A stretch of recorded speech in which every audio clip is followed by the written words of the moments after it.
Okay. All right, good evening, everyone. Thank you for joining us for our study session. The city clerk will take roll call. Councilmember Hicks.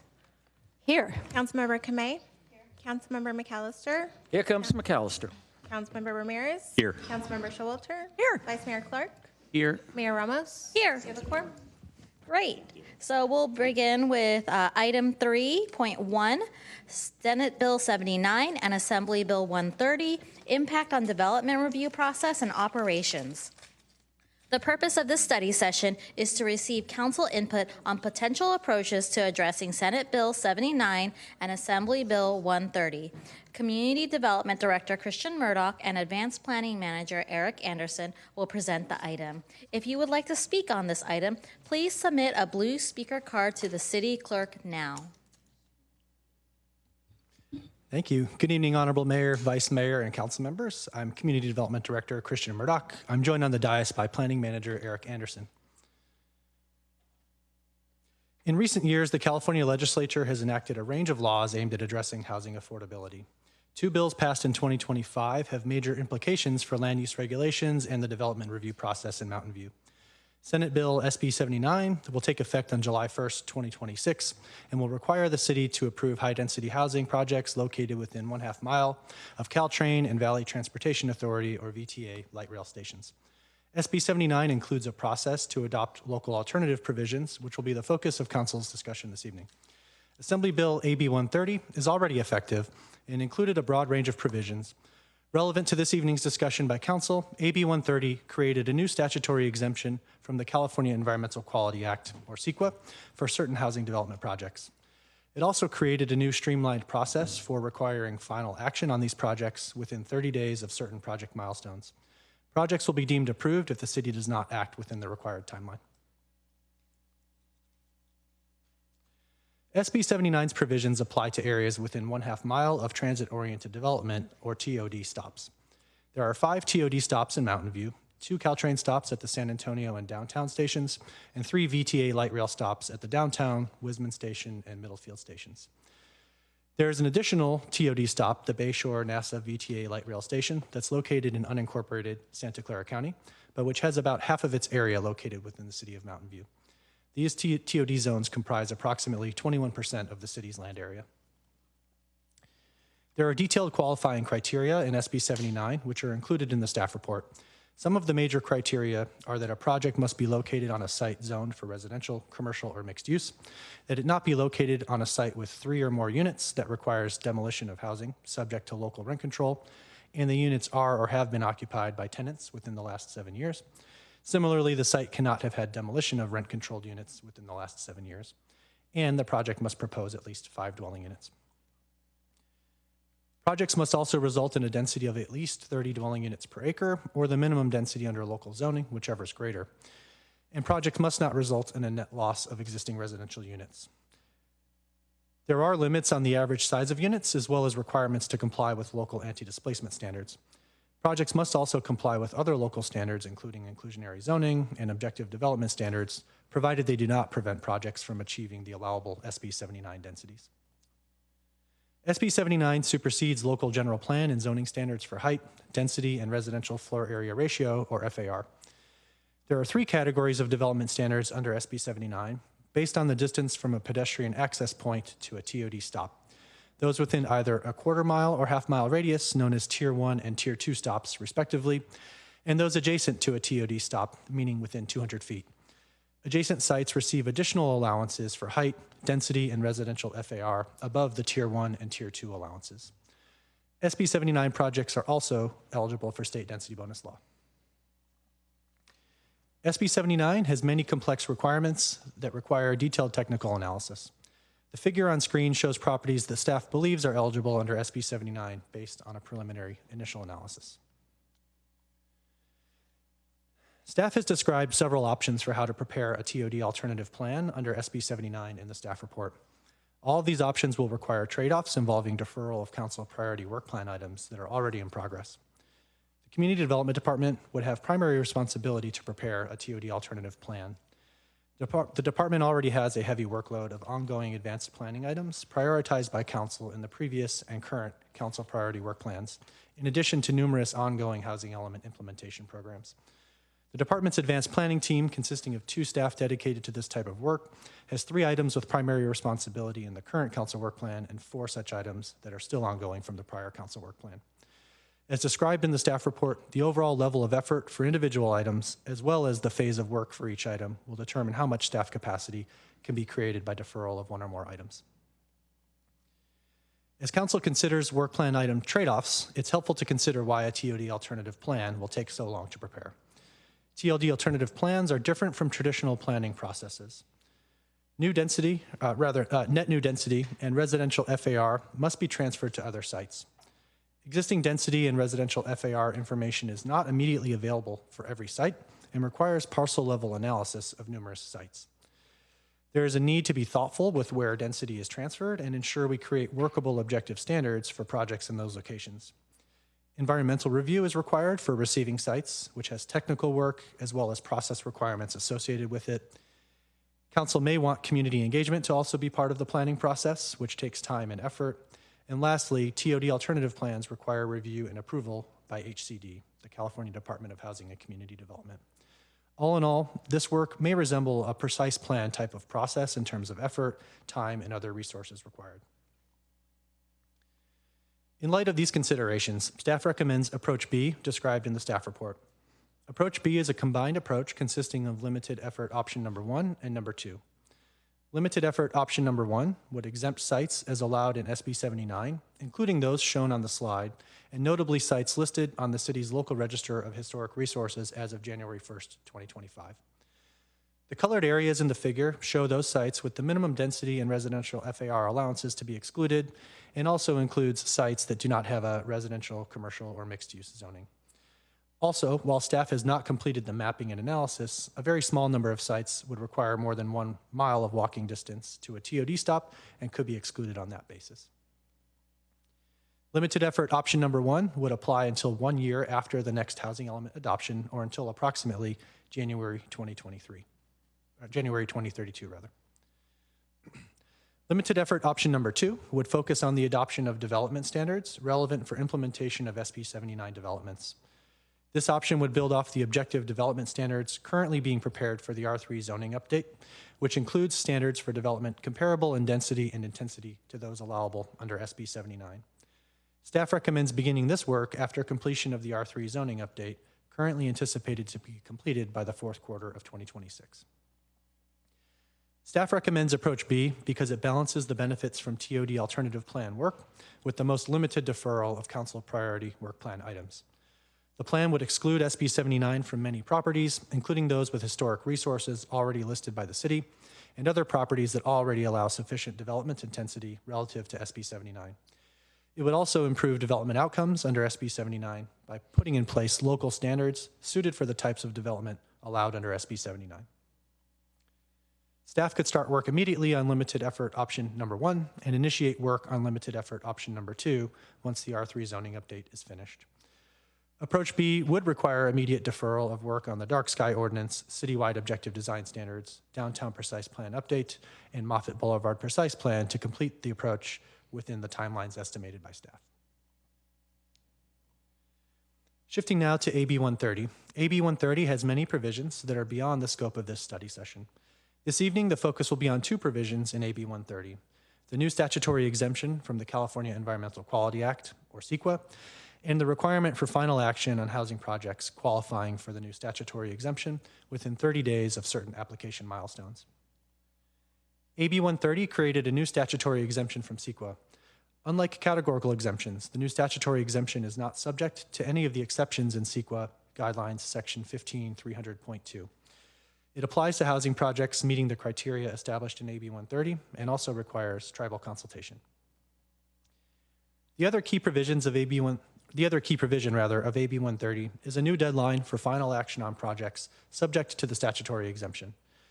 The city must take final action no later than 30 days after one of 2 project milestones: the conclusion of tribal consultation or the completion of the objective standards consistency analysis, whichever occurs later. The tribal consultation process in particular makes predicting the deadline for final action difficult. Consultation can conclude before or after the 30 or 60-day objective standards consistency analysis deadline. Under the city's current process, staff has had difficulty preparing for and conducting the required public hearings within the new deadline. AB 130 provides that projects will be deemed approved if the city does not take final action consistent with the deadline. AB 130 establishes no limits on the number of units a project may propose. There is a minimum density requirement, which in Mountain View is at least 15 dwelling units per acre. The main limitation on number of units under AB 130 comes from the maximum allowable site area, with regular projects limited to 20 acres and builder's remedy projects limited to 4 acres. Mixed-use projects must have at least 2/3 of their floor area dedicated to residential use. Other criteria require the project to be located on an infill site previously developed with an urban use. AB 130 does require consistency with general plan, zoning, and precise plan standards, although projects may deviate from these standards with application of waivers and concessions through state density bonus law. There are limitations on certain mixed uses, with AB 130 prohibiting transient lodging uses like hotels and motels, but allowing residential motels. AB 130 also does not apply to projects that involve demolition of historic resources on a local, state, or national register as of the date of the project's preliminary application. AB 130 does not apply to projects on a hazardous waste sites database or those located in certain other sensitive locations, such as wetlands, flood zones, or delineated earthquake fault zones. AB 130 includes other various requirements. These include payment of prevailing wage for projects above 85 feet in height. Certain project design requirements apply within 500 feet of a freeway, including filtration requirements for mechanical ventilation systems and requiring air intakes and balconies not to face freeways. Hazardous substance contamination must be evaluated through a Phase 1 environmental site assessment and follow-on preliminary endangerment assessment if necessary. Identified releases must be mitigated to levels required by federal and state standards before issuance of a certificate of occupancy. The city's existing development review process for housing development projects varies depending on project type and location. The zoning administrator can take final action on many projects after a public hearing. These are usually projects located outside of precise plan areas. The zoning administrator combines review with the subdivision committee when a project proposes a subdivision map with 5 or more parcels. The Environmental Planning Commission, or EPC, does not take final action on any types of projects. Its project review role is limited to recommendations to City Council on some projects located within precise plan areas. The City Council has final approval authority for projects with subdivision maps as recommended by the Zoning Administrator and Subdivision Committee, and projects recommended by the EPC. The Council also has final authority on appeals of final actions taken by the Zoning Administrator. As currently established, the city's review process requires at least 1, commonly requires 2, and sometimes requires 3 public hearings for housing development projects. With public noticing and agenda materials preparation, review, and publication, meeting 1 public hearing within the AB 130 timeline may be possible in most cases, but meeting 2 or more public hearing requirements is not feasible without compromising the hearing process. For instance, taking a project to EPC for a recommendation before the objective standards consistency review has been completed. As explained on the prior slide and further detailed in the staff report, the city's existing development review process for housing development projects presents significant challenges for compliance with AB 130 timelines. The 2-step review process required for many project types and the limited scheduling opportunities for EPC and City Council meetings are particular challenges. The variable timelines for required action by the city based on tribal consultation also complicate meeting planning and agenda management. Additionally, state law has significantly restricted local decision-making discretion when reviewing housing development projects, meaning there's little opportunity for public hearing bodies to modify projects based on their judgment or input from the public. In light of these considerations, staff recommends option number 1 in the staff report. Option number 1 would create a ministerial review and approval process for projects qualifying for AB 130. Staff sees this approach as balancing the need to preserve community awareness about housing development project activity through the issuance of courtesy notices and potentially a written public comment opportunity, with the reality that the city has extremely limited discretion when reviewing housing development projects. This option also recognizes the city's obligations under state law to comply with accelerated project approval timelines and ensures the city can meet its timing obligations in all cases without risking that projects will be deemed approved. Reliance on any public hearing process, especially an EPC or council hearing, could jeopardize the city's ability to act on qualifying projects within the timelines required by AB 130.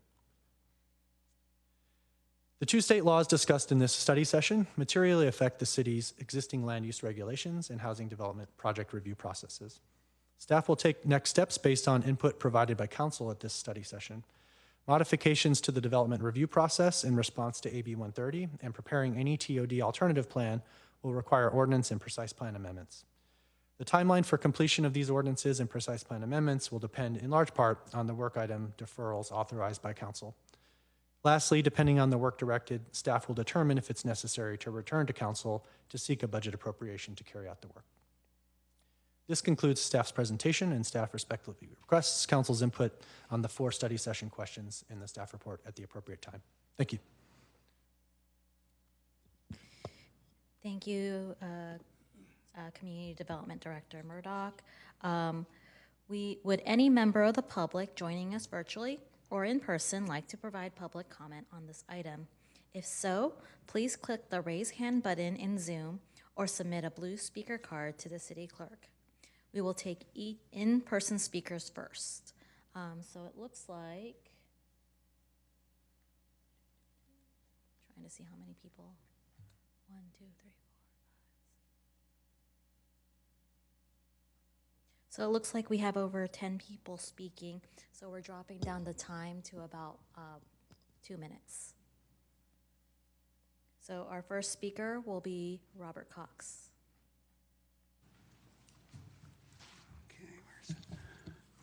Where's the clock? Oh, thanks you, members of the City Council, Mayor Ramos and Vice Mayor Clark, and for being able to speak here. I'm going to speak on SB 79 alternative plan. I'm speaking for Livable Mountain View and supporting Approach C and a tighter timeline. I understand from looking at the list of items that you want to go through for coming up with an alternative plan should you go in that direction, that you say that it'll take a substantial amount of time. I would advise you to direct yourself to the items needed by HCD in order to approve substantial compliance rather than a complete plan. The deadline of July 1st was set up with the idea that, you know, this must be able to be done in a reasonable amount of time. So I ask you to take a look at that and figure out what the essentials are. I want to also just repeat in a letter that we sent to you, there are certain characteristics of what we're suggesting that are important to call out. The first thing is that even though a transit-oriented development site may exclude 10% for alternate use, we're only asking for 3% of the downtown district. We think that's quite reasonable. The density so-called transfer can be done over to the East-West and Precise Plan, which already exceeds SB 79 in terms of its zoning now, and so no rezoning would be needed. And the third thing is I urge you to look into an SB 79 local alternative plan because it preserves the council's ability to make the decisions about what can be done with our downtown, which is a key beloved area of our city, and we really do want the council people, rather than a state mandate, making the detailed decisions of the future of that part of our city. Thank you very much. Thank you. Next up, we have Nancy Sturr, followed by Lorraine Wormald.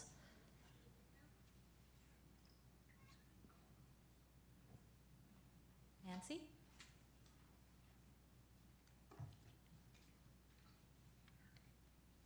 I was going to agree with someone who hasn't spoken yet. So, okay, I would echo everything that Robert Cox said. I think our downtown is something, it's vital, it's vitally important, and anything we can do to try to preserve it and parts of it should be done. I know it's a lot of work. I know it's a lot of trouble for y'all, but I just can't imagine losing our downtown. I mean, after all, the city government makes its home here, so it must be pretty important. So I agree that we should go for option C, and I agree with everything that Robert Cox said, and I will cede the rest of my time. Thank you. Thank you. Next, we have Lorraine, followed by Robert Swearick. Hello. First time I've ever done this. I echo what Robert has said and what Maureen has said. Anyway, You could speak into the mic. I was born and raised in Mountain View. My family came here in 1910. My aunt was Woman of the Year. She helped develop Parks and Rec at the beginning. We had the Armanini drugstore they had on the corner of Castro and Dana. This city is in my heart. I value option C. Once a downtown historical area is gone, it is gone. It'll never come back.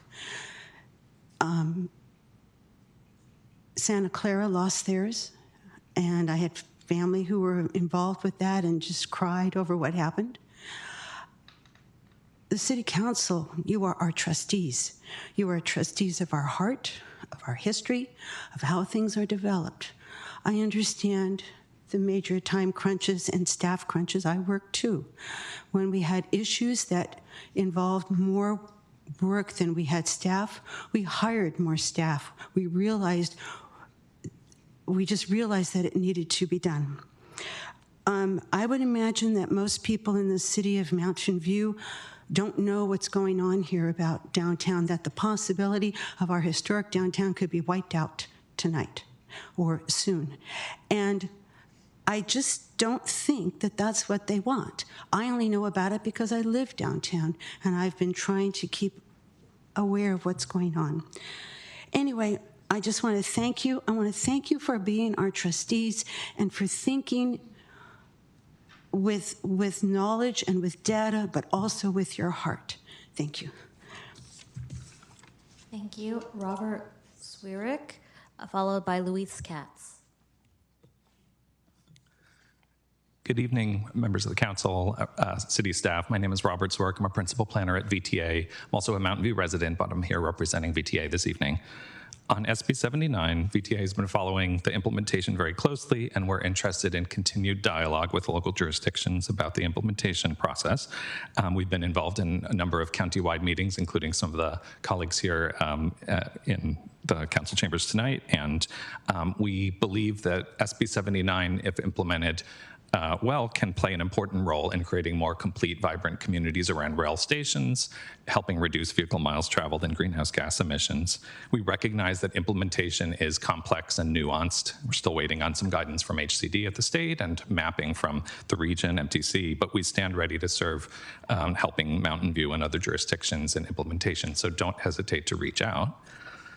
On AB 130, we recognize the challenges that the timeline in AB 130 poses for local jurisdiction review and approval of development projects, also the limitations on discretionary review and approval that other state housing laws in recent years have placed on local jurisdictions. However, we're interested, and we believe the city is also interested in making sure that development projects are accompanied by good multimodal transportation improvements, bicycle, pedestrian, transit, TDM improvements as they're approved, particularly larger projects. It places an importance, greater importance on precise plans, on active transportation plans, on transportation impact fee programs of projects and so forth. So we hope that with the options for implementing SB 79, that the city is still able to find a way to holistically plan ahead for transportation improvements along with development. So, thanks very much. Thank you. Next, we have Louise Katz, followed by Jim Zarowski.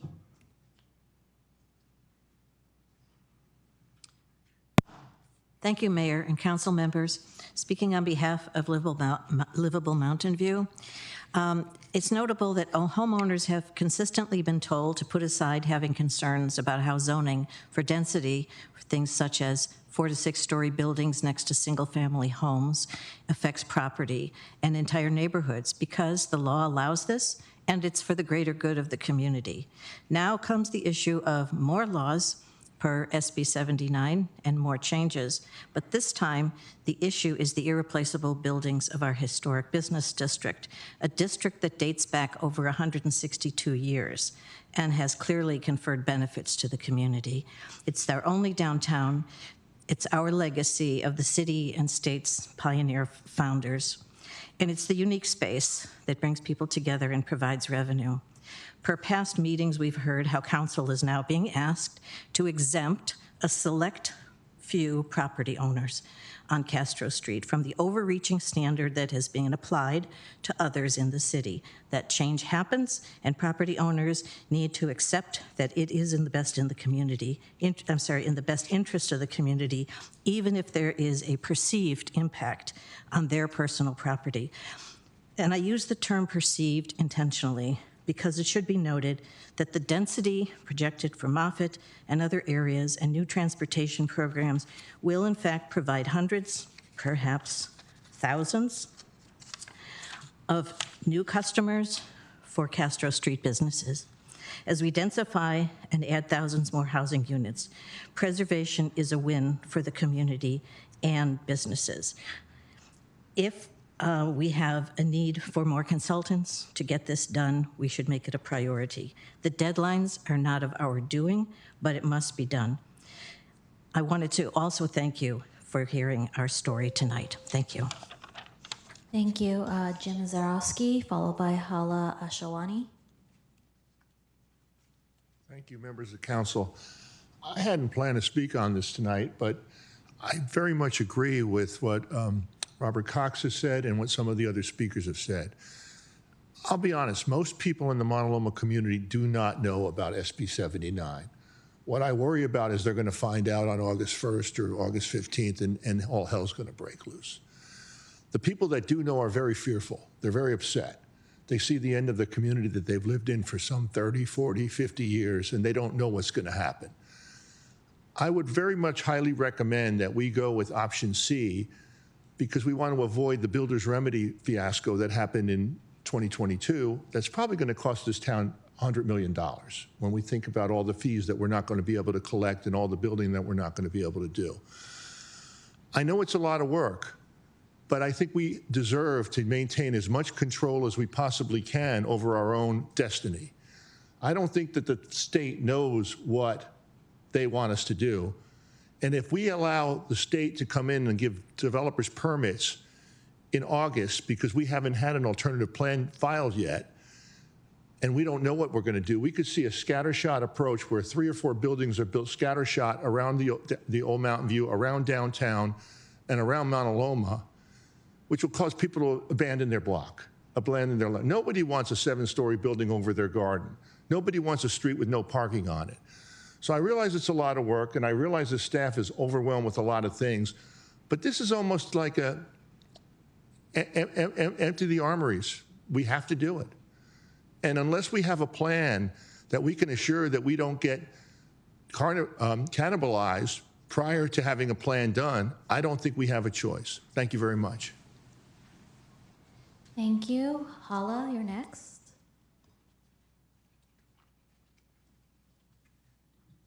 Good evening.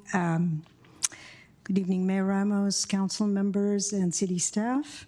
My name is Hala Al-Shawani. I'm a longtime resident of Mountain View since 1984. I am here to urge you to support Approach C in the staff report in order to save and preserve our downtown commercial and historic district in and around the 100 to 300 blocks of Castro Street. And I urge you to please make this a top priority so that the plan can be submitted to HCD before July 1st, 2026. City documents have always called our downtown the historic center and focus of the community and the heartbeat of the city. It is a major source of sales tax revenue that supports the city's economic vitality. 75% of the visitors that come to Mountain View are actually from outside of Mountain View. And that's because of our downtown unique, irreplaceable characteristics and history. Frankly, we're the envy of the South Bay area. I mean, nowhere else, Sunnyvale, Cupertino, dare I say even Palo Alto, we have a very unique history that connects us to, as Louise said, 160 years ago when the pioneers came, established the transit center and the first 3 blocks and the adjacent buildings around that. So I have every faith that the staff can pull this off. I know it's a lot of work, and I think with the resources they have, and maybe consultant services if needed, that this can be accomplished. And I hope the council can provide guidance and support so this can happen. Thank you. Thank you. We will now take virtual speakers. Be sure to click the raise hand button on Zoom. So our first virtual speaker is Cliff Chambers.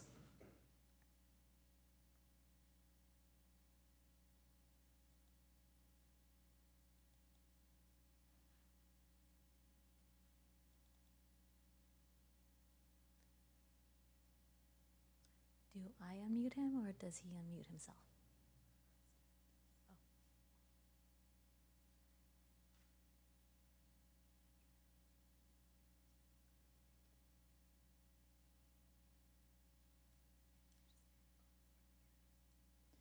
So Cliff Chambers, if you can try to unmute yourself.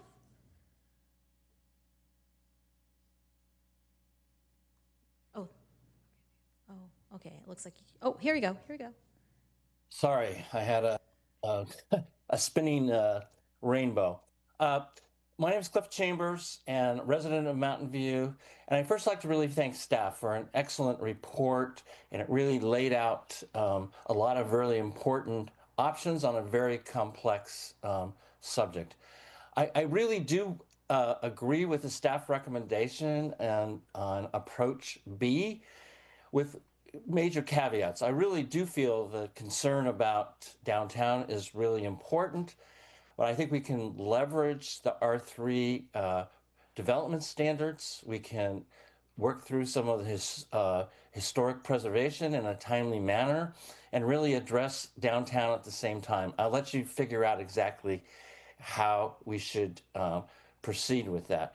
I know you have some really complex issues to deal with tonight, so I'm not going to spend much more time other than I hope that we can integrate the R3 update that comes before you in February with the findings that you have tonight, and also continue to address the middle income ownership issue, because that's really going to happen in the SB 79 and the R3 area. So please pay attention to that. And then thank you very much for your time. Thanks. Thank you. Next virtual speaker is Leslie Friedman.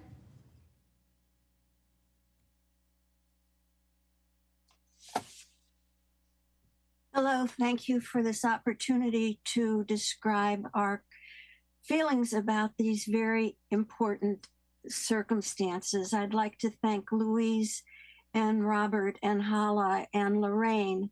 I agree with all of their very reasonable points.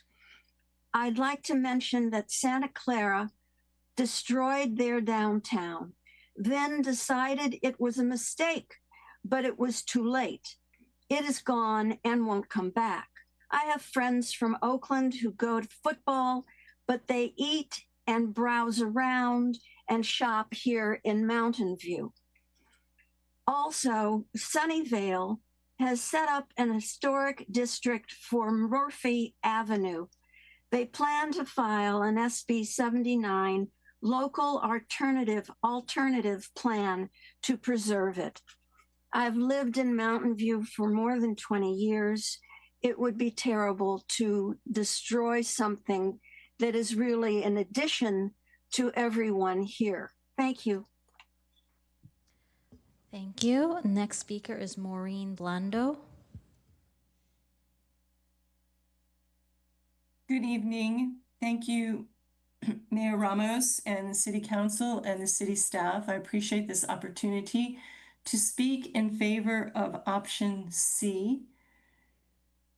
From my perspective of Mountain View, one of the things that makes it so desirable are the historical buildings in the first couple of blocks of Mountain View. I'm not a radical who thinks that everything should stay the way it is, My second favorite part of downtown Mountain View is that, let's call it a plaza by the big law firm, I'm forgetting the name of the law firm, where the Cascal outdoor dining is, Pete's, where you can meet people there. That particular area I think is very nice, and I welcome more development of that type. But what will continue to draw people are the historical buildings that we have. To have the alternative plan, I want to remind people who may not be familiar with some of these issues, does not compel the City Council to have no building in that district. It just preserves the council's opportunity to make decisions in the future to preserve historical buildings. That's everything I would like to say tonight, and I thank you for the opportunity and for the work that the city has put into this planning. Thank you so much. Next virtual speaker is Jerry Steach. Good evening, ladies and gentlemen. Can you hear me? Yes, we can hear you. Fantastic, fantastic. Good evening, ladies and gentlemen. Thank you for the opportunity to speak. I wish I could be there in person, but I'm presently a bit under the weather, and honestly, nobody would want to be near me and get my cooties. So I'll just call in here. Real quickly, when I moved to Mountain View a generation ago, I was immediately impressed with its downtown. It didn't try to be anything forced or ungenuine. I felt then, as I do now, that this city has, it's a city that knows how to embrace commerce while preserving its unique character, how to draw residents and visitors alike to our downtown with an inviting atmosphere that evokes both vibrancy and history. As Hala just mentioned, it's the envy of countless Bay Area cities. A small part of that allure, of course, is the number of architecturally rich and in many cases historically significant buildings along and around Castro Street. Excuse me. Most of which are every bit as functional today as they were a century or more ago. SB 79 is already disruptive and threatens those attributes. With the good news here is, ladies and gentlemen, you have a once-in-a-lifetime opportunity to ensure our vibrant historical downtown remains just that, alluring for generations to come.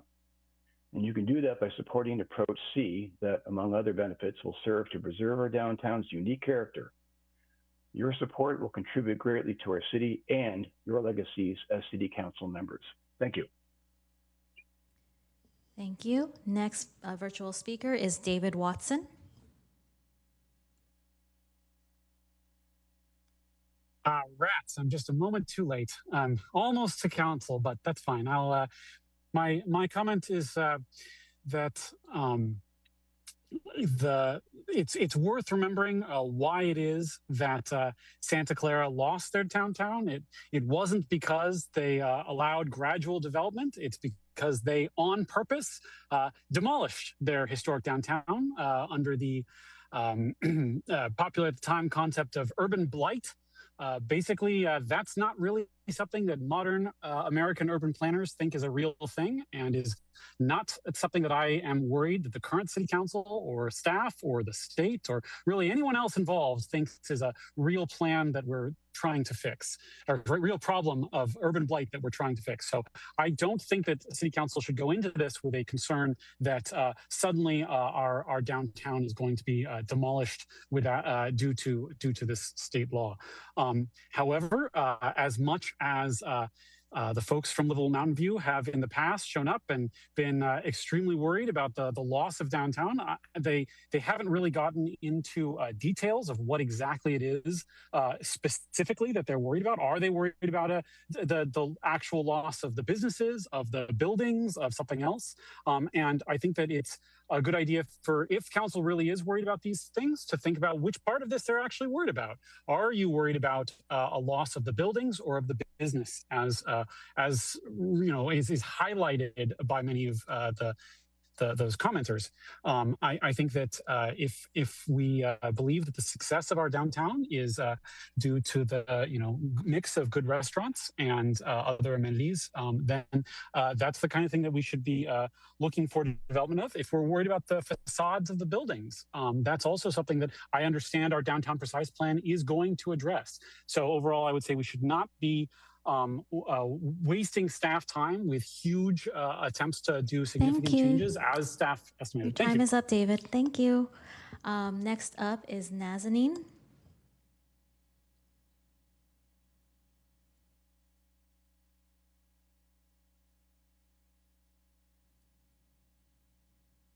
Nazanin?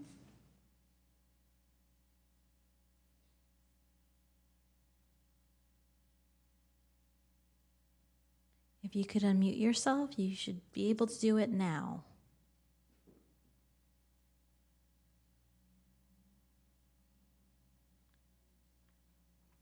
All right, we're gonna move on. We're gonna loop back to you, to JC.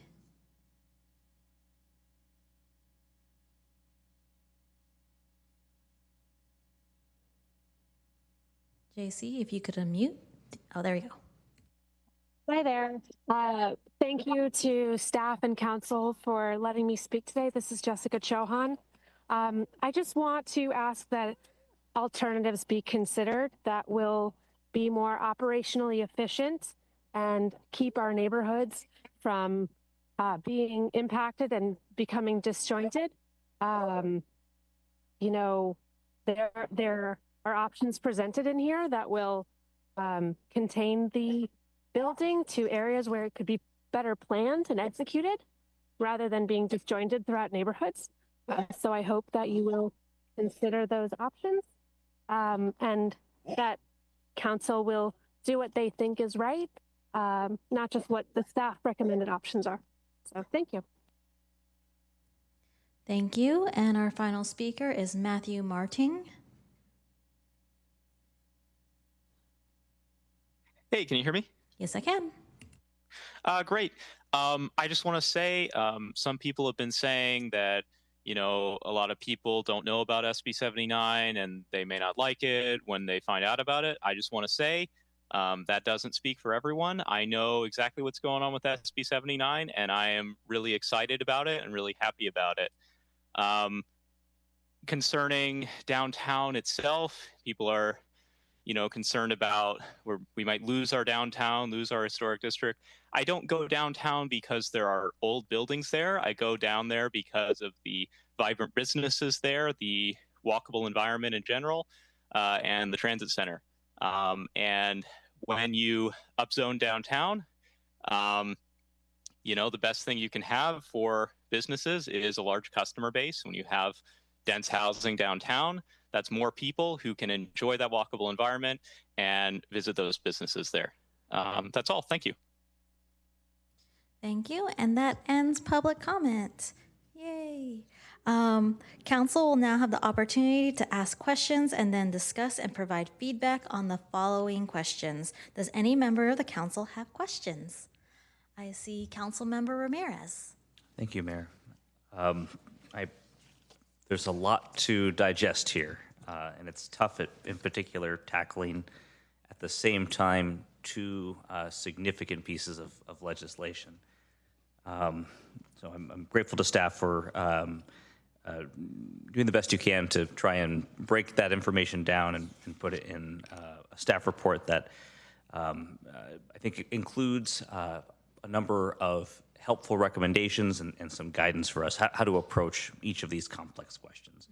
I have a few questions about SB 79, and most of which I think you've responded to either in the presentation or in the written questions, but just I think because some of this is complex, it might be helpful to sort of break it down further.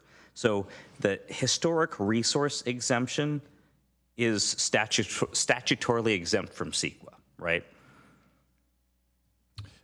So there is an option under SB 79 to adopt an ordinance that would exclude certain properties, and that would be exempt from environmental review under CEQA. And historic resources on a local register as of January 1st, 2025, could be included in such an ordinance. Okay, thank you, that's helpful.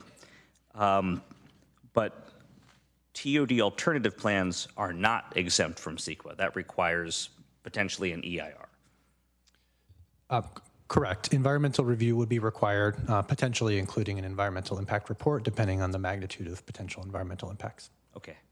And then the moderate effort downtown focus option, which I think is the option members of the community have suggested we explore, is a TOD alternative plan, right? Correct. Which means it's subject to CEQA, in addition to the site-by-site analysis that would be required for transfers of residential capacity. Correct. Okay. And then on top of that, there's also the HCD review and approval process, which is a non-trivial period of time. Yes. But even beyond that, the work, I think this was a response you provided in the written questions, the work to create a TOD alternative plan is akin to the work that you would put into a precise plan. Is that right? I think that's likely to be the case if it's anything more than a small subset of parcels, that the technical analysis, the thought in siting in other locations, consideration of standards, community engagement, and so forth, quickly begins to resemble a precise plan type of planning effort. Okay, and that's in part because, one, you would want objective standards to help facilitate development that achieves community and council goals, and then you would also want to be thoughtful about not, while we have members of the community who are concerned about downtown preservation, if we shift that residential capacity to somewhere else, those residents may not be as interested in sort of being the recipient site for that increased density in FAR. Is that right?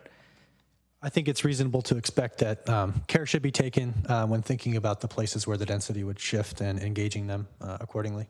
Okay, that's helpful.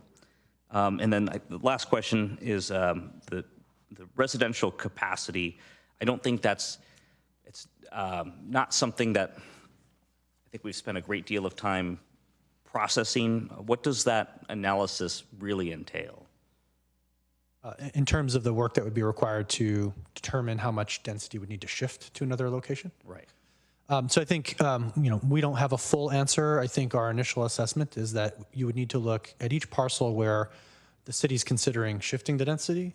You would need to determine the existing density on the site, compare that to the SB 79 maximum density, do the same process for residential floor area ratio on the site currently versus the maximum permissible. That difference, we understand to be the amount of development intensity, if we'll call it that needs to shift to another location. It may not necessarily need to go to a single parcel. It could potentially be broken up in multiple locations, but that cumulative net capacity that's removed needs to be moved to someplace else. And again, it may not be all the capacity on the site. The choice might be made to reduce it to the 50% maximum that's allowable or to some other percentage, but whatever's removed needs to be shifted to some other location. Okay, that's helpful. In a previous council meeting, one revelation I thought was you had described that even though SB 79 sort of as an overlay includes residential capacity, there is also the underlying residential capacity of the existing zoning and general plan land use designation. So is that, we now kind of have to think about two sets of residential capacity. Is that how you anticipate working through this for the TOD alternative plan as well? I think that's one of the important considerations. So I think the example I used may have been Castro Street as an example. And so considering concerns about SB 79 development intensity, but recognizing we probably don't want to try to drive it to zero, not that we could necessarily do that.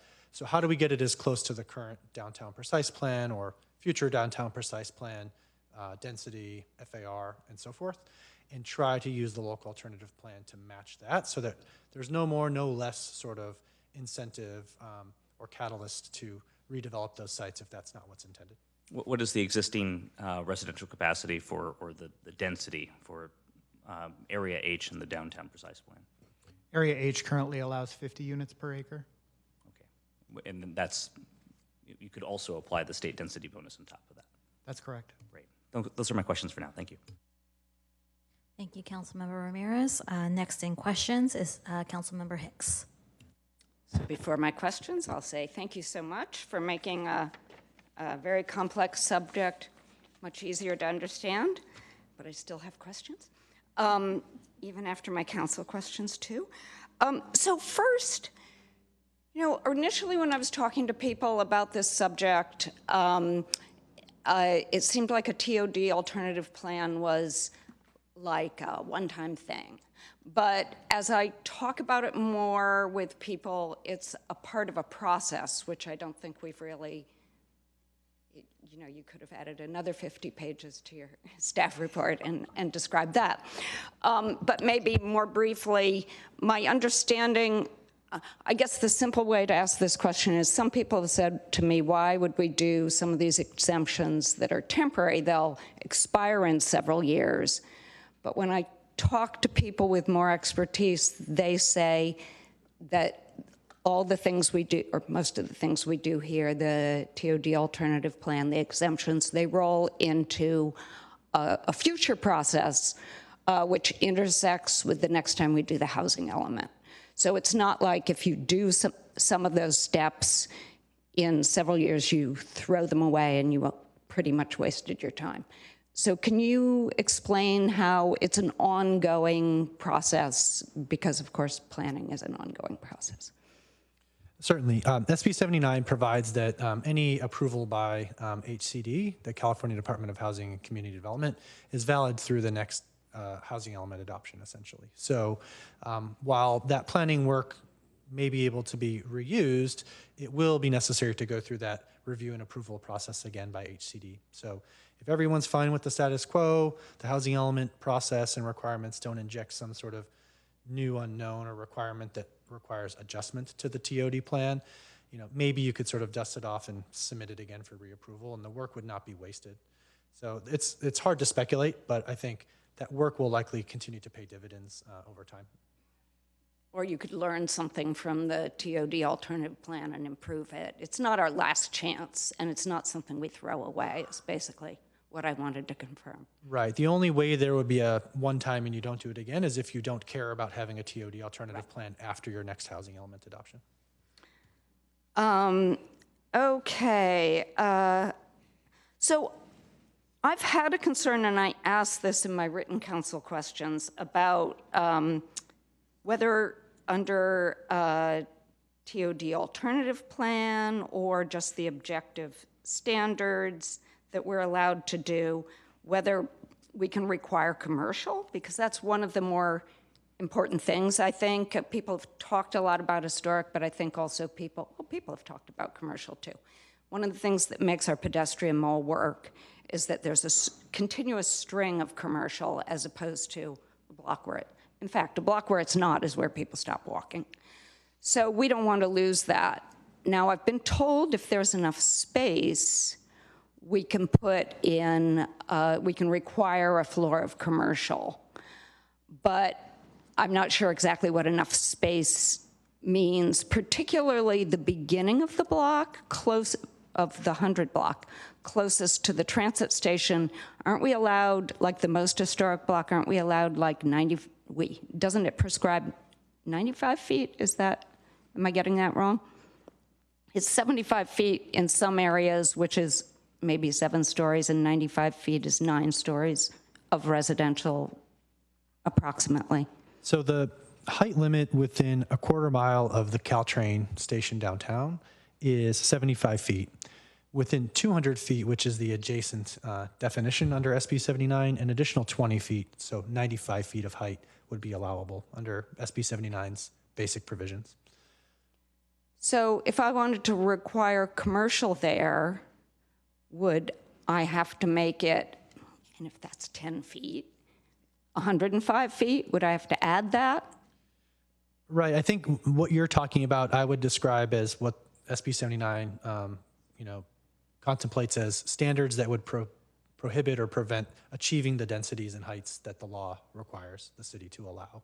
So if we were to think about requiring ground floor commercial in a set of adopted standards, we would need to very carefully analyze whether that required ground floor commercial could reasonably prevent someone from achieving the height or the density or the residential floor area ratio to which they're entitled in that location. So I think it's possible that more height could be needed as an example, or flexibility in other standards perhaps that would allow them to sort of make up for that ground floor commercial area in some way needed to achieve residential development density. Okay, thank you. That's what I've been told, but I wanted to confirm. And then also, what about, I'm building market rate housing and I want to have cars. I want the residents to have cars. Am I allowed to say I need some space for that?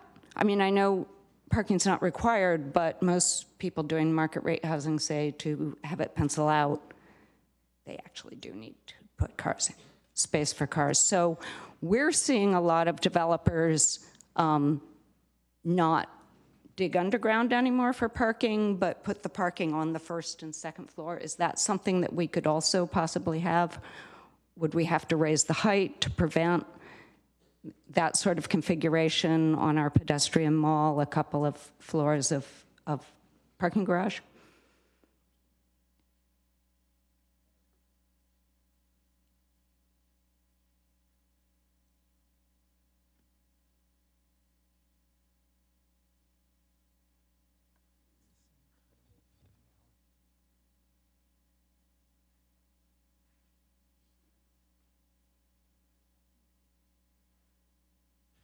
That's a question I don't think we can simply answer. There are a number of considerations that we just briefly discussed.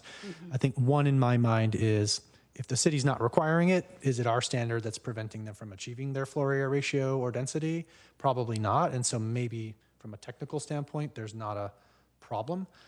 But the interface with state density bonus law is where I think it gets more complicated, where if the developer wants parking, they may seek to have a waiver or a concession for some other requirement to enable them to provide the parking.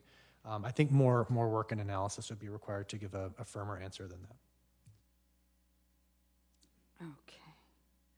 Okay. And there's been some talk of leveraging the R3 development standards. I really like those, by the way, for our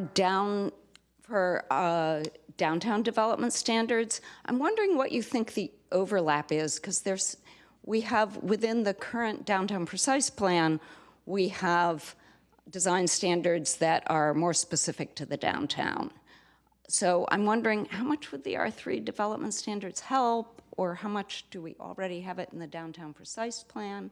Or maybe you have a third idea. Yeah, I think one of the key challenges is the densities that SB 79 requires the city to permit far exceed the densities for which the development standards have been created in the existing downtown precise plan, as one example. There may be elements of existing objective design standards in the downtown precise plan that are easily lifted and put into a local alternative plan if that's what council wants to pursue. But more broadly, it's sort of the physical development standards that would enable a well-designed building of the densities that SB 79 requires the city to allow. That's missing currently in our process, that the R3 zoning update would get us much closer to having for SB 79. Okay, I think this is my last question. So if I can remember it, let's see. Actually, maybe I will. Oh, do you think, so this being a lot of work, do you think that Opticos could do some of a TOD alternative plan?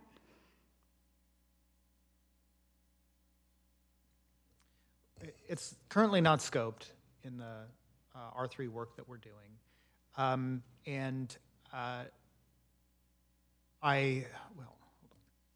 yeah. I think it's hard to understand how that would work currently. As Planning Manager Anderson mentioned, they're not currently scoped. That's sort of a functional limitation. Also, their work is more focused on some of the design and development standards intended for R3. So they may have a starting point, but again, Further refinement would be needed given the small lots that SB 79 would apply to that we haven't sort of worked through in the R3 high intensity or density context. Okay, thank you. That's what I have for now. Thank you, Councilmember Hicks. Councilmember Showalter. Yeah, I have a couple of quick questions, I think, for SB 79 and then a little more for SB 130. One, I just wanted to talk a little bit about how long it takes to get a consultant on board. It seems to me, when I remember doing it, that it really took about 3 months to get an RFP written and approved and out, and then another 3 months to get somebody on board. So that's 6 months. Is that, does that ring true? That's our experience on recent larger projects. I'm not familiar with all of the finance department's, requirements for getting this process for getting hiring consultants. But yeah, that's a pretty familiar time frame for getting consultants on board, especially if you do need to go out in that public open process. Do we have a list of people who we could call on for this? Like, I know in Public Works, we have some, lists of qualified vendors we can go to for street work, for instance. So we do have planning consultants already under contract for staff augmentation work. Their contracts, the amounts as well as the scopes of work aren't really established for this broad type of work program that we'd really be talking about. And so we would potentially have to go through the contracting process to bring on board a consultant for this, robust purpose potentially. Okay. Another question that came up was the use of prevailing wage. Can you talk about when prevailing wage is required and when it's not? Sure. So the key trigger in both AB 130 and SB 79 is buildings over 85 feet in height. All right. Well, then moving on to 130. I did ask a couple questions, and I'm just kind of going to repeat them because I think it's, I don't think the public reads the answers to our questions in the few hours before the meeting starts.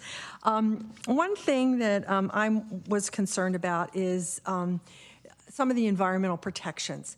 We have a couple of toxic groundwater plumes in Mountain View, and the standard practice for protecting residential development over them has been to install vapor barriers. And I just wanted, I understood that basically if a residential property were proposed in those areas, then we would require an initial study which would identify the problem. And so could you just go on, talk a little bit about how that would be handled so that our community would be safeguarded? Certainly. So I think there's sort of two circumstances.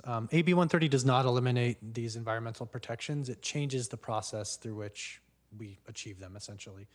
The first circumstance is where a site is actually listed in a database of hazardous sites.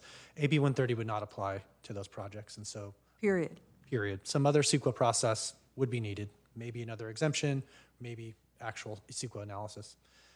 Perhaps the more common scenario is that the site's not listed and a phase 1 environmental site assessment must be performed, potential contamination from past use is identified, and a project would then need to do further analysis and implement any requirements of state and federal regulations to achieve safe levels of mitigation of the hazard. So that's required to be implemented and verified at the certificate of occupancy stage rather than front loading that analysis, which is sort of the prior process through CEQA. Thank you. Okay, the other one I wanted to check on with you is on page 31 under other criteria. There's an exemption for not, it doesn't apply in a special flood hazard area subject to inundation by a 1% annual chance flood, 100-year flood. But I didn't see anything about riparian setbacks. And we do have 2 streams in our city that are sinuous, are getting more sinuous as we, that means wiggling. As we have more intense storms, erosion happens and they meander a little bit. That happened significantly on Stevens Creek. I think it was 4 years ago, and a big section fell in on the Stevens Creek Trail. I know Eric will remember that. I don't think you will. But anyway, that is likely to go on, and we have signed quite a while ago with, if memory serves me, a guidance document with Valley Water that requires us to have a 25-foot setback from top of bank for riparian zones.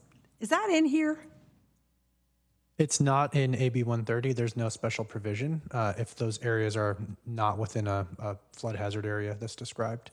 There's nothing in the law that would get someone out of complying with other regulatory agency requirements. So if there was some sort of permit needed from the Department of Fish and Wildlife or the U.S. Army Corps of Engineers for work very close to a stream, that could be required still, but that's independent of and not addressed in AB 130. Thank you. Thank you. Do we have any other questions from my colleagues? Oh, one more question from Councilmember Hicks. I guess I'll just follow up on what some of the community members asked. They were kind of asking, if I got them right, if they only transferred 3% of the density in the downtown area, would that be much less work than some of the other things we may be imagining? I guess we'll find out what everybody's imagining in a few minutes. But, to do a minimal alternative TOD alternative plan, and then later when we're doing the housing element, do more. Can you see it very finely scoped? So what I understood from the public comments was their calculation that the area in the downtown that they would like to be protected in a TOD alternative plan was only 3% of the area of that TOD zone. I didn't understand it to mean they would only want to shift 3% of the density, which might be a more limited sort of scope of technical analysis. The area they're talking about is comprised probably of dozens of properties with buildings of different types. And so we would likely have a pretty extensive technical process in order to figure out existing density and residential floor area compared to SB 79's requirements, and then where to shift that. So I think it wouldn't necessarily limit the extent of work needed. Thank you. Thank you, Councilmember Hicks. Any other questions? I had a quick question, which I'm hoping it's an easy question. Projects that will make use of SB 79, they're still subject to park fee requirements, correct? There's nothing that I know of in SB 79 that addresses the payment of fees, so I would interpret that to be that the fees would still apply. Thank you. To whatever extent they apply in the first instance. All right, thank you. All right, we will now move on. Oh, we have questions from Councilmember McAllister. Yeah, I wasn't going to ask any, but my colleagues brought up something. So about this relocation of density, would it have to go to those other TOD areas that we have been identified? Yes, any density that would be shifted from one site in a TOD zone would have to go to one or more sites also in TOD zones in Mountain View. So we only have 2 other. Well, one's on light rail, pretty much. There are 5 zones. Oh, that's right. From San Antonio down to the Wisman area. Okay. What options that you have A, B, and C, or alternative plans, would keep downtown as close to possible as it is now? That would likely be approach C, that involved a focused TOD alternative plan that sought to minimize density in the area H of the downtown precise plan to shift that density to some other place or places in Mountain View. Okay, so there was the question about the 50 units per parcel or whatever, and you said, well, that's what the downtown precise plan does. So is it that they overlap, or how did that play into, you're saying the alternative C would do more than what you said that the precise plan would allow. So I'm confused with one or the other. Sure, it's a little hard to sort of verbalize and visualize the math, but essentially portions of the downtown would be subject to the 120 dwelling unit per acre example for a tier 1 within a quarter mile, to keep it simple. Downtown currently allows 50. That's a little bit less than 50% of 120 dwelling units per acre. So we probably wouldn't be able to push it down to existing 50 dwelling unit per acre density, but we probably could shift it down to 60 dwelling units per acre and then shift those 60 dwelling units per acre to some other location. That's sort of the construct that I was imagining to try to approximate the downtown precise plan to minimize development pressure from SB 79 to those focus areas. Okay, because when we discussed this before, and you said, well, we're not going to discuss 79 right now, a couple of months ago, a lot of people were concerned about preserving the downtown.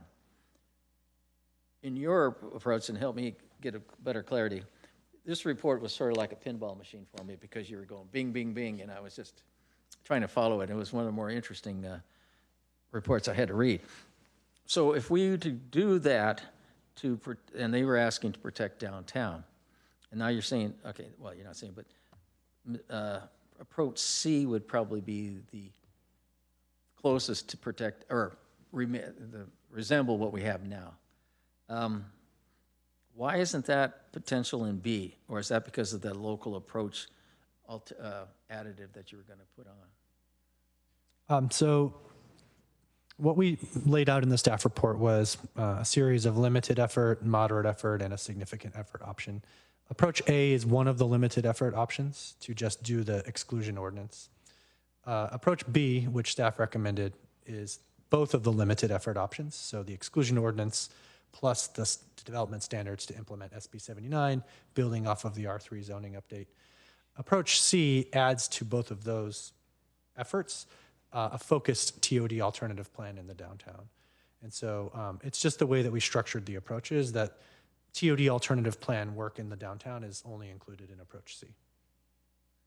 So are there any assurances on approach B that would sort of make the community feel a little bit better about that? All of a sudden you don't come back and say, well, we missed something, and so now we'll lose it. I think for the downtown, the main thing in approach B is the ordinance that would exclude from SB 79 historic resources that are on the local register as of January 1st, 2025. So there are a number of those in the downtown area in question.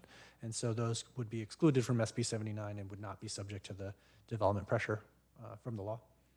Okay, so now it kicked in. So when we were doing the historical ordinance, staff was going to identify properties. Have those properties been identified?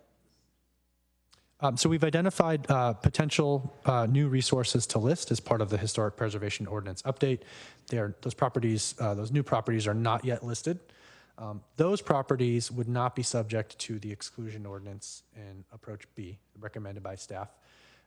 Only those properties listed as of January 1st, 2025 could be excluded. We would have to do a TOD alternative plan like approach C to exclude historic resources added to the local register from this point forward. Okay, thank you. Thank you, Councilmember McAllister. Councilmember Kamei. Okay, thank you. So I apologize. I'm trying to go through the staff report, double check the questions, and try to fully understand. So it's a process question. So our first council question is if we want to pursue a TOD alternative plan, and then council question 3 asks about deferring certain work items.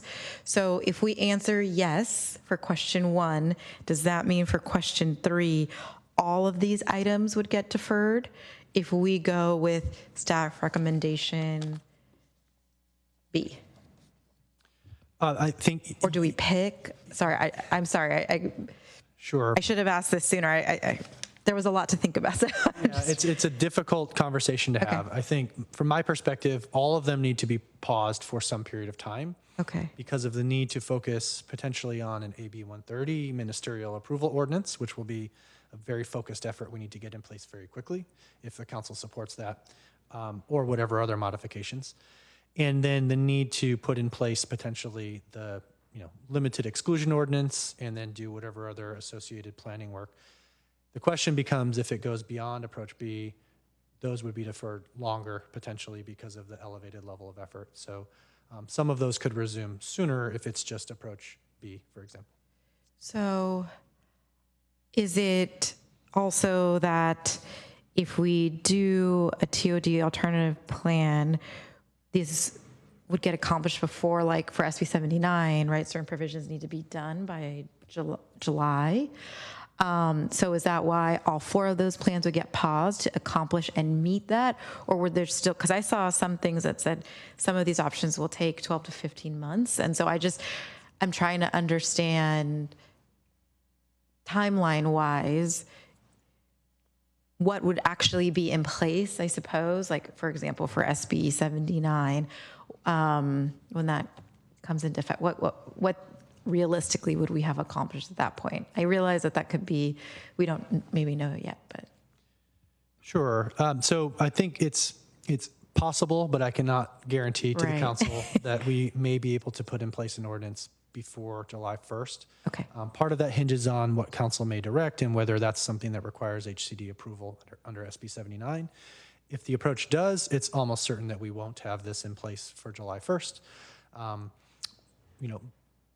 If the council directs, certainly it's clear to me to work on this as expediently as possible. And the way to do that is to pause the other council priority items to make sure we don't have other deadlines or distractions or demands on staff capacity.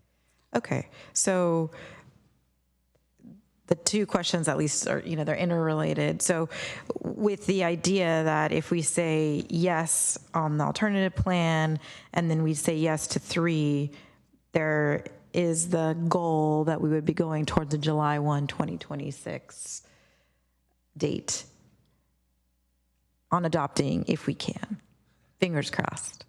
Adopting the ordinance as quickly as possible would be the objective. Right. It's difficult to assure that would be done by July 1st. But this would be this is all taking into account if we go with the staff recommendation, which would be B? That's correct. And if there's some thought to scale that down in some way or do approach A, that might simplify the effort and shorten the amount of time to defer and increase the likelihood of July 1st. Okay, I just wanted to understand kind of, as staff mentioned, the trade-offs. So thank you. All right. I don't know if, Councilmember McAllister. So a follow-up question on option C, would that also include the pausing of those other 4 projects that you discussed? Yes, and likely for a much longer period, given the additional demands and requirements to pursue a TOD alternative plan of the downtown area H. Okay, and would C then take, I think you mentioned or implied that C would take more time than B? Correct. But B isn't going to guarantee us that we're going to get done on time anyway. Correct. Okay. Is that all your questions, Councilmember McAllister? Okay. City Manager Kimber McCarthy. Thank you, Mayor. So I would like to also clarify, and perhaps our director could underscore this, that if we are to pursue a TOD plan that moves densities and requires us to study not only the individual heights, all of the specifics to one property and have to move it to another property, that also entails doing CEQA analysis. That is why this takes so long. It is not because staff's dragging their feet or they have, not enough time. It's truly because there are regulatory efforts and steps that we would have to go through in order to do that. So that's really why it's taking a long time. But I would also like to say that meeting a July 1st deadline anyways is going to be very difficult just because of all of the steps that staff will have to go through. They will try their best. They will expedite given wherever council ends up landing. But I do want to just make it very clear why option C is indicated to take as long as it does. It is because we have to go through all of these regulatory steps along with CEQA.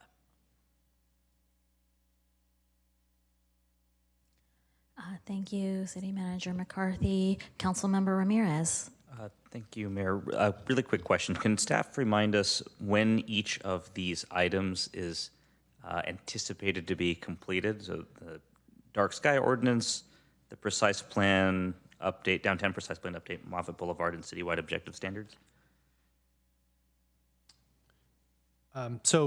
Maybe I can just reference the information, the figures in the staff report. So R3, we are projecting a completion by fourth quarter of this year, 2026. Historic preservation ordinance by potentially the end of the second quarter, but no later than the third quarter of this year. Dark skies, no later than the third quarter of this year with a goal second quarter. Citywide objective design standards would finish probably in late 2027 is the best estimate at this point in time. And then the Moffett Boulevard precise plan, is projected to be completed by the end of the fourth quarter of this year. And the downtown precise plan going probably mid to late 2028 is the best estimate at this point in time. 2028. Correct. Thank you. All right. Any other questions? Oh, I see a question from. Is it a question or, oh, great. We will now move to comments by the council, which should include feedback on the questions staff pose in the staff report. If staff could put slide 27 up with the council questions relating to SB 79, we'll start with that first. And because I also know my colleagues very well, there might be items where we may need to do a straw poll on. So staff will be capturing any items that we will be doing a straw poll on, and so after you are done speaking, they will put on the screen possible items that we may need to do a straw poll on after each council member has spoken. All right, so we will start with Council Member Hicks. Start with turning my mic on. Okay, I'm gonna give my initial ideas, and I'm curious to see other people can build on them. So I am responding to some of the things that. Well, no, I'll start with saying I am for a TOD alternative plan that focuses on the downtown. So I guess that is C. I'm not extremely concerned about getting it done right away. Maybe I'll regret saying that later. But it seems to me that the economic conditions we have now give us a little reassurance that we can work on something that we'll be happy with. You know, it won't be probably the last one we ever do. We'll learn from it and reconsider it later. So I'm not saying I want something that we spend, that we're not making the greatest novel we can ever write or whatever. I'm also very interested in a historic exclusion ordinance as quickly as we can do one, if we can do that before the TOD alternative plan. For me, the model for us is more or less, is in some ways, we're all different, but is more or less Sunnyvale that has Murphy, protected, and I think they'll put that into a TOD alternative plan, and then they, build up around it. I want to say kind of the values. This was a really good technical report, the staff report that we're working off of. But there were not, of course, values expressed in it, because that's our job. So I think I should say some of my values now. The first thing I think, following the things that I've said would do, we are encouraging housing. That's one of the goals of this project. We're now not getting much in those areas, so this does encourage housing. At the same time, I agree with Mr. Watson. It's not going to all go at once. We're not going to tear it all down. Things will be torn down and developed gradually. And I think we should decide where those things happen. We don't want 10% of it to develop and we say, we wish all that development was consolidated. It's scattered site. We want to make those decisions. And we want to make those decisions in a way that continues the projects that we're in the middle of. The main project that I'm worried about right now is, call it what you will, the pedestrian mall or that downtown component of our economic vitality, which we've been putting time and money into and we expect to invest in more. And I think if we don't plan carefully, to me it's not so much the historic buildings themselves. Thomas Jefferson never lived there. That's not the kind of thing that we're looking for. It's a sense of place that we get from kind of the overall, like Murphy, not every building is historic, but a couple blocks with sense of place. I can pretty much guarantee in the next 10 or 20 years, the entire downtown is not going to become 6 to 10 stories. So we have to pick where we want it to be. And by transferring some of that density, we are not stopping housing development. We're saying where we want it to be. And you can see that from the upzoning that was done in the 60s in Old Mountain View or many other places I've lived. A few apartments popped up, but the whole blocks, in Old Mountain View were not torn down. So over the decade or something that they allowed that. So I think they've given us a way to have control over the projects that we're in the middle of, like the pedestrian mall, and that we should take that control. I also want to say that upzoning alone doesn't make economic vitality. There are a lot of places with tall apartments, such as the San Antonio Center, taller than downtown Mountain View, not as vital in terms of walking and community.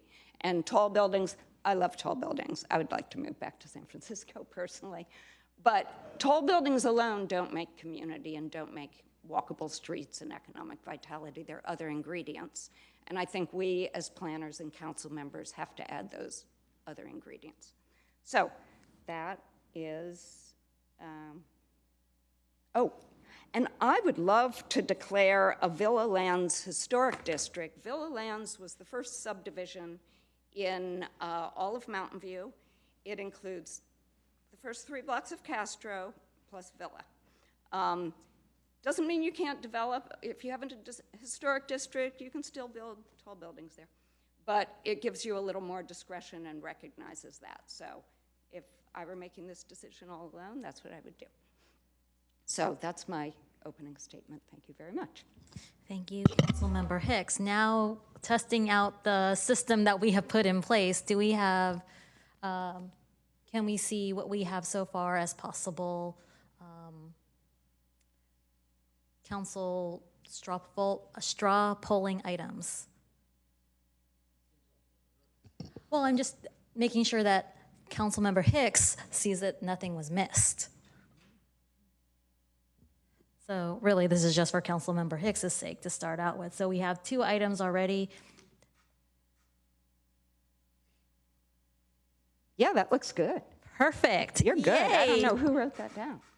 All right, so next we will have Councilmember Ramirez. We could put up slide 27 back up. Thank you, Mayor.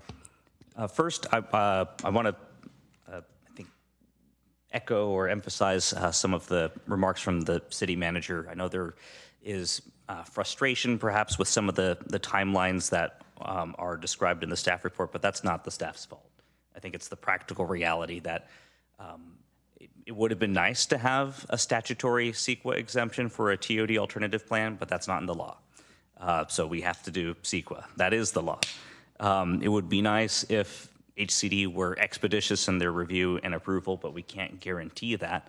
And the one thing that is within our purview is the thoughtfulness of the plans that we create And for better or for worse, Mountain View tends to be very thoughtful, and I don't think that's a bad thing. I don't think we want to rush something out there that doesn't include thoughtful development standards, or that may end up placing the residential capacity in an area where there are different unintended consequences, including making a community that is the recipient of that upset because they weren't a part of that community conversation. So we wouldn't want to rush to put something together. I think we would want to include members of the community, who are interested in downtown preservation, but also the folks who are going to be on the receiving end of that residential capacity, or who have other interests in the development of a TOD plan. So I think I appreciated your remarks, and I think it is important, to recognize that this is not a problem of the staff's making. I also appreciate following Councilmember Hicks. I think there are probably a lot of themes that are going to be similar in my own comments. I think I'll start with, though, as I've sort of reflected on a lot of the material, this feels more than anything like a workload management exercise, more than it is like a land use policy making exercise. I think what the staff's ultimate contention appears to be is eventually we should put together a TOD alternative plan. We should have objective standards, right? We should try and shape and guide the physical evolution of the community as best as we're able to, recognizing that there are many constraints under SB 79 and state law. So I think my direct response to question one would be, yes, we should pursue a TOD alternative plan. Personally, I don't know if I would necessarily want to just limit it to the first 3 blocks of Castro. I think that is important, and we have a lot of community input right now. But I think, as many members of the community also alluded to, over time, other members of our community who are in Mauna Loma or elsewhere will probably want us to start thinking about their parts of the city as well, their neighborhoods. So I would say, yes, pursue a TOD alternative plan. I agree with Councilmember Hicks. I don't think we should start it today. I think there's a lot of work that has to go into the existing work plan items. I would like to see those completed, and also how we talking about what the TOD alternative plan should achieve is important too. There are some areas where we may want to limit the density and height, and there are other areas where we're maybe more comfortable with shifting that height, but that, beyond being a technical and challenging mathematical exercise, I think it's also, that's where, what type of a community do we want in 20, 30, 40 years is a critical component of the conversation that we're really not able to meaningfully have right now. So question one, yes. But I think that should follow the existing work plan items. And in particular, I think the citywide objective design standards are really important. That's citywide, right? We have many instances where not having objective standards has resulted in suboptimal development elsewhere in the city. And I think that's why that work plan item is critical. And also the precise plans, the downtown precise plan update and the Moffett Boulevard precise plan update can inform the TOD alternative plan. And I would welcome staff's perspective on perhaps maybe there's a different way we can approach those precise plans. One thing to consider is if the downtown historic core had a base density of 60 units per acre, we could have a simple exemption by ordinance today, right? If it were just 10 units per acre more dense, we would actually have an easy way to exempt that portion of downtown, but it's not sufficiently dense. So we don't have that simple pathway that SB 79 does allow. So, maybe a more narrowly scoped downtown precise plan where we talk about making that area 60 units per acre could allow perhaps more quickly a simple exemption where you don't have to go through a much more elaborate TOD alternative plan, and it can provide perhaps some relief more expeditiously. But that's where I think we would need a lot of input from staff about how to rescope or how to appropriately plan for the existing items to see them through and maybe break out the things that are more urgent and defer the things that are less urgent. For question 2, I agree with Councilmember Hicks. I think we should pursue the exemption for historic resources. That's something that we can do through ordinance without CEQA. I don't support the other exempted parcels. I was going through that map, and most of those, first, there aren't that many. Many of them are already built out, or it's like City Hall or the Kaiser building. I don't know if that's the priority. Some of these other areas, I don't want to trigger, conflicts of interest, but I live in a very dense part of the city, and I don't know if we necessarily need to exempt, the San Antonio Precise Plan from SB 79. And honestly, that staff time and capacity would be better spent on many other things. So maybe it's like a modified staff recommendation where pursue the statutorily CEQA exempt, historic resource exemption. Do not proceed with the precise plan, sort of the random assortment of parcels exemption. Pursue the objective standards by ordinance option, which right now I think would use R3 as sort of the baseline, which I think is a good place to start. I agree. And then after we've completed the work plan items and informed by staff's recommendations about how we should think about the precise plans in particular, then we should start the TOD alternative plan. So happy to sort of go through that if that's helpful again. I also want to answer question 4 because that's the easier one. We really don't have a lot of options there. If we don't meet the deadlines, the projects are deemed approved, which is actually pretty crazy. So it's in our best interest to have a process that allows us to meet those extremely aggressive deadlines in state law.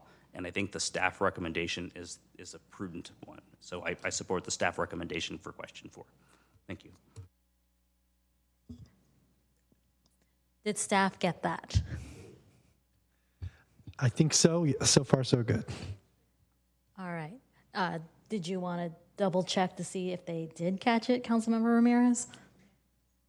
Because that you are the one I'm most worried about with this process.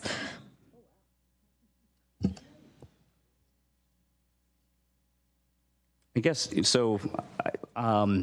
Maybe this is a process question for later. Some of these, I'm not certain, need straw polls, like include members of community and development of TOD alternative plan. I don't think there's a scenario where we would exclude the community. So I mean, it's if that's helpful guidance for staff, then certainly. But I feel like do you have an opinion? Mayor and council members, if I may. So I would suggest that what we're trying to capture here are your options, frankly, for number 2, question 2. Because if you're going to think about different approaches, that's where the straw polls are going to come in. So I would suggest, just for efficiency's sake, that let staff capture this and then let's display it at the end. And then to staff, why don't we just make sure that this document is capturing the items for the straw polls, because I'm also taking track of where we're at with questions, and then let's pull it up after we're done, and then we can move forward from there, if that works. That does work. Can I ask one thing I completely forgot? We only have like 2 staff who do advanced planning. Maybe we should have more. Maybe you should have some friends, Eric, because I know we're expecting a lot of you. And maybe adding, I don't know, I'd love to see maybe in the mid-year, like consideration of like, we're getting to a point where our staff are gonna break. If we keep adding all of these state mandates on top of the council priorities, I think it's something we should seriously consider. Thank you. All right, thank you. We will, if we could go back to slide 27, and now we will have Council Member Showalter. Thank you. I like this list thing with the chart. Very good idea. I used to make one on a piece of paper, but it's really nice to have it pretty and neat up there. I want to just go to a little bit of a higher level.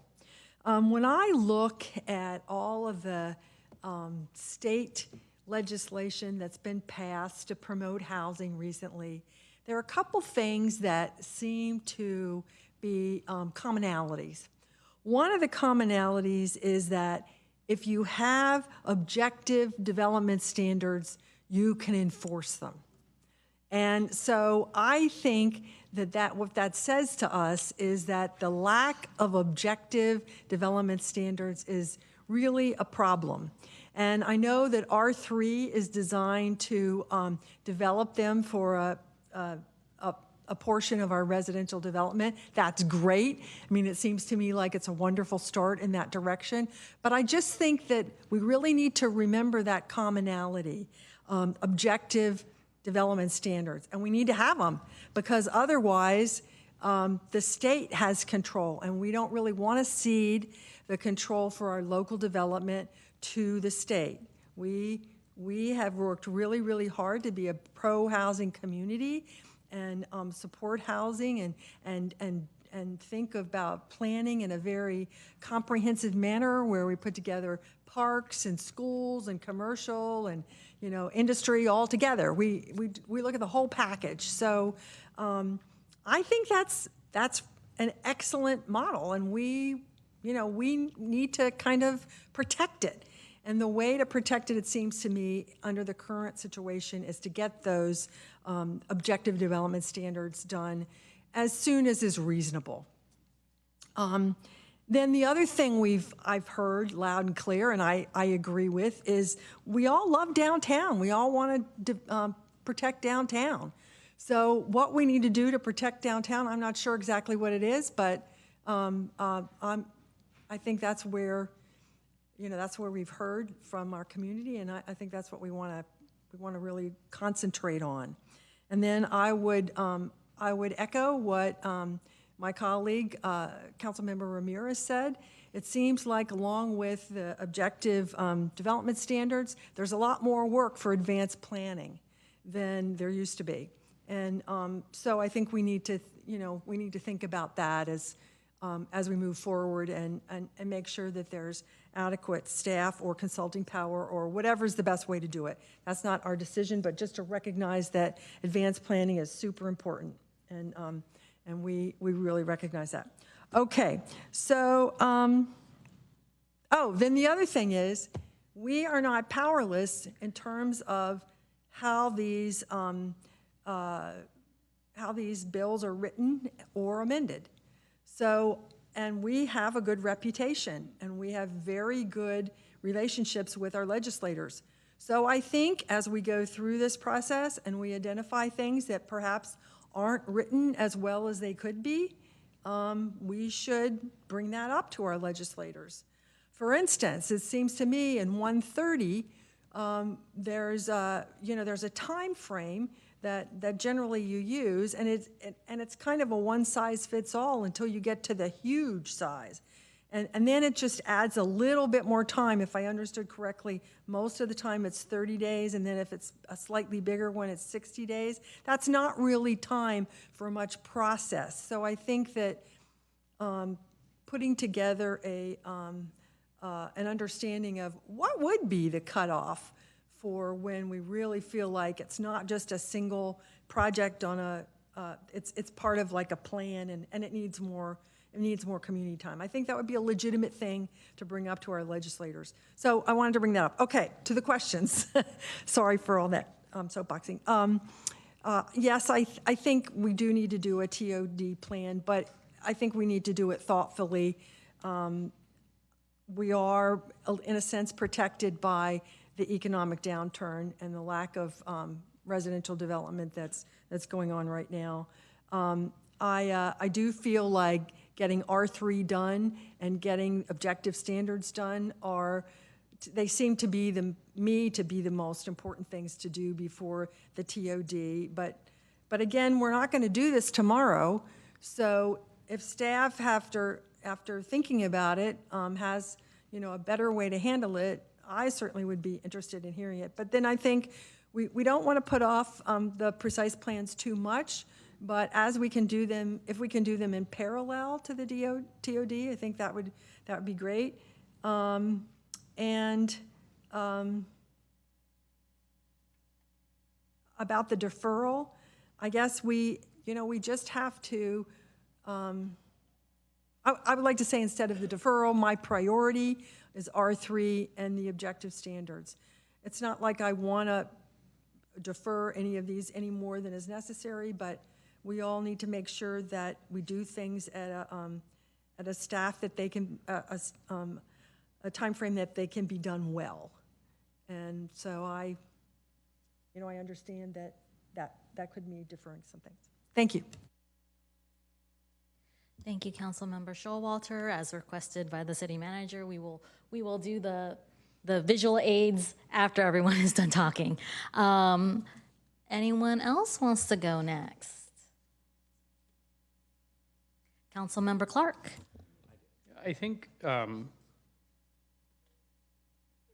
open to hearing from my remaining colleagues. I think I mostly agree with Councilmembers Showalter and Ramirez so far, but a little bit of minor difference. I think we should pursue a TOD alternative plan. I think the path forward, which is sorry, I was sitting away from the mic. The path forward that Councilmember Ramirez described, I think makes the most sense to me, mostly because we're taking a, if we were in a different economic environment like we were in 2019 per se, I would be much more worried than I am now. Because I think if you look at, and staff identified this in the report, but if you look at, I don't think we're going to have a flood of applications on July 1st. And if there were going to be significant applications later this year, it's probably going to be from the most well-resourced developers with whom we have relationships, who probably don't want to torch those relationships, I would guess, if they want to continue doing business in the city. Now, I might eat my words, as Councilmember Hicks pointed out earlier, but I think that is one of the macro factors that I think is playing into how I think about this, and also sort of doing this right versus really, really quickly. I think the one area, I don't know if it's an area of disagreement, but I do think the citywide objective standards is important because it's been pointed out, those are things that we can enforce citywide, and I think especially in the current legislative environment, they're going to become more and more important. So in terms of deferring things, the world, as much as I'm sure we all love dark skies, the world is not going to end if that gets pushed out 6-9 months. These other things sort of dovetail with one another. The Moffett Boulevard Precise Plan, the Downtown Precise Plan, the TOD Alternative Plan are probably going to inform one another. And I don't think I'm in a position where I feel comfortable dictating which of those should go first or in parallel. I kind of trust staff after they get our feedback tonight to sequence these things, what should go in parallel, what can be fast follows. But of the things that were listed, I want to get the dark sky ordinance done, or at least in a state where we can talk about it again. But I also don't feel that getting that done this year is really going to have a dramatic impact in terms of the priorities that we're talking about here, especially with the state legislature gearing up probably to pass even more legislation. And I will point out, so that's a long way of saying I think I answered yes to one. The answer to two is probably something along the lines of the staff recommendation, but more along the lines of, I think more closely with what Councilmember Ramirez recommended, except in number 3, I don't want to dictate which of these should be deferred and when. I've said that I'm most comfortable with dark skies being deferred and maybe a few other things. But I do think that there are there are tie-ins between the other items on this list. So I'll trust staff to kind of identify which of those should go when. For question 4, I do think we should create a ministerial process, approval process that makes sense. And then just the last note, as Councilmember Showalter pointed out, I hope that, and I plan to have these conversations if I'm able to with some of our state legislative representatives, and I hope others will too, and maybe the city can do this, formally on the council's behalf, or maybe the mayor can. But I really hope going forward that I think there's a lot of lost potential with the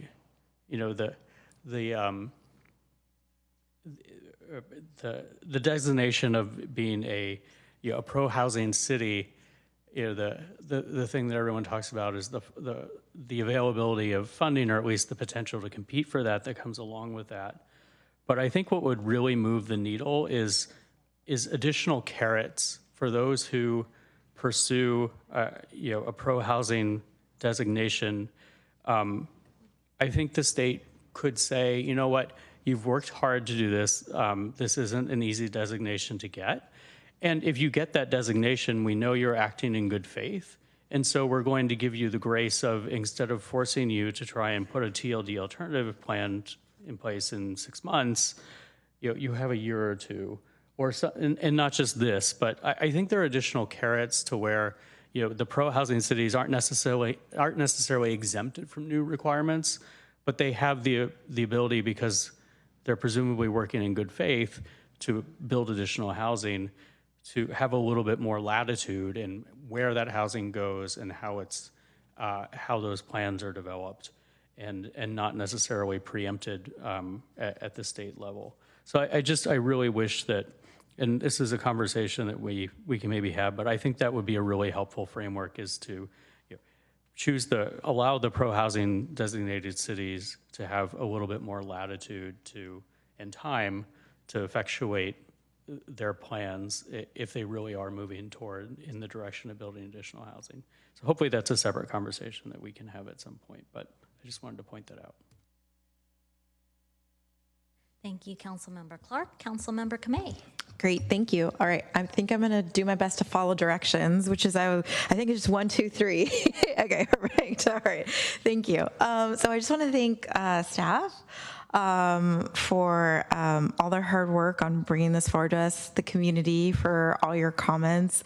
I just really appreciate all the feedback that you've provided to us. So for question 1, yes. For question 2, I'm comfortable with the staff recommendation, but I tend to be, perhaps as a former staff in another jurisdiction, I'm always comfortable with staff recommendation.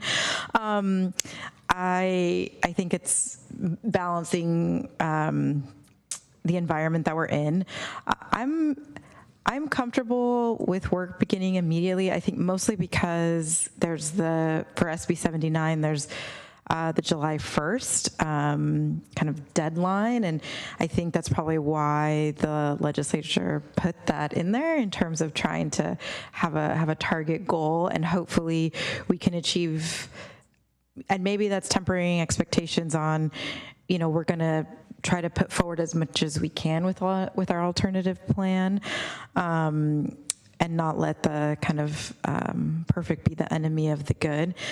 For question 3, I'm comfortable with the deferral, knowing that there's kind of the timeline looming of the July 1st deadline, and really trust staff in terms of being able to let us know kind of the different timelines. I think I hear what colleagues are saying, in particularly to the citywide objective design standards.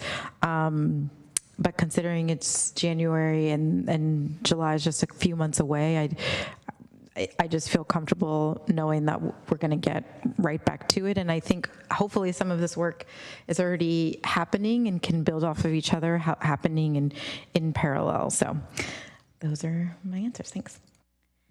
Thank you, Councilmember Kamei. Councilmember McAllister. Yes, I have a follow-up couple questions.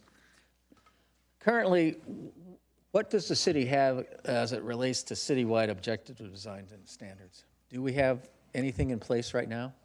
Or would this be just a tweaking of or review of?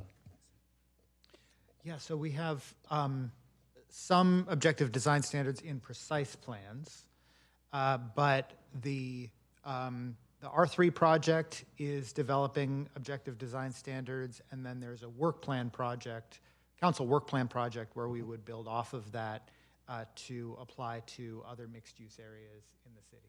Okay.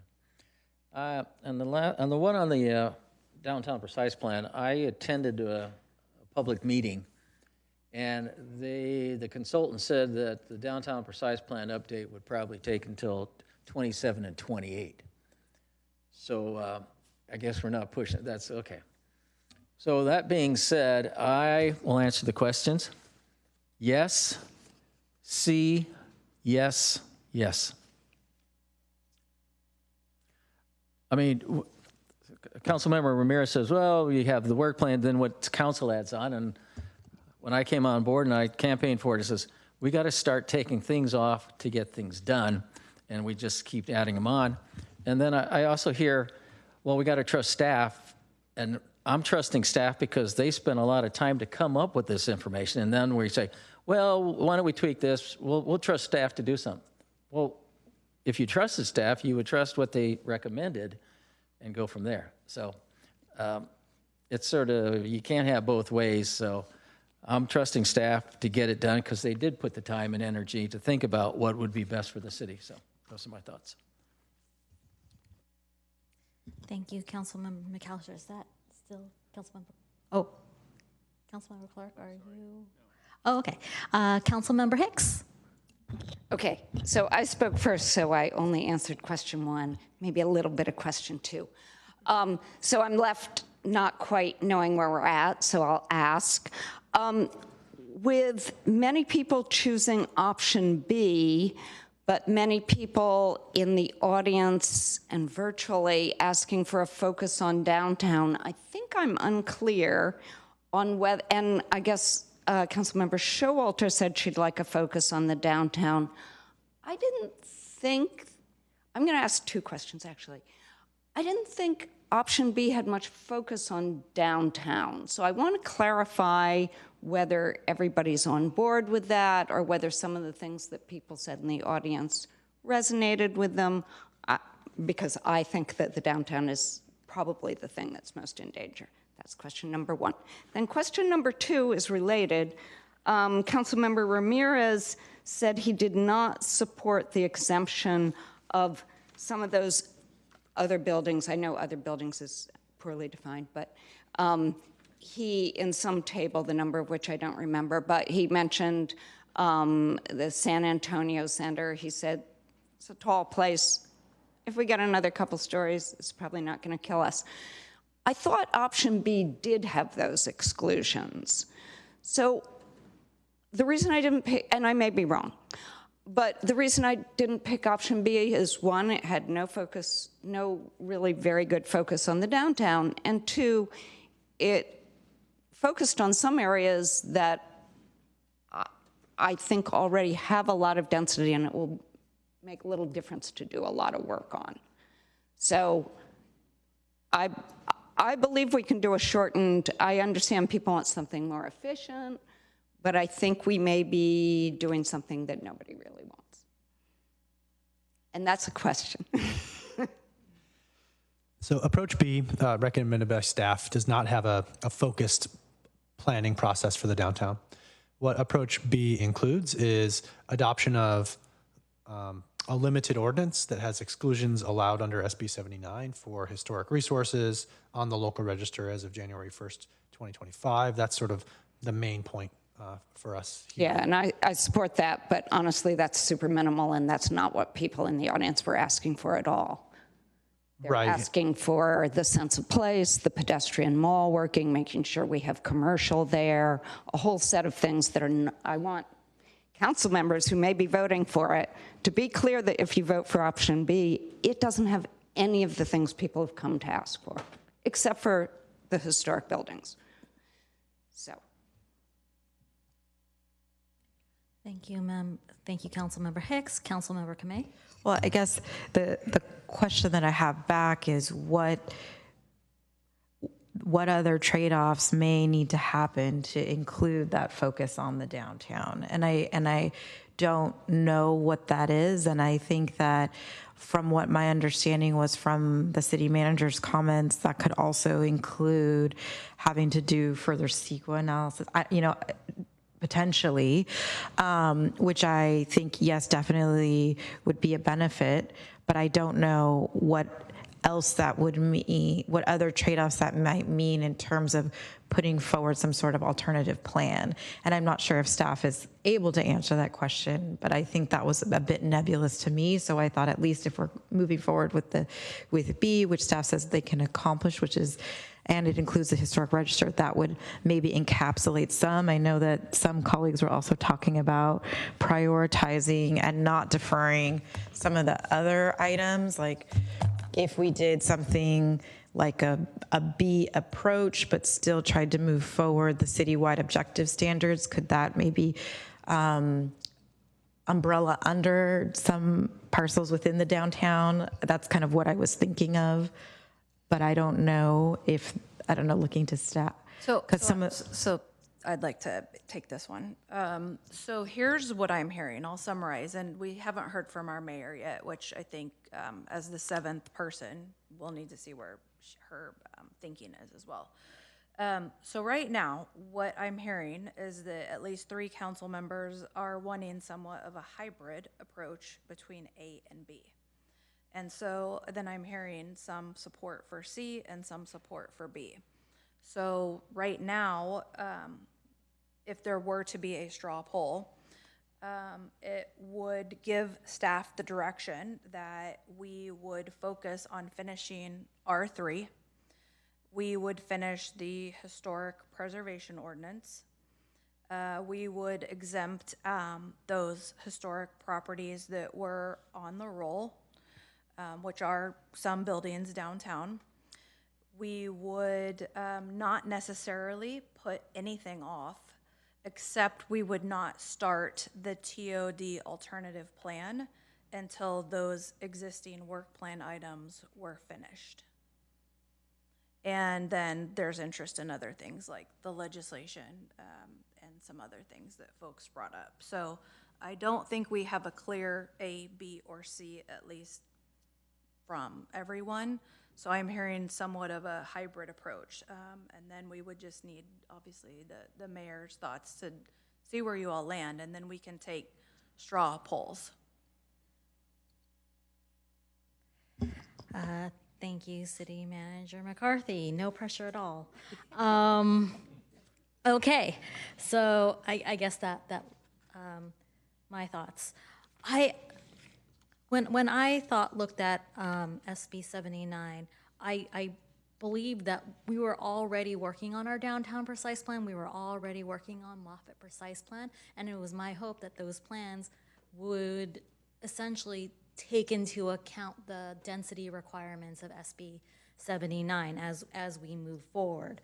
One of the questions I asked ahead of time, which was about facade standards, which I guess was my way of asking about the objective design standards, particularly for the downtown, because I do feel like what a lot of people, there is a lot of concern of us losing our downtown.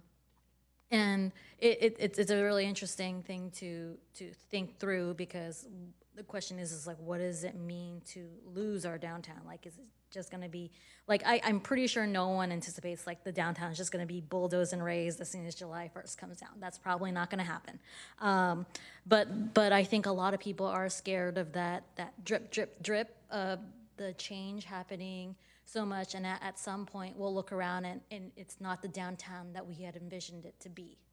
As we look into our, and I'm sorry, I'm not really good about fitting into those boxes of A, B, C. I am okay. Yeah, I would love to pursue a TOD alternative plan. I I think the reason why I like B is because I don't want to put more on staff than we really have to, but then I'm also going to be like, what about B plus?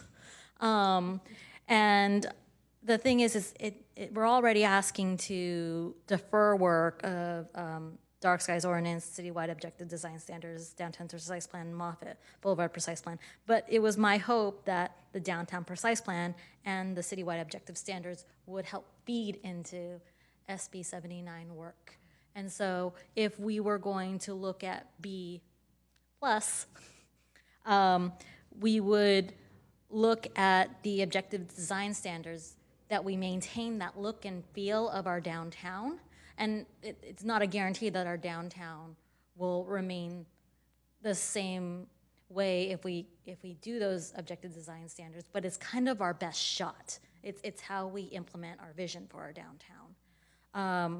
So that's overall what I was looking at. Also, due to the historic exclusion ordinance, I would love us to get started on that, just so that we can ensure that the historic buildings that we do have already on our local registry are protected, because I don't see a appetite for people to demolish those that we have already deemed as historic. I think those are my answers to the questions. Should we start with the visual aids, or, oh, I see Councilmember Clark. It was just to clarify after the city manager's summary. I'm not opposed to deferring the items in question 3. I think we should defer things to the extent we need to. What I don't want to do is just wait and do the TLD alternative after all these things, years from now. Because I think if we're going to pursue a TOD alternative, then we should do so with some urgency, and I'm willing to defer the things in number 3. I think what I was trying to point out earlier is I think some of them inform one another, and I realize that it's impossible to do all these things at once. It was just pointing out that I think, I think I'm willing to defer what we need to defer to move the TOD alternative along. I also understand that, even if we were to go with C, it's probably not going to be done for 18-ish months, right? So unless something changes. But the only other kind of quasi question I had was, one of the things that you proposed deferring was citywide objective design standards, and I thought a little bit more about it. And maybe you can be a thought partner with me. So we have objective standards, I think, in most of our precise plans. Some of those precise plans are old, like downtown, but they're there. And so that covers a big chunk of the city. That's El Camino, all the precise plans. So really, citywide objective standards might have saved us in some of these instances where we were outside some of those precise plan boundaries. But those were kind of few and far between, not to say they weren't important, but that changes my willingness to defer that a little bit more, knowing that a big chunk of the city is already covered by those. Plus, we're doing R3, and those objective standards can inform some of the other things. So I just wanted to update my thinking there, and just correct me if I'm wrong. But I feel like, while all the objective standards might not be the same, there are written objective standards in most of the, a big chunk of the city, because we're talking about precise plan areas. Is that right? I think that's correct. I think it's important in answering your question to understand the context in which you're asking the question. So yes, generally, that is true, what you described. There are objective development standards, more or less, depending on the area and the age of the plan, for example. The challenge is, if it's in the SB 79 context that you're asking the question, those objective standards probably would prevent achieving the heights, densities, and residential floor area ratio that we're obligated to allow, and so they wouldn't be enforceable. I see. So that's where the need to do focused planning work, building off of R3 as a starting point, to tailor those standards in a way that shapes those projects to the extent that we can still shape them, and allows them to achieve their density, floor area ratio, et cetera, to which they're entitled. Okay, that's helpful. So I think well, I guess we'll get into where we all land and we'll figure out a path forward in one way, shape, or form. But. Just a clarification from what Councilmember Clark was asking.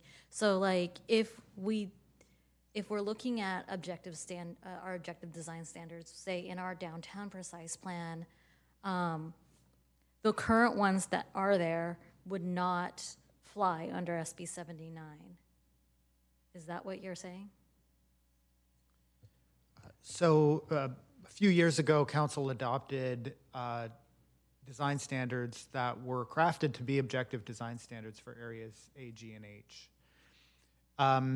There was some direction at the time that the Council wanted to, modify some of those, and we're working on some of those modifications with the project right now.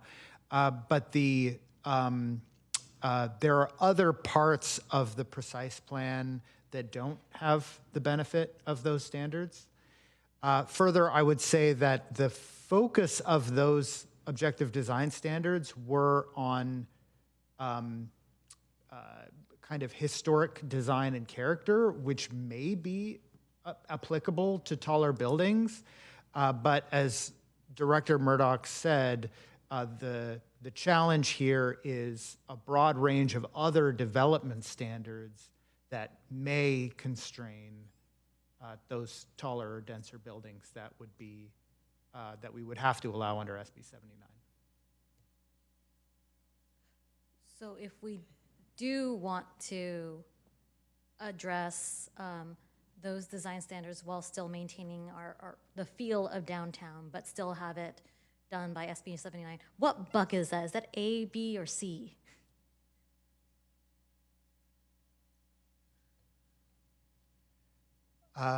That would be, well, A doesn't include any updates to standards, so that's just the exclusion of sites. That would be bucket B. Okay. Bucket C involves changes to density. Oh, okay. All right, that makes sense now. All right, are you still up, Councilmember Clark, or are you good? All right, Councilmember Hicks.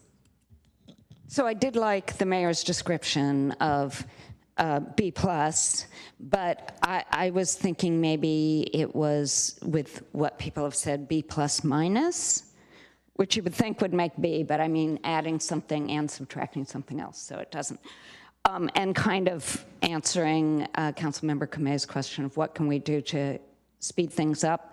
So I'd say the first thing is I don't feel like we have to finish by the July 1st deadline, and I don't think we will. And I think, as people have said, because of economic conditions, I don't want to go too far out there, but I'm not too nervous of going past that line.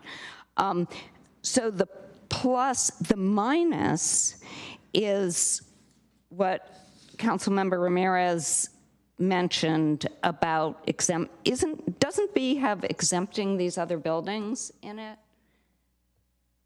Yes, B includes exemptions under the provision of SB 79 where the zoning allows more than 50% of what is prescribed in SB 79. So I thought, if I heard right, that Councilmember Ramirez said that was probably not worth our time. And if everybody agreed it wasn't worth our time and people are looking for things to cut, we should probably cut the thing that's not worth our time. So I would agree with B+ minus what Councilmember Ramirez said is not worth our time. But most people have said they want to do a TOD alternative plan, but I think that's at some time in the future, people have said, tell me if I'm hearing wrong, when it can be informed by objective standards, and I would say probably informed by the Downtown Precise Plan and Moffett Precise Plan, the amount of work that's been done in them so far. But that's the thing people say they want to do a TOD alternative plan, and some people have said they want to focus on the downtown, but I'm not sure that I've understood, and do it later. I'm just not sure they're going to do this. We all are going to do this TOD alternative plan later, but Does it focus on downtown? Is it just, are we just all talking about C but doing it later? I'm not sure. Mayor, can I offer a way Yes, to think please. about doing the TOD alternative plan later? I think the reality is we can't, at the staff level, do all of these things all at once. I think the council understands that. So what we're talking about is trying to pause some of the existing work plan items, other than R3 as an example, historic preservation ordinance as an example, pausing the others only to the extent needed to complete this first tranche of work, the ordinance to exclude historic resources that are already on the register, and then completing R3 so we can use that as a launch pad to build objective development standards that meet the purpose of SB 79. Really, the timeline to do that pushes us into early to mid 2027 already, when the council will be developing its work plan for fiscal years 27 through 29.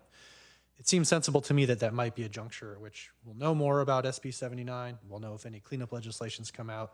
We'll know what other priorities may have emerged at that point, what work plan items we've completed, and council can prioritize then whether to do a TOD alternative plan, which seems supported at this time, and also the scope of that. Is it remaining focused on Area H, which is a very narrow task, or does council want to prioritize a bigger planning activity by the staff at that time in order to broaden that beyond Area H?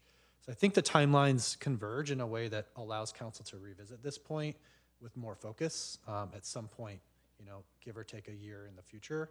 So I want to offer that, and we may not have to have the council solve all of that now. What you are, I think, approaching is knowing that you're not going to do that now because of the drawbacks of deprioritizing other work that would be necessary to do a TOD alternative plan starting today. Okay, Councilmember Ramirez. Thank you, Mayor. I actually appreciate what Director Murdoch just shared. I think that we're not going to prescribe a date to start the work.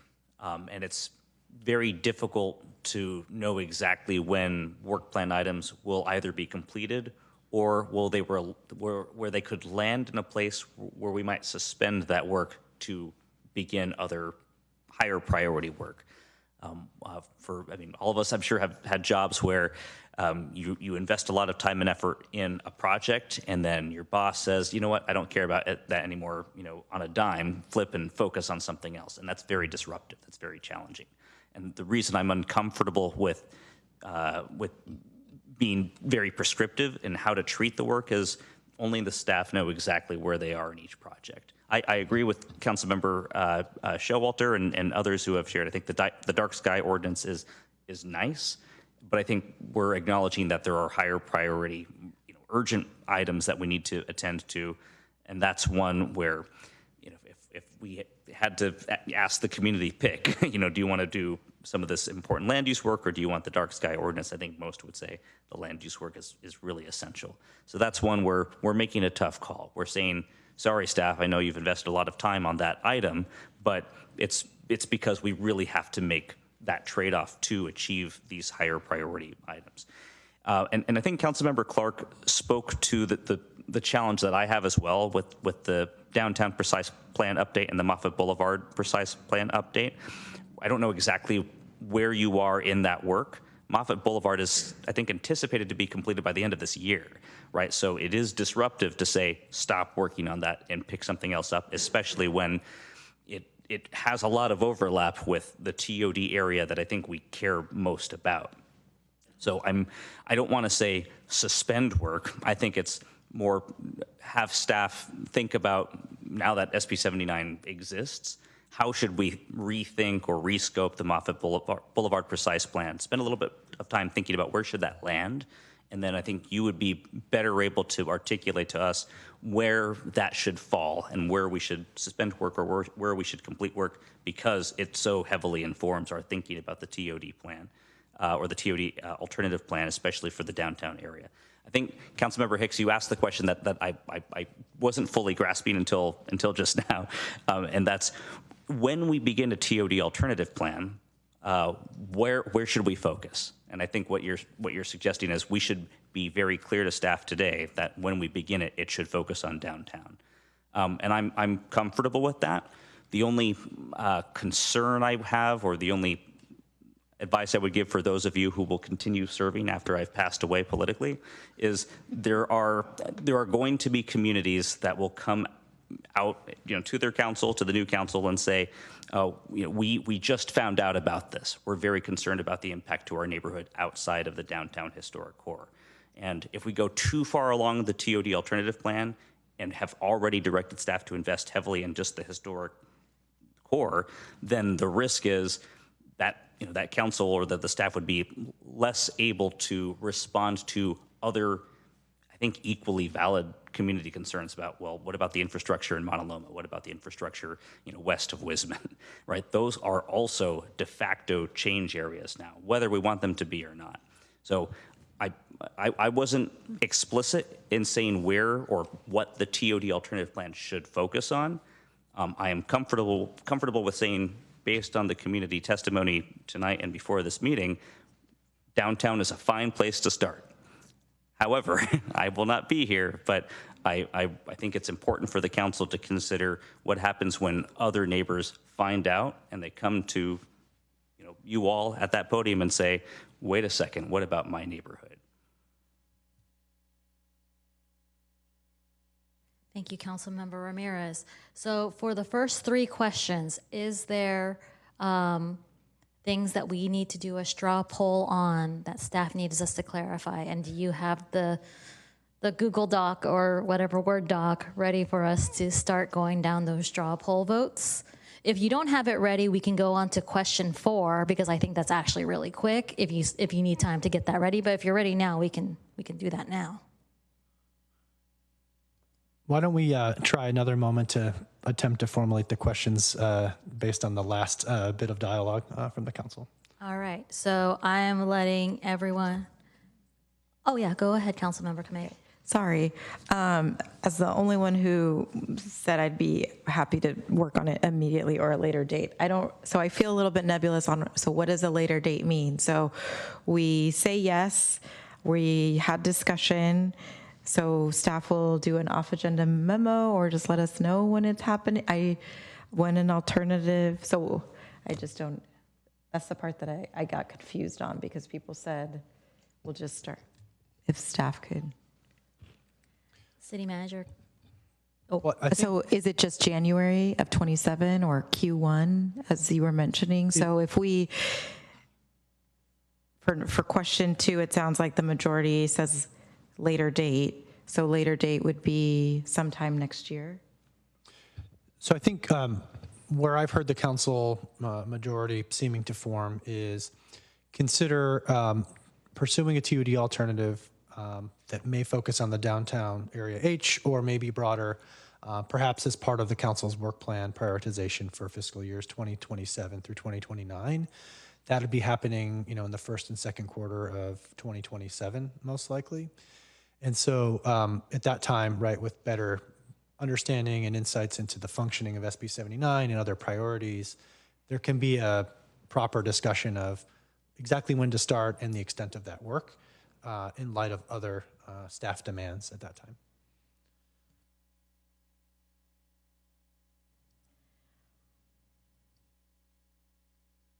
So effectively,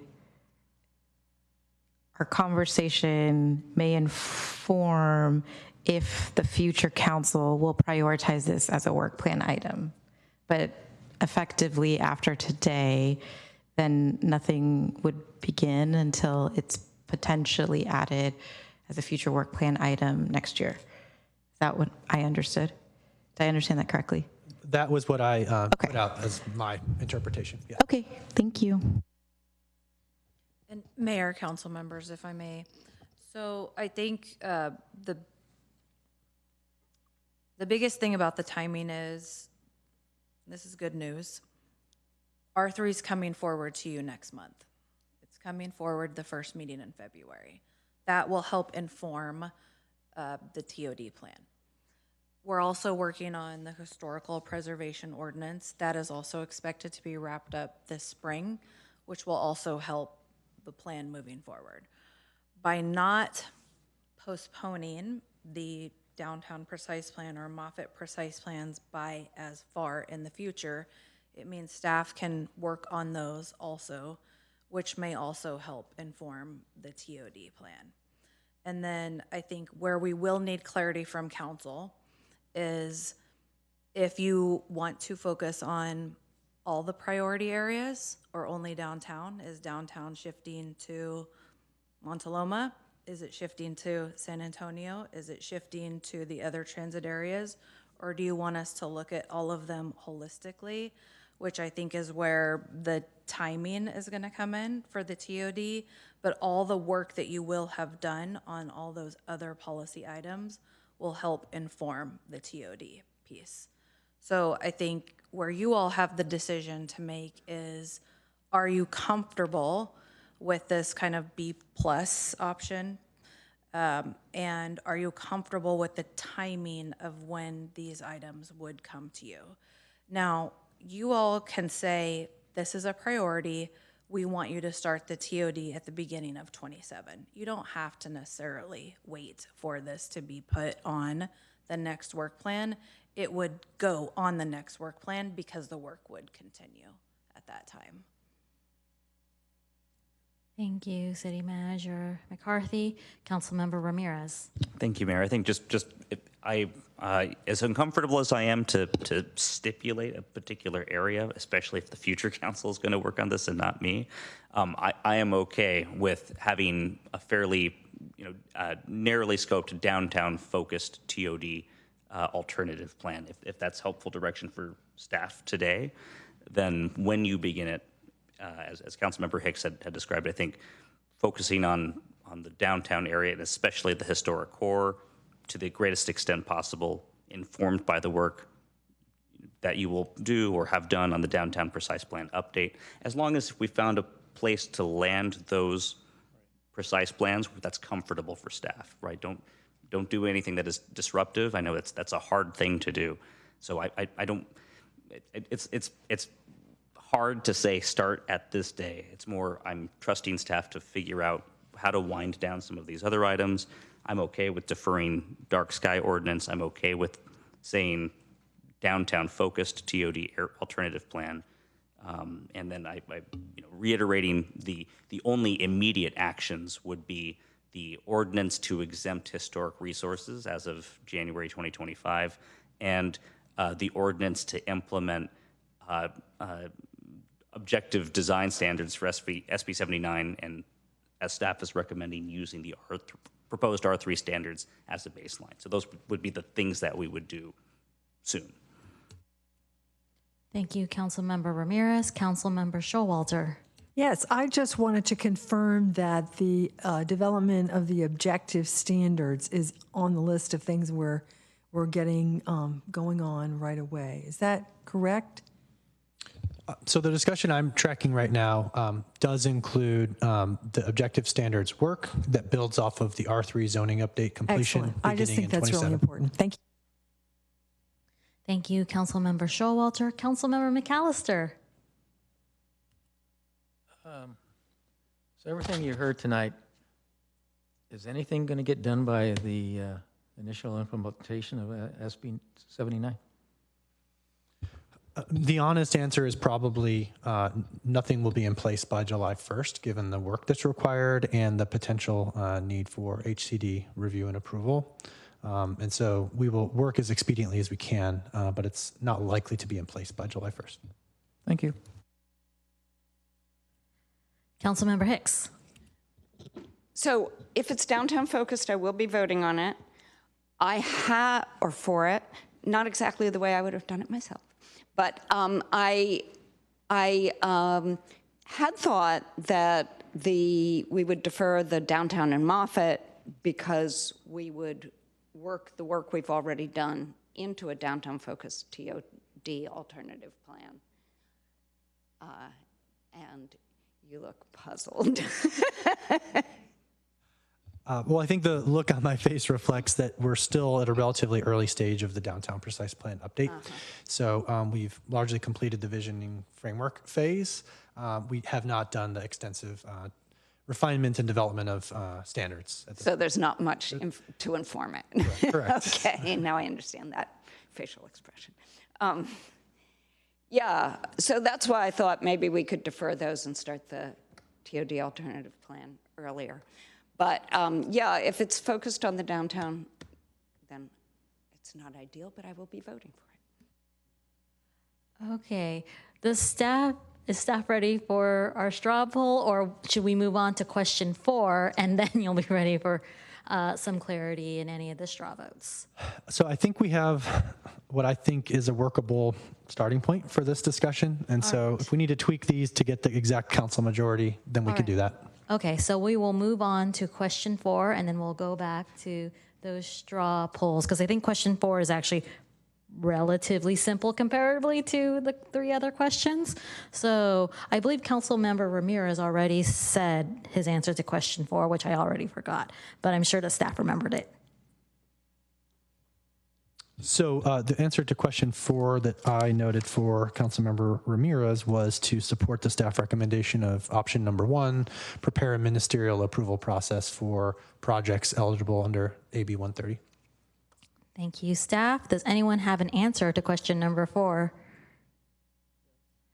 Councilmember. Mayor. Oh, yes. You may just want to do a straw poll and do who supports staff's recommendation. All right. So let's go with that. Everyone who supports staff's recommendation for question number 4, please raise your hands. All right. We have 6. Oh, any opposed? All right. And abstentions? Oh, yes. Go ahead, Councilmember Showalter. The reason I'm opposed is because I really am sad to think that there won't be a public hearing where people who object to a project or have good suggestions for it can share them. And that's one of the things that the ZA hearing, I think, is really valuable for. Granted, with this new AB 130, the city won't be able to say, okay, you have to make that change. But a lot of times our developers hear an idea that is suggested by our residents and say, oh, that is a good idea, I could do that. And so that's why I'm objecting, because I feel like even though we can't require them anymore, we need a vehicle, or I would like there to be a vehicle where they can share those opinions. Thank you, Councilmember Showalter. I'm trying to see if there was like a question relating to that about. Oh, there wasn't. Oh, about the ability for community input, even when things are ministerial. Like there's usually like a big sign saying there's a development coming here and send an email to whoever. Is that correct? So I think what you're describing is the public notification component of the discretionary permit process where those on-site signs are provided. We have contemplated evaluating in this ministerial approach some sort of courtesy notice and possibly a written comment opportunity. We need to think more about how that would work, but that would at least offer the opportunity to point out unique issues or concerns about a particular site or neighborhood that may not be evident to staff that could have bearing on our analysis. And so that's one of the alternative sort of options that might come along with this ministerial process if we can find a way functionally to make it work. Okay. Does that sound good to you, Councilmember Showalter? That does sound good. Thank you. All right. Thank you. Councilmember Hicks, you're up. So, Councilmember Showalter, I appreciate your no vote. I was going to add that as a comment, not as a no vote. So I agree that it's important to notify. It was mentioned in the staff report, but probably not everybody here has read the full staff report, that there could be courtesy noticing as a part of this. And I agree with Councilmember Showalter. That's important. Some way of taking in people's comments, because they can be really, in my time as a planner, they can be really helpful in things you actually want to act, that are beneficial to you to act on, maybe even save you money. And then I also think we should check on the purpose and role of the EPC, because this is changing a lot of what the EPC does. So I think we're going to need to check in on that. And like we said before, for the SB 79 portion of this agenda item, we should lobby for modifications we may want to this legislation, such as longer timeframes for planners to complete work on larger projects, like really big projects. So those, oh, and we should publish something in the View about this.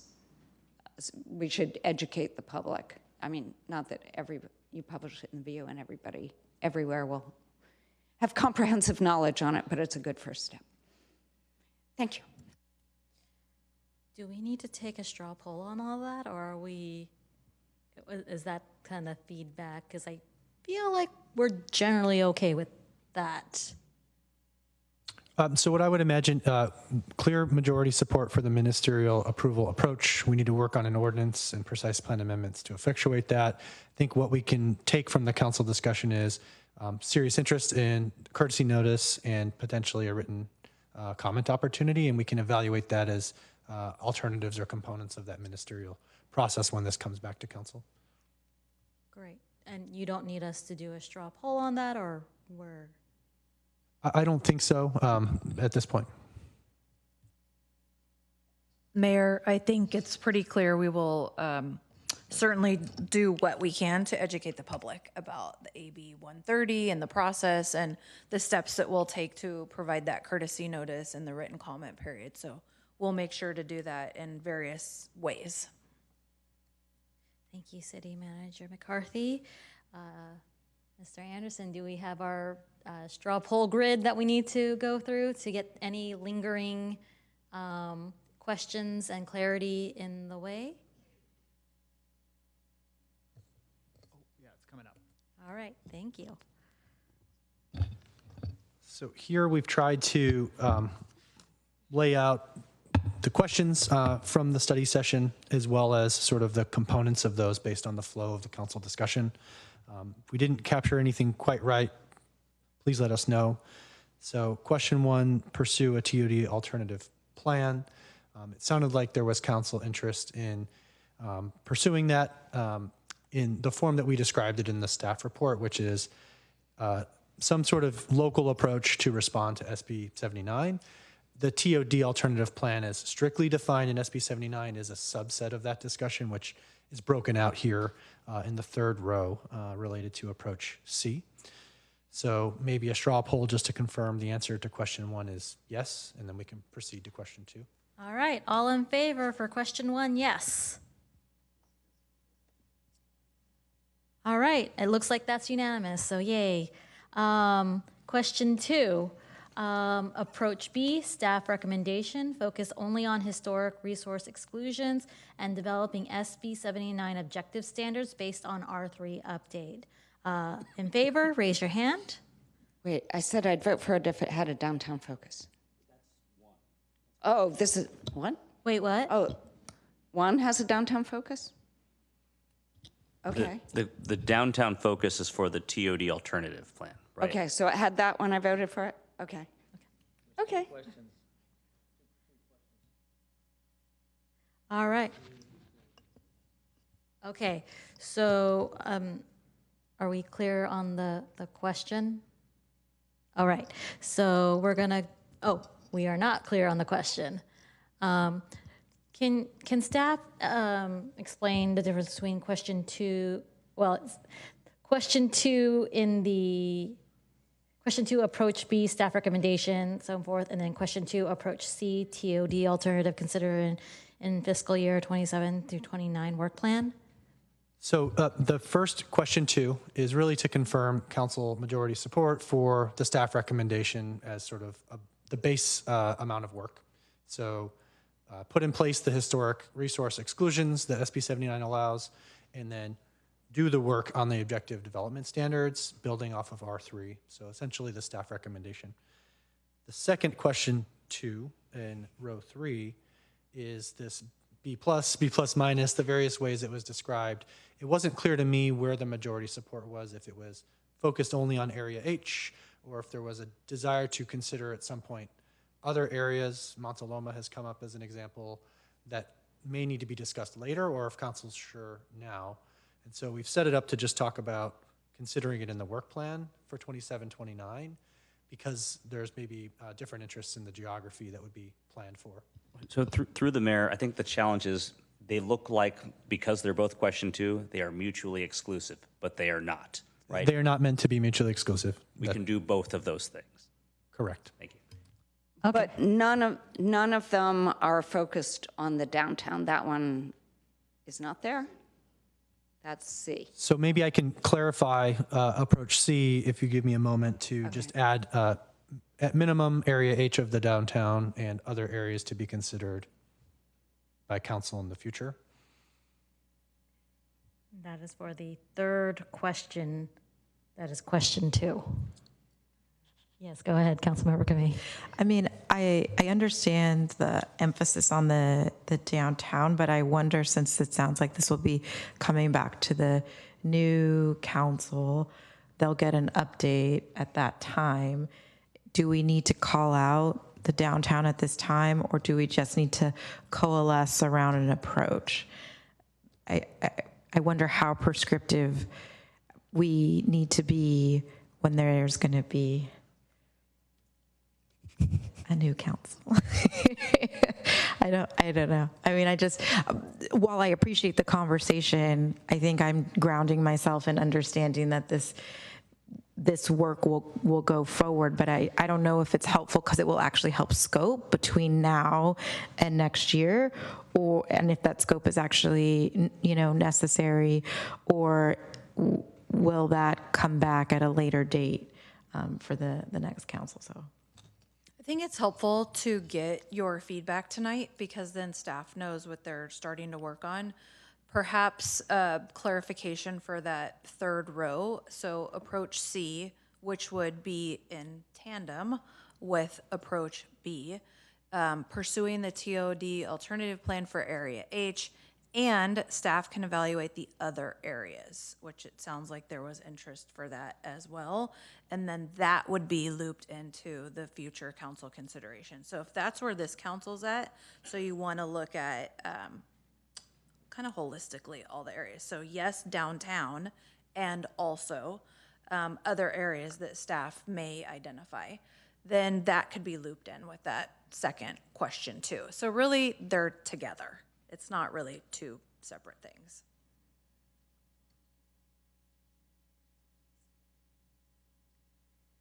All right. Let's do the second question in the row, which is the approach B staff recommendation. Then this is not exclusive to the next question that we're going to do after it. But let's start getting answers for staff and consensus. So question 2, approach B, staff recommendation, focus only on historic resources exclusion and developing SB 79 objective standards based on R3 update. All in favor? 1, 2, 3, 4.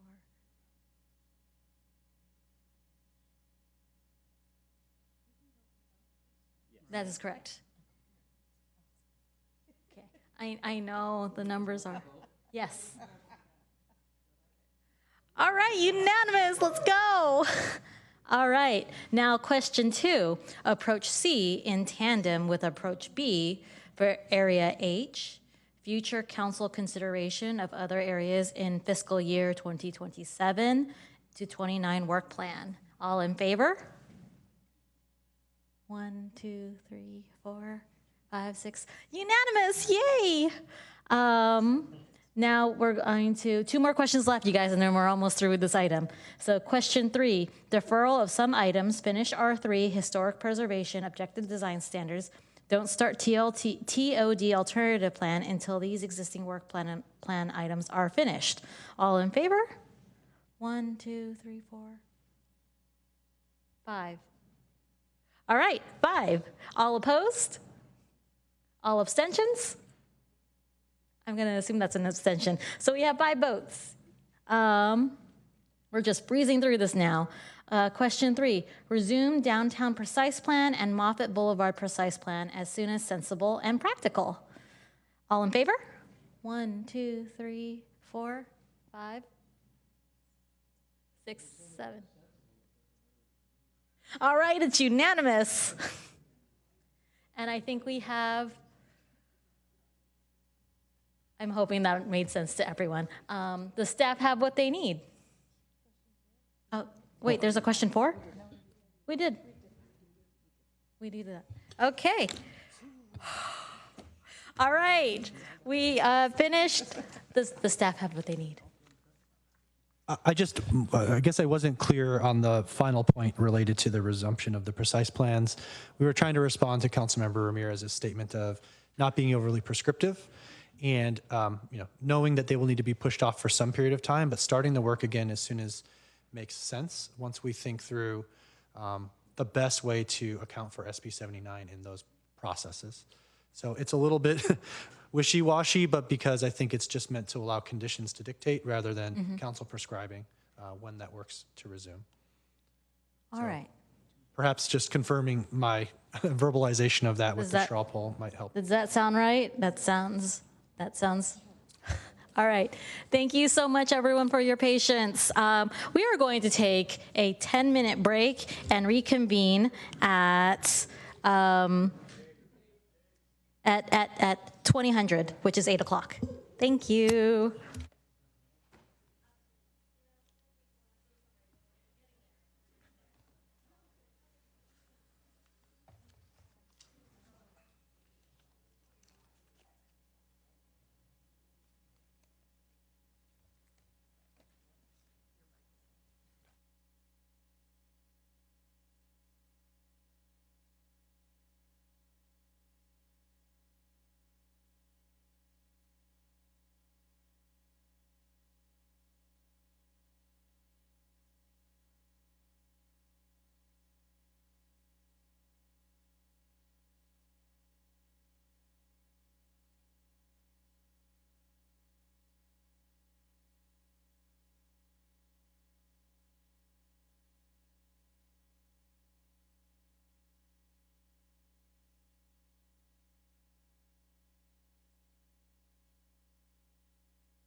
Okay, everyone.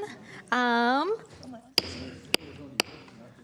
hi. We're going to call this meeting back to order. Welcome to the joint meeting of the Mountain View City Council and Shoreline Regional Park Community of January 27, 2026. Please join me in the Pledge of Allegiance. All right. I pledge allegiance to the flag of the United States of America and to the republic for which it stands, one nation, under God, indivisible, with liberty and justice for all. All right. The city clerk will take attendance by roll call. Councilmember Hicks? Here. Councilmember Kamei? Here. Councilmember McAllister? Here. Councilmember Ramirez? Here. Councilmember Showalter? Here. Vice Mayor Clark? Here. Mayor Ramos? Here. You have a quorum? Yay. All right. Thank you. All right. We will now move on to item 3. Please note this is a presentation only. City Council will not take any action. Public comment will occur after the presentation item. If you would like to speak on this item in person, please submit a blue speaker card to the city clerk now. All right, so we are happy to be joined. Oh, I should move up. All right. We are happy to be joined this evening by Leslie Carmichael, board member of Hope's Corner, to accept this proclamation. Leslie, will you join me at the lectern?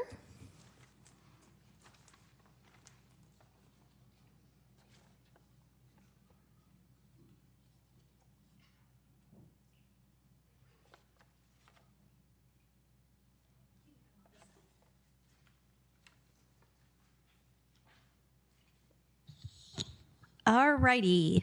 The proclamation reads, whereas January has been recognized as National Poverty in America Awareness Month, an opportunity to shine light on the struggles faced by millions of Americans daily and to explore solutions that ensure opportunity and dignity for all.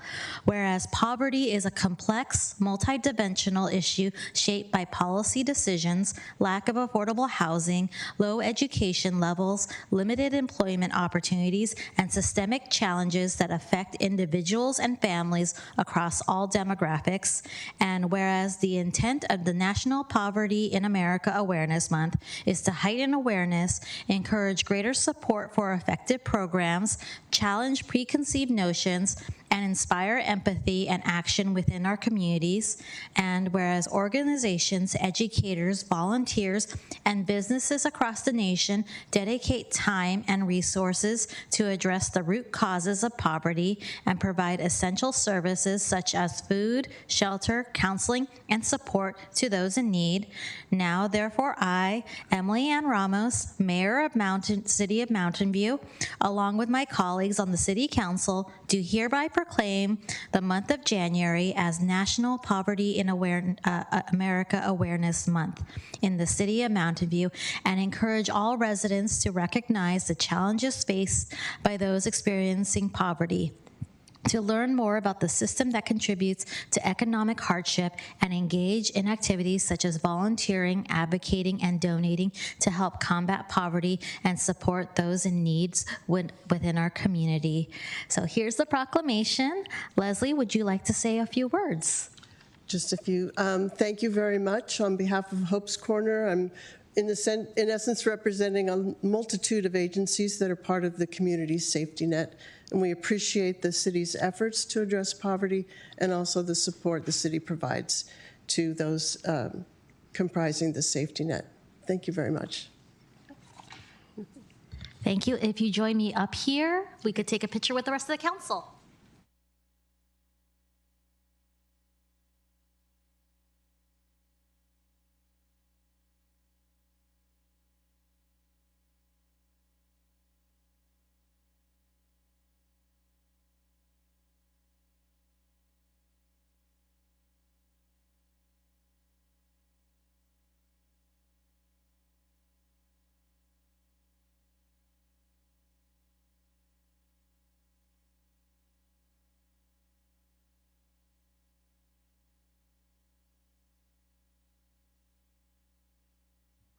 Okay, would any member of the council like to say a few words?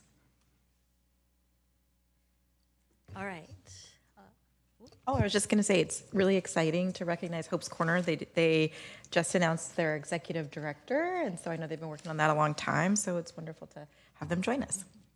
Yay. Thank you, Councilmember Kamei. And this would be a good time for what I promised at our last meeting, to have a call to action, call to service, call to community. Our proclamation recipient, Hope's Corner, is a Mountain View-based nonprofit that provides daily meals and supportive services to individuals experiencing homelessness, with a focus on dignity, respect, and community connection. In addition to meals, Hope's Corner helps connect guests to housing, health, and employment resources. So Hope's Corner, you could volunteer with them to help with meal service, food preparation, welcoming guests, and day-to-day support.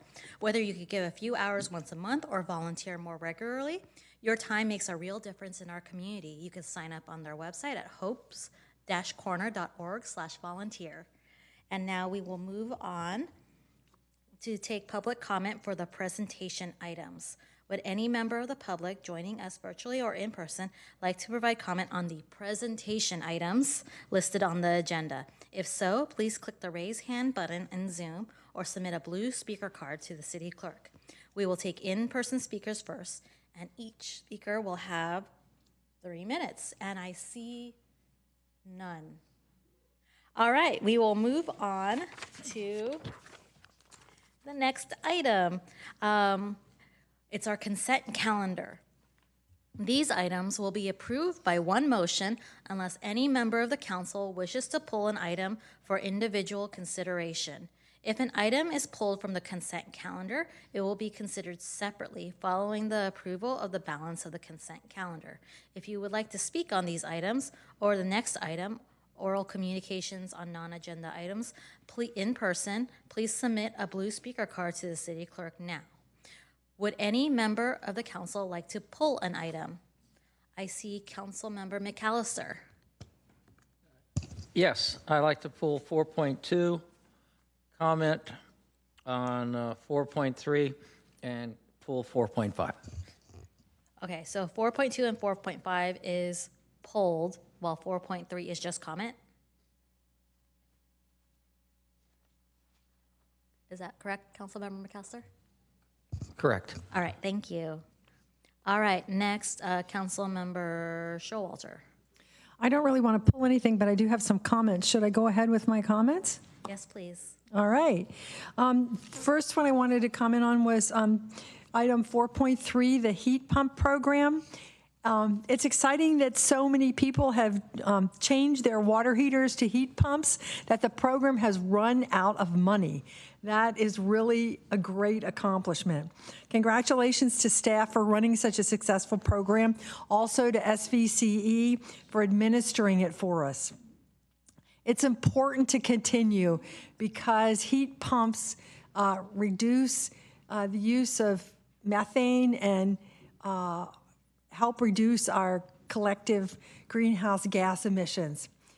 So it's really good for us to continue to this. The public has suggested that more incentives be added for large families. And from my point of view, that sounds like a fine idea if it works out from staff's point of view. I would be welcome for them to make that decision. Anyway, I wanted to thank everybody for the heat pump program. 4.4, the Mountain View Affordable Housing Initiative Fund.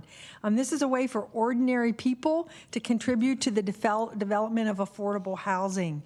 And I'm really pleased to see this creative mechanism set up so that you or I or anybody you know could donate $10 or $10,000 or $1 million to this fund and help with what's really one of the major crises of our time, which is affordable housing.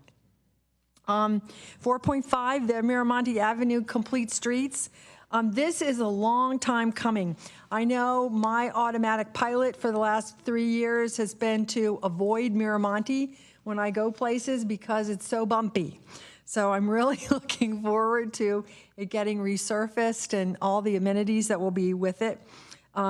And staff has really worked hard to make it as comprehensible as is reasonable and to let other projects that would be required to the street to be dug up to be accomplished first. So it'll only have to be surfaced once. At our December meeting, the subject of the left turn at Sladkey came up, and I'm glad to see that the staff will be analyzing the situation and making suggestions to the neighborhood. That's really good government service. So thank you, staff, for rising to that occasion. 4.9, the downtown utility improvement and citywide trash capture devices. This is about important replacements to our water mains to make sure our water delivery system remains in good working order. We have over 176 miles of water pipelines in Mountain View that need to be maintained. So we need to work on that every year, and we do. And it's something that we should all be proud of and support. Then as part of our stormwater monitoring permit, we have to install trash capture devices in our storm drains. And these permit requirements are given to us by the Regional Water Quality Control Board. And we work collectively with many other communities in the region under this permit to help keep our streams and the bay clean. And then the final one I wanted to comment on is 4.10, the Shoreline Park Water Control Structures Improvements. This is about the restoration, there's a restaurant next to the Shoreline Lake, the restoration of the island in Shoreline Lake that has provided really wonderful bird habitat over the years. Unfortunately, this island has eroded, so it's much smaller than it used to be. And this restoration project is designed to return it to its original size so that it can be the bird habitat that we like to have. So thank you. Thank you, Councilmember Showalter. Councilmember Hicks.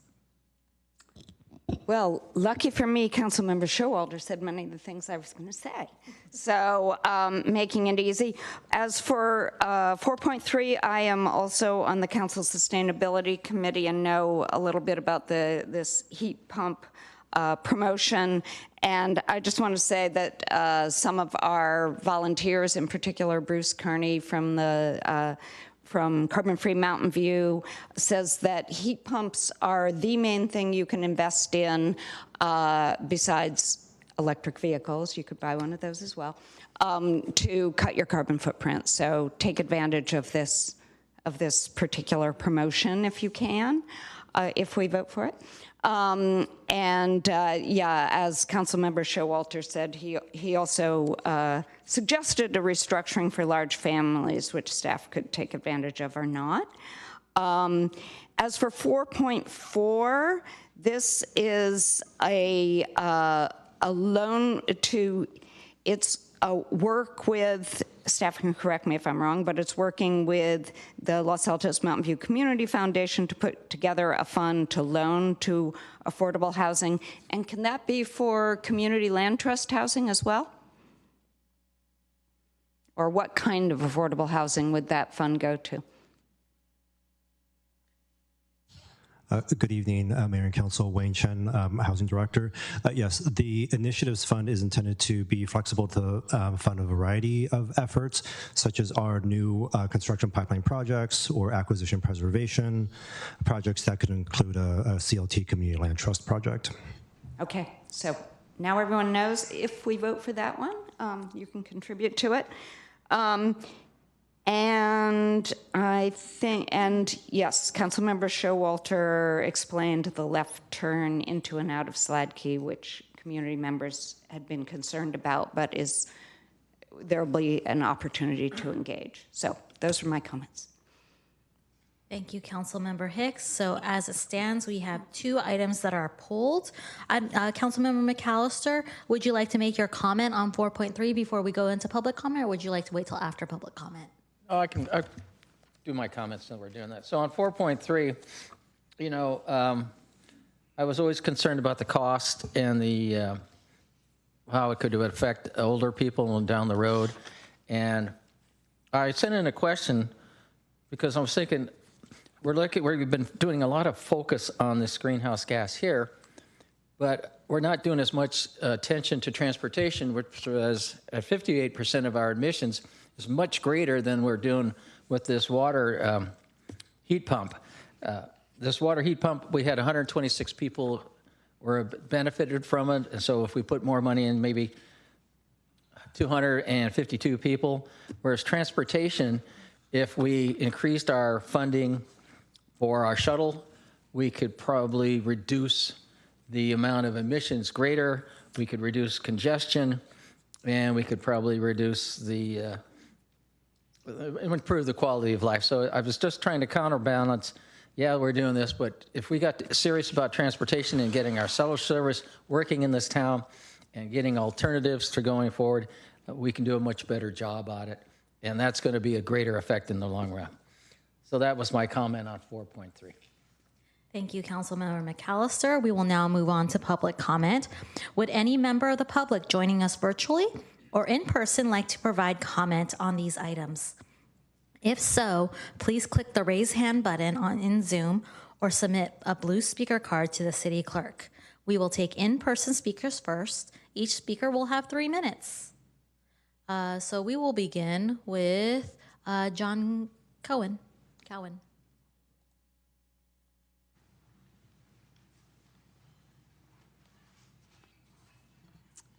Thank you, Mayor and members of the council. I'm here tonight in my capacity as a current board member of the Los Altos Mountain View Community Foundation, former chair of the foundation, and also a Mountain View resident. I just wanted to make some brief comments on 4.4. Thank you for the partnership. We believe that generous people with bold ideas are how change happens, and I think this is a good example of that coming to fruition. And I just want to share, it started with a listening conversation that we had with the city manager, Kimber McCarthy, where we spent about an hour together, really just understanding how the Community Foundation could best meet the needs of Mountain View, and affordable housing came up as really the top focus. And then our wonderful CEO, Krista Krames, pounced on that and already opened a fund. And then there were a number of conversations, which over about a year, wanted to thank Wayne Chen in particular for a lot of the nuances that had to be worked through that, as well as the city attorney in creating this unique partnership. But really excited that we can get out there, hopefully after tonight, and start working to raise some funds for affordable housing in this wonderful community so more people can live here. So thank you again. Thank you so much. Next up, we have Sebastian Briboy. I don't recall if I pronounced that right. I'm sorry if I did. And then after him, we have Alexander Brooks. Sorry, Sebastian, if I messed up your last name. Hey, yeah, my name is Sebastian Brisbois, but don't worry about it. I have to go to another country for people to pronounce it correctly. So anyway, I'm here to talk about item 4.7.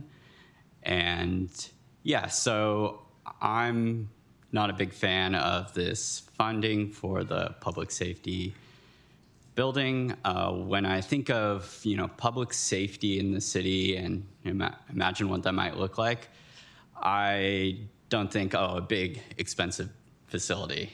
And that's not very helpful for a lot of residents. And what I think about is like the safety of our roads for pedestrians, bikers, even people driving cars. It's pretty crazy out here.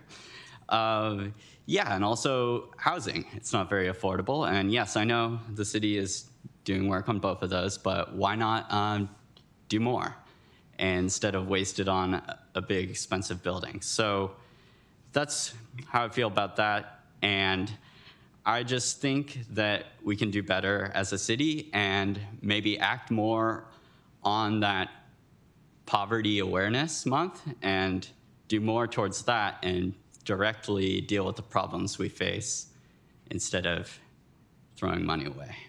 So I think this is also a time we really need to step up as a city. We have a federal government trying to make life hell for many people, and we have a state that's not doing enough. So I think we need better, more affordable housing, safer transportation, and in general, better social services that I think we could deliver if we send this money that way. Thank you. Thank you, Alexander Brooks. And then we will go to our virtual speakers.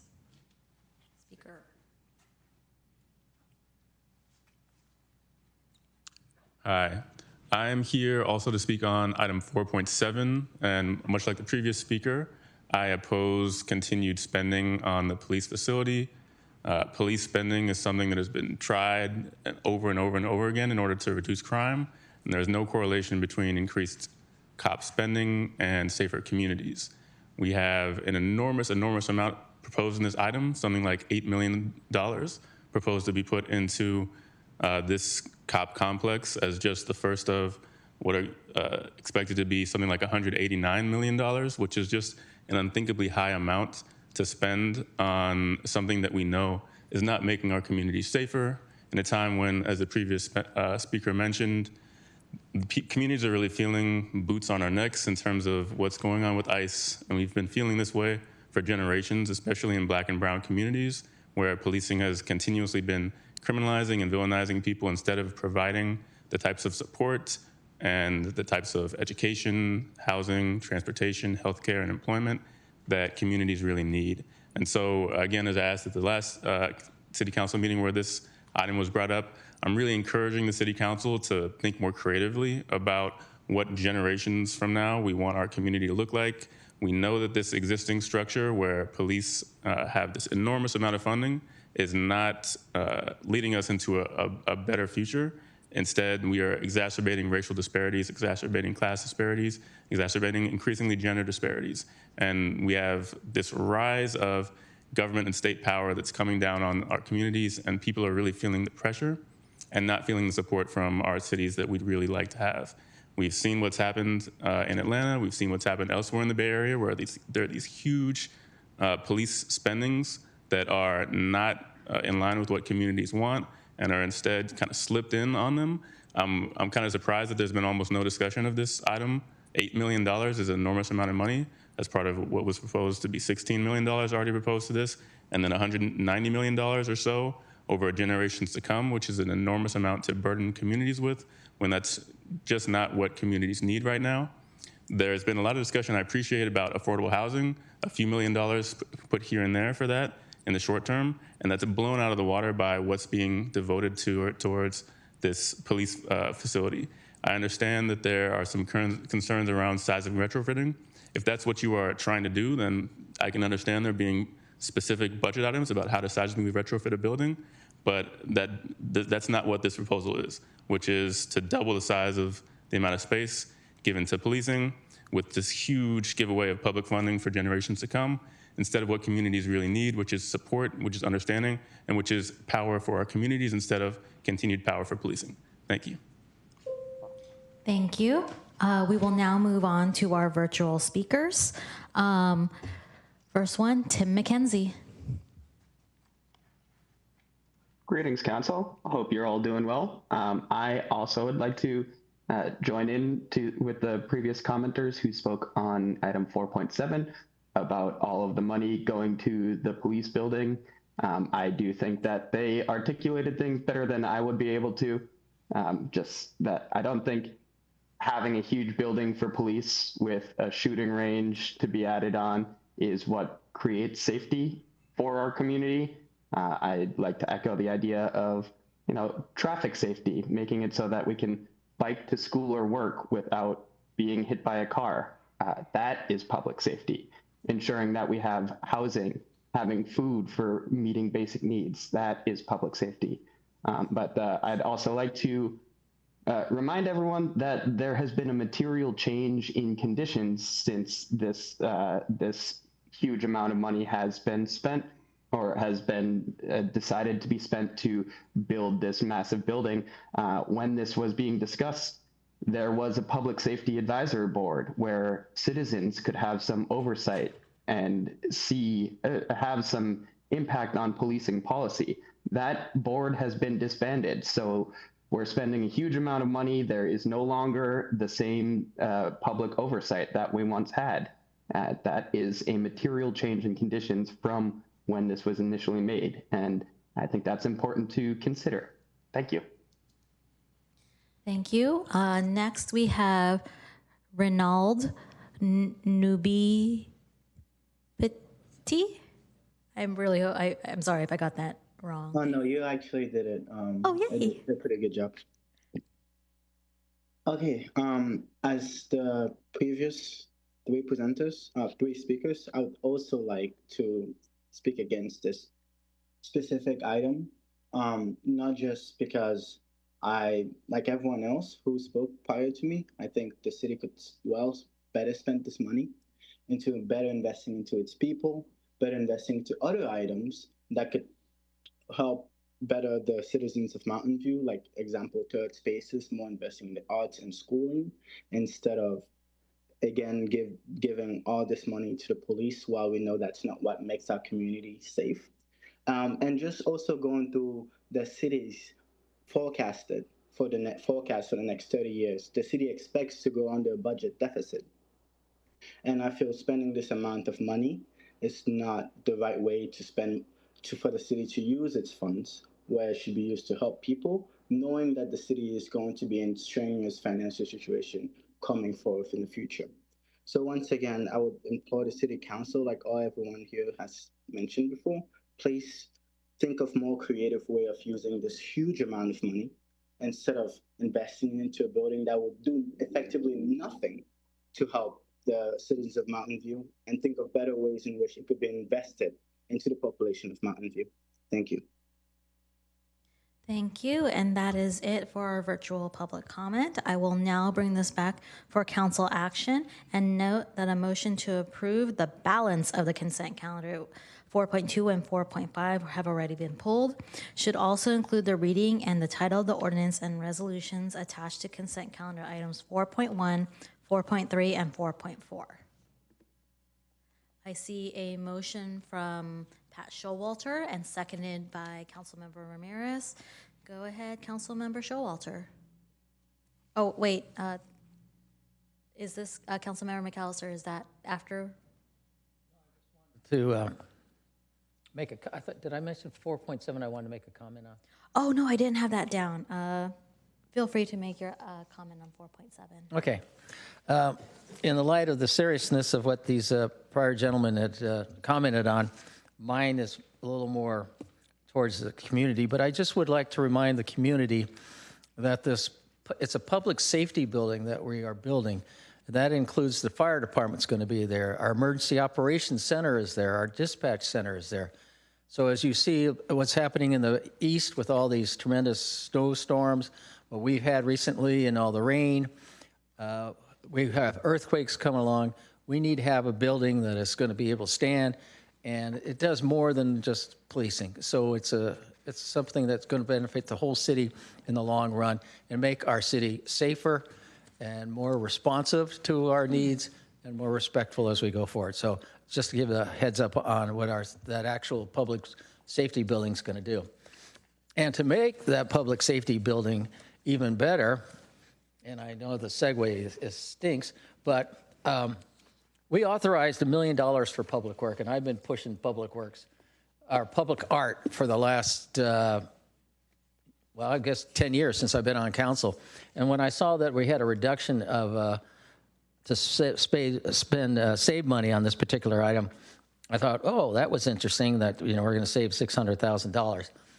But this is a general comment for the whole city, is that I think if we start doing public art throughout the city, it's going to be more engaging, it's going to make the city more exciting, it's going to be a destination.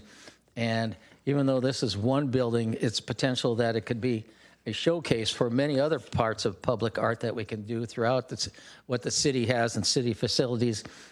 And again, for the rest of the downtown or parts of the city, wherever, if we have statues and whatever. So I'm always looking for public art to go somewhere. And, if we're going to start putting it down one place, let's make sure that we reinvest it in the city, because it is an attractive, it improves your lives, it could be calming, it could be so where you can reflect on things. And so public art is very important for us. So those were my comments on 4.7. Were there any other comments that you had? I know that you pulled 4.2 and 4.5. Yeah. Okay. So we have Councilmember Hicks, your comments on 4.7 would now be appropriate. So thank you, Councilmember McAllister, for your support of public art. I also support public art. I wanted to say this particular item I did request to reduce it, and that's because I kind of have sympathies with some of what the members of the public have said. I think that we as council members always have to watch carefully what we spend on public buildings. When I was going to school as a planner, I worked for the city of Oakland that spent a lot of money on some of its public buildings, and my planning teachers told me that it's a foolish city that spends a lot of money on public buildings, and I would include police buildings, and shorts other things like parks and housing and economic vitality. In this case, the art that was, the art budget allocated there was like higher than anywhere else, including downtown, anywhere else in town. And I probably would have made the building is on a very large parcel of land, which I think we could have used more economically. But I can't get all those things done. The one thing I did was make sure that the art that was allocated to it is the same as in other places, not way above other places, and that was my reasoning. All right. So we have a motion on the floor, which is to approve the balance of the consent calendar, not including 4.2 and 4.5. I believe we are ready for a vote on that. Oh, Councilmember Showalter, take it away. Okay, so I'll now bring back the balance of the consent calendar, which is 4.1, 4.3, and 4.4. Well, the balance, and I need to read resolutions and ordinances related to 4.1, 4.3, and 4.4. Item 4.1, adopt an ordinance of the City of Mountain View repealing Chapter 36, Article 13, Tenant Relocation Assistance of the Mountain View City Code, amending Chapter 46 of the Mountain View City Code to change the title and add a new article governing tenant relocation assistance, and finding that these code amendments are not subject to the California Environmental Quality Act, to be read in title only, further reading waived. Item 4.3, adopt a resolution of the City Council of the City of Mountain View authorizing the city manager or their designee to amend an agreement with Silicon Valley Clean Energy to increase funding for the heat pump water heater program by $250,001, resulting in a total not to exceed amount of $500,000, to be read in title only, further reading waived. And item 4.4, adopt a resolution of the City Council of the City of Mountain View, 1, appropriating $1 million in the city's below market rate housing fund to fund the Mountain View Affordable Housing Initiative Fund with the Los Altos Mountain View Community Foundation, and 2, authorizing the city manager or designee to negotiate and execute the funding agreement with the Los Altos Mountain View Community Foundation, and to negotiate and execute all necessary documents to effectuate its purposes, to be read in title only, further reading waived. Thank you, Councilmember Showalter. Now we are ready for a vote.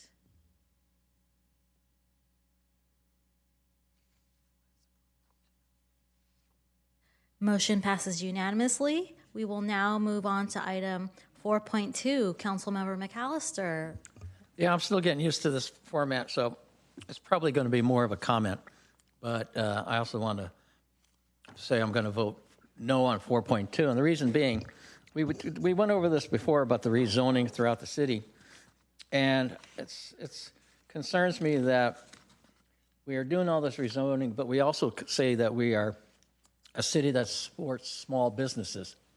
And this is sort of a contradiction of actually what we're trying to do, is because we're taking these small lots where small strip malls are, and we're going to say, well, developer, you can come along and you can tear it down. Yeah, you can put some mixed use into it, but you're allowed to do this other things. And once we start tearing down those small little strip malls like the one on Calderon, the developer's not going to put room in there or that space because we're seeing small businesses go out of business throughout the city, throughout the county, everywhere because the cost of doing businesses or relocation. And so when we say, hey, we're going to allow businesses to come back in, that's not realistic. So I'm voting no on it because we need to do a better job of protecting small businessmen. As a small business person myself, I'm very aware of the continuing increases in costs. And so I think we need to look seriously. Are we serious about wanting to protect small businesses, or are we just trying to build? So that's my comment on 4.2. And I can make a motion to, if you want to pass it or tie it into my other one, but. I see we actually already have a motion on the floor, and I think Councilmember Ramirez is next. Oh, okay, 4.2, okay. For 4.2, then we'll go into 4.5 Okay. right there. Okay. All right, Councilmember Ramirez. Thank you, Mayor. And I appreciate the remarks from Councilmember McAllister. I know it's an issue that we all take seriously. In this case, this is a portion of the direction that we've already provided, and specifically adoption of the development standards in the zoning ordinance, which include standards related to commercial elements. So it is an important part of the direction. So I appreciate your principled vote, but I think this is actually necessary to effectuate the at least having development standards to retain businesses in these areas. And with that, I'll go ahead and move to approve the staff recommendation, including adopt an ordinance of the City of Mountain View amending Chapter 36, zoning of the City Code to implement subtask G of Housing Element Program 1.1, including updates to Article 5, commercial zones, to allow general plan mixed-use village center land uses in the commercial office zoning district, and to make other clarifying and conforming changes, such as modifying and reorganizing standards in Division 23, general plan mixed-use village center developments, of Article 9, standards for specific land uses to be consistent with the commercial office zoning district and the Evandale precise plan, and requiring navigation easements pursuant to the Moffett Federal Airfield Comprehensive Land Use Plan as recommended by the Environmental Planning Commission, to be read in title only, for the reading waived. Thank you, Councilmember Ramirez, seconded by Councilmember Showalter. Let's take it to a vote.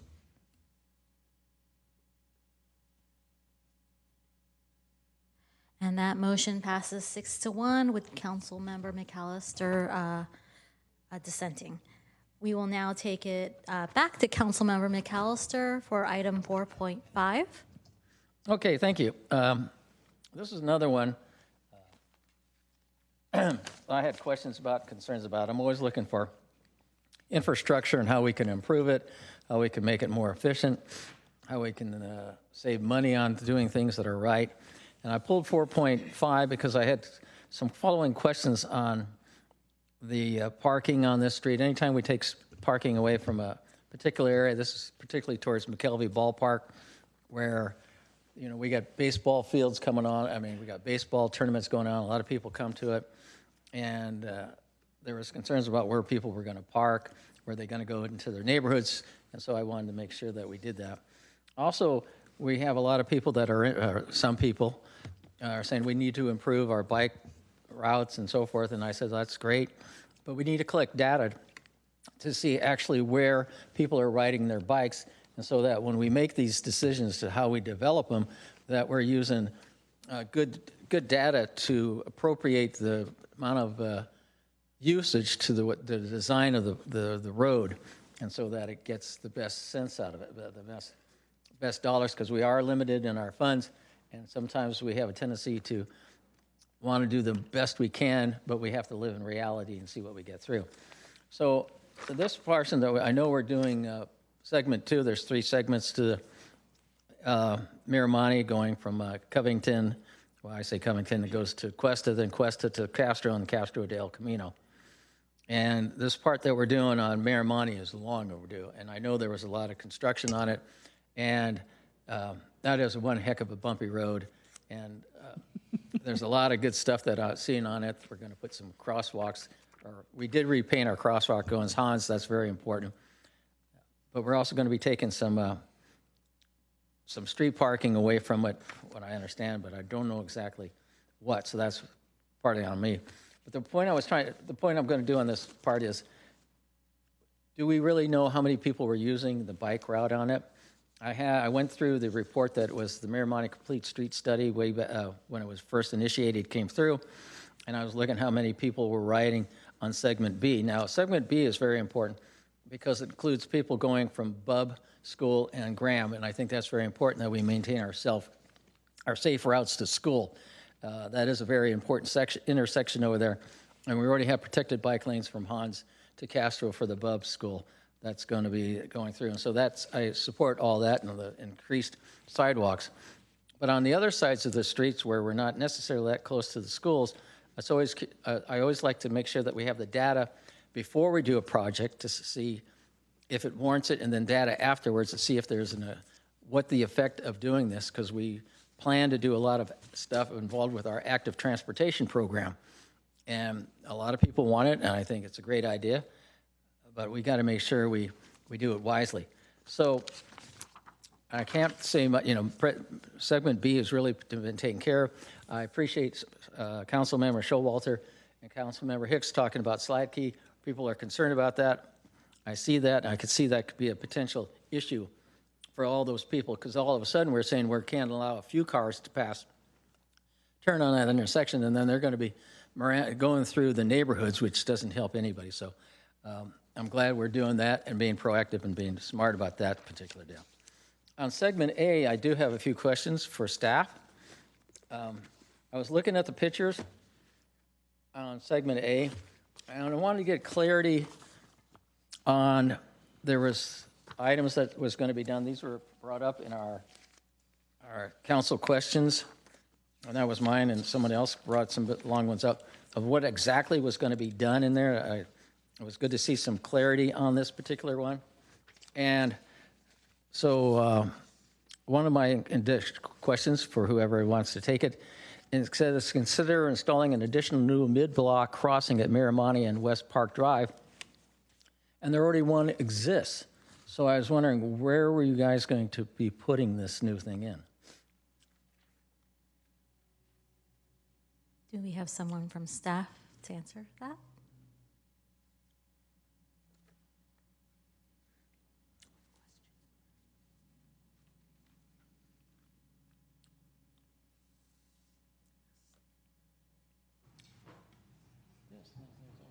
All right, thank you.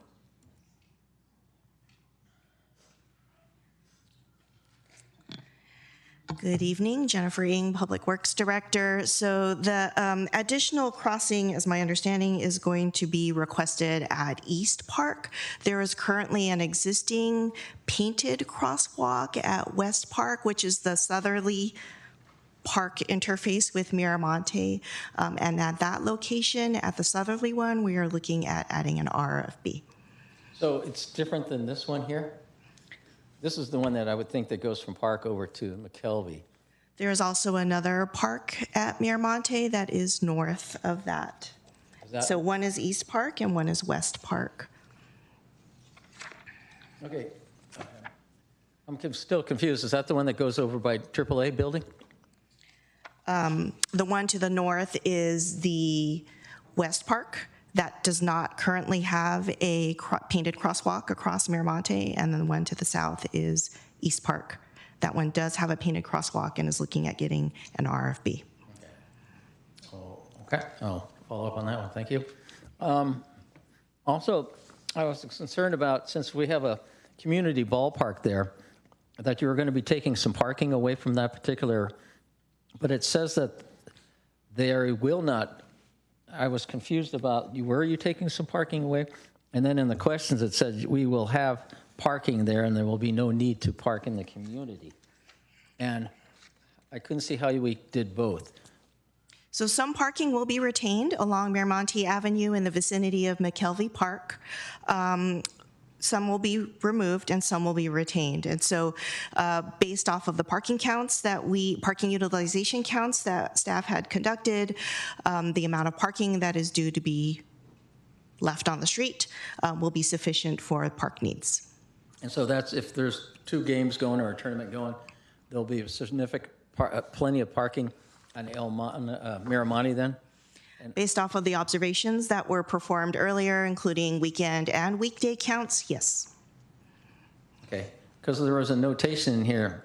Okay, we'll go with that. Were there baseline, back in 24 when this was taken, it seems like there was a baseline taken of, so segment A from Miramonte to El Camino of 19 people riding a bike on that particular segment. Is it your plan to do some more counts or going forward to getting more data to say actually how many people are riding on these routes? Since you said 19 at this particular time. Yeah, I think 19 at the time that data was collected was information that was used into feeding the design and the recommendation for today. Typically, we wouldn't go back and do additional counts unless there was some sort of directive for staff to do so, or if we were looking at changing roadway geometry, which we wouldn't be doing anytime soon after this project is constructed. Okay. Will any of this information that you've collected for segment B be reviewed after to see how the effect of putting in bike lanes and so forth are? I mean, certainly staff is, especially traffic staff in Public Works, is always out on the streets and observing how new construction is utilized in the city. They're always looking for opportunities to make improvements, and they're always driving around the streets to see how, and to enjoy how the residents are using the new infrastructure. So there will be observations that are informally happening after construction is completed. Okay. We're doing a lot of road improvements and bringing things down. Is the traffic department getting a good sense of here's what we're trying something that works and we're streamlining our planning process, or is it getting more expedited that you're able to do? You've done a bunch of these buffered lanes and going forward that will get done quicker, or better understanding of what needs to be put in. Yeah, we're always learning as we're going, right? The first time we do anything, it's always a little bit rough, but the second time we do it, it goes a little better. The third time we do it, even faster. So at a certain point, once something becomes standardized, certainly that is when, my team hits their groove and they're able to be the most efficient. Okay. I think you answered. Yeah, thank you for meeting with me earlier today to answer some of my questions. I appreciate that. You're welcome. Thank you for being there. And I'll can make a motion for 4.5 if needed. All right, Okay. go right ahead. To accept it. Or I need to read it? There's no need to read, but you might want to make the motion what you want to do. I did. Oh, okay. It came back. Okay. All right, so we have a motion to approve 4.5 by Councilmember McAllister, seconded by Councilmember Showalter. Let's take it to the vote.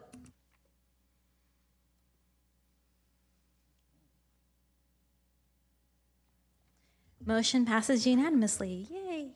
All right, next item, we will now have oral communications for public comment.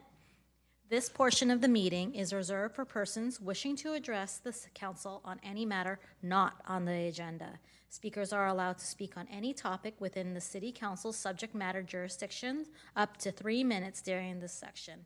State law prohibits the council from acting on non-agenda items. If you would like to speak on this item or the next item in person, please submit a blue speaker card to the city clerk now. Would any member of the public joining us virtually or in person like to provide comment on this item? If so, please click the raise hand button in Zoom or submit a blue speaker card to the city clerk. We will take in-person speakers first. Each speaker will have, let's see how many people we have. Okay, so we only have 4 people in public comment. So yeah, each speaker will have 3 minutes. We will first have Dylan Rich. That will be followed shortly after by Albert Jeans.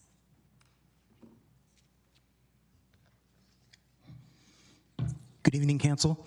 My name is Dylan Rich. I am a director at Palo Alto Prep School in Mountain View over on Wyandotte Street. We've been coming to these meetings since about September 9th. The last time I spoke, we've had a few more incidents, close calls with either teachers coming out of parking lots or even on Wyandotte to Independence, where there's near accidents that are occurring, including students who are walking. This is something we really need you to take a look at. This is it's a serious issue with line of sight. The large vehicles are hard to see through. This is something where someone is going to get hurt or killed, and we really need some relief. Please take some action, okay? Thank you. Thank you. Albert Jeans, followed by Eva Tang.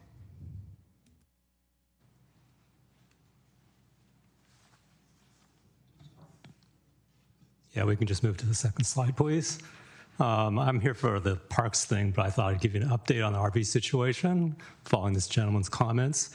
In the last couple of weeks, Palo Alto has really restricted parking in their areas, I guess you say east of the 101 freeway, which is their commercial zone.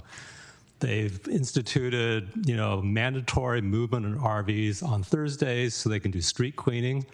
And that has essentially halved the number of RVs that can park in those areas because they don't want to keep having to kind of crowd around and try to jockey for position every Thursday. And in addition, on Elway, I think Elwell Court and Commercial, they're doing some gas line maintenance, and so they've pretty much banned parking there for the next 6 months. And that's reduced the number of RVs in that whole area by maybe about 30 vehicles. The next slide, please. Now, whether that's correlated to what's happening in Mountain View, I don't know, but at the last count 2 weeks ago, there were 329 RVs on Mountain View streets. That's up 20 from the last time I told you in December. And you can see it's just going up and up. It's happening in different areas. These things move around. It's very difficult without getting detailed tracking information, where the RVs are going, whether it's the same people coming in and going. In this particular case, there was actually a reduction of RVs on the National Avenue, which is actually another big area in the East Wistman area. So I'm not sure what's going on there. There was definitely an increase in the area around Wyandotte and Costco. And so that's probably a result of this, but you can't be sure. But I'm sure we still have capacity for more. Again, those RVs on National could come back, and that will probably bump the figures up another 10 vehicles, maybe the next time I take a survey next month. And that's all. Thank you. Thank you. Eva Tang.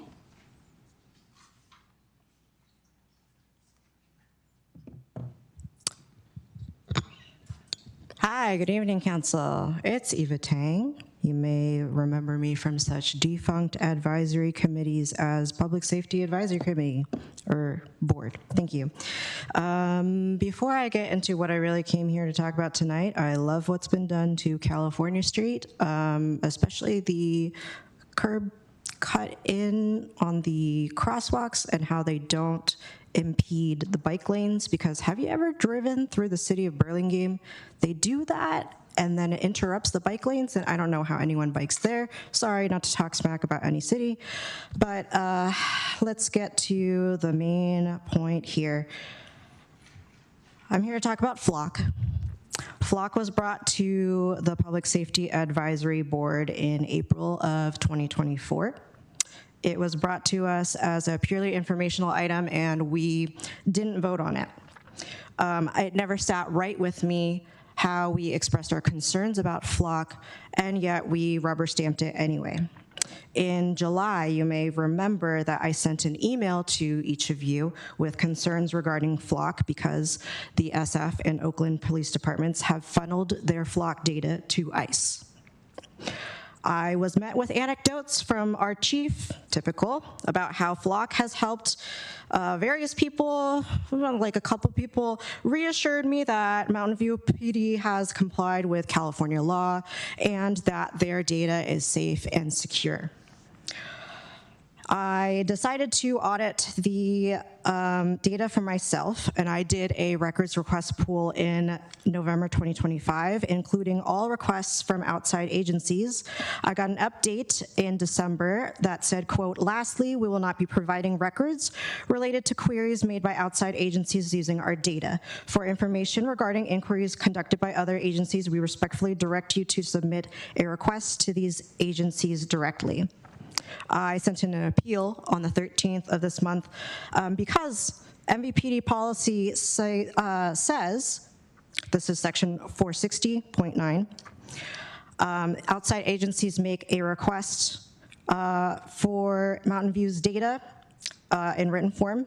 It's reviewed by the Special Ops Division Captain, and the request is retained on file. I think this is a Freedom of Information Act violation. I'm going to say that outright. Why have I not been handed this data unless MVPD has something to hide? And if you're wondering why I care about this so much, you try consoling an 11-year-old whose family has been deported. Thank you. Thank you, Eva. We have Judy Levy next, followed by Zoe Zarowski. Hi, Judy Levy. And now for something much lighter, but I've been meaning to come to you and ask you to come up with some kind of policy, because I understand there is no policy, and that is the buskers that have amplified music on Castro Street. I love buskers. I think they're amazing. I give them money. I spend time with them. But I don't want to sit outside and dine and hear somebody a block away with amplified music that is not exactly my style, and it detracts from the enjoyment of my meal outside. I understand Mountain View does not have a policy regarding that, around amplified music, and I'd love it if we would have some kind of guidelines so that we can kind of curtail some of the volume. Thank you. Thank you. Next is, was that meant to be the next item? All right, no problem, Zoe. Or is it Zoe? I don't know. All right, we are now moving on to virtual public comment. Bruce England.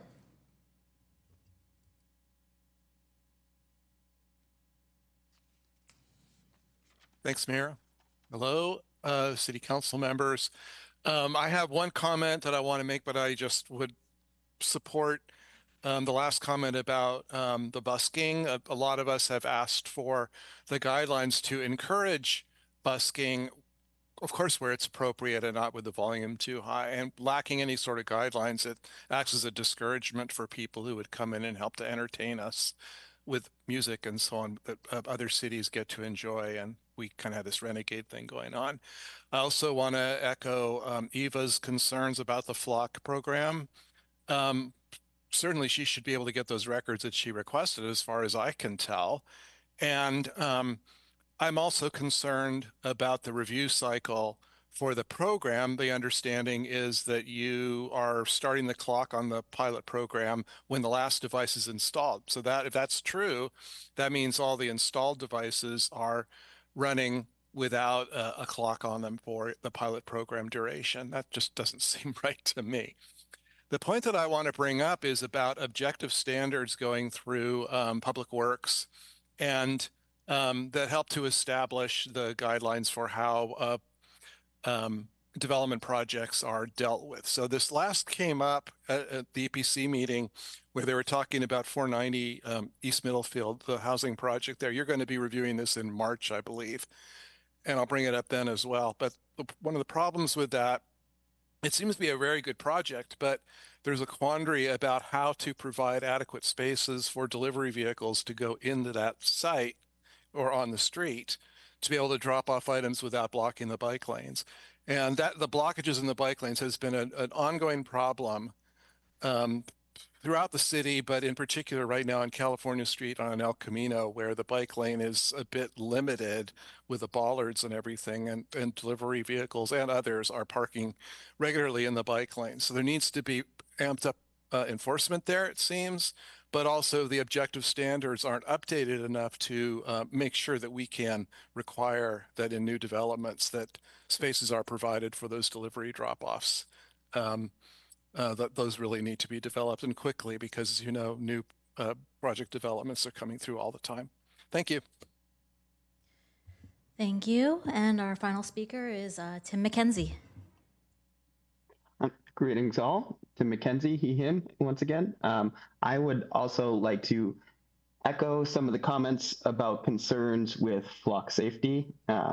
This is something that we were, if you recall, before the disbanding of the Public Safety Advisory Board, which was how we citizens were able to have oversight to policing in Mountain View, there was a lot of consternation expressed by board members. In fact, one board member resigned after the flock debacle because they felt that they their concerns were not being seriously taken.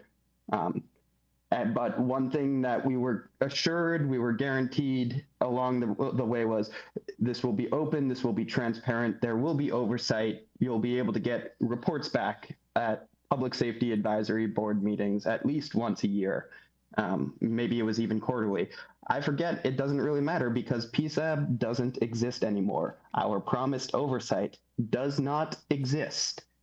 Additionally, I submitted a Freedom of Information Act request back around when Flock was adopted, asking for communications between the city and Flock Safety.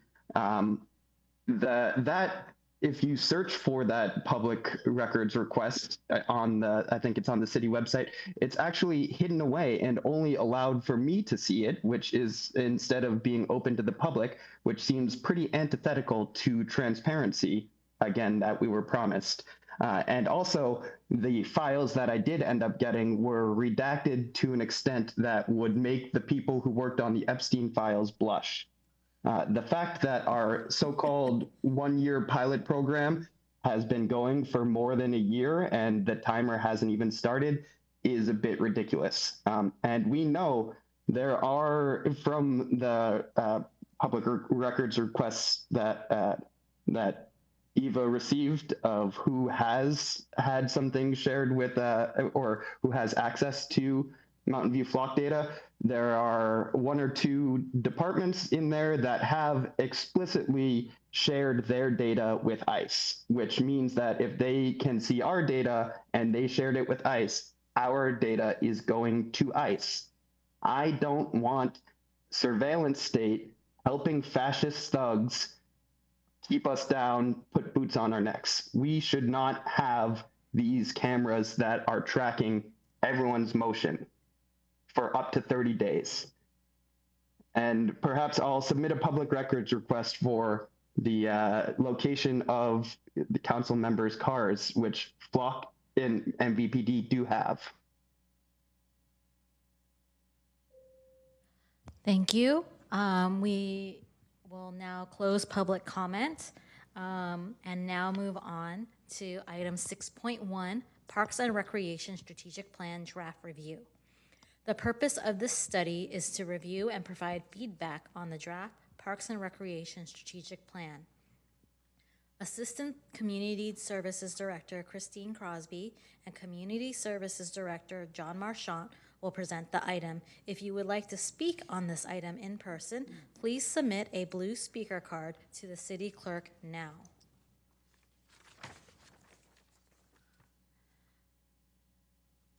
And staff, take it away. All right. Good evening, Mayor, Vice Mayor, and council members. My name is Christine Crosby, Assistant Community Services Director. And as mentioned, here with me tonight is Community Services Director John Marchant, as well as Parks and Open Space Manager Tim Youngberg and Recreation Manager Colin James.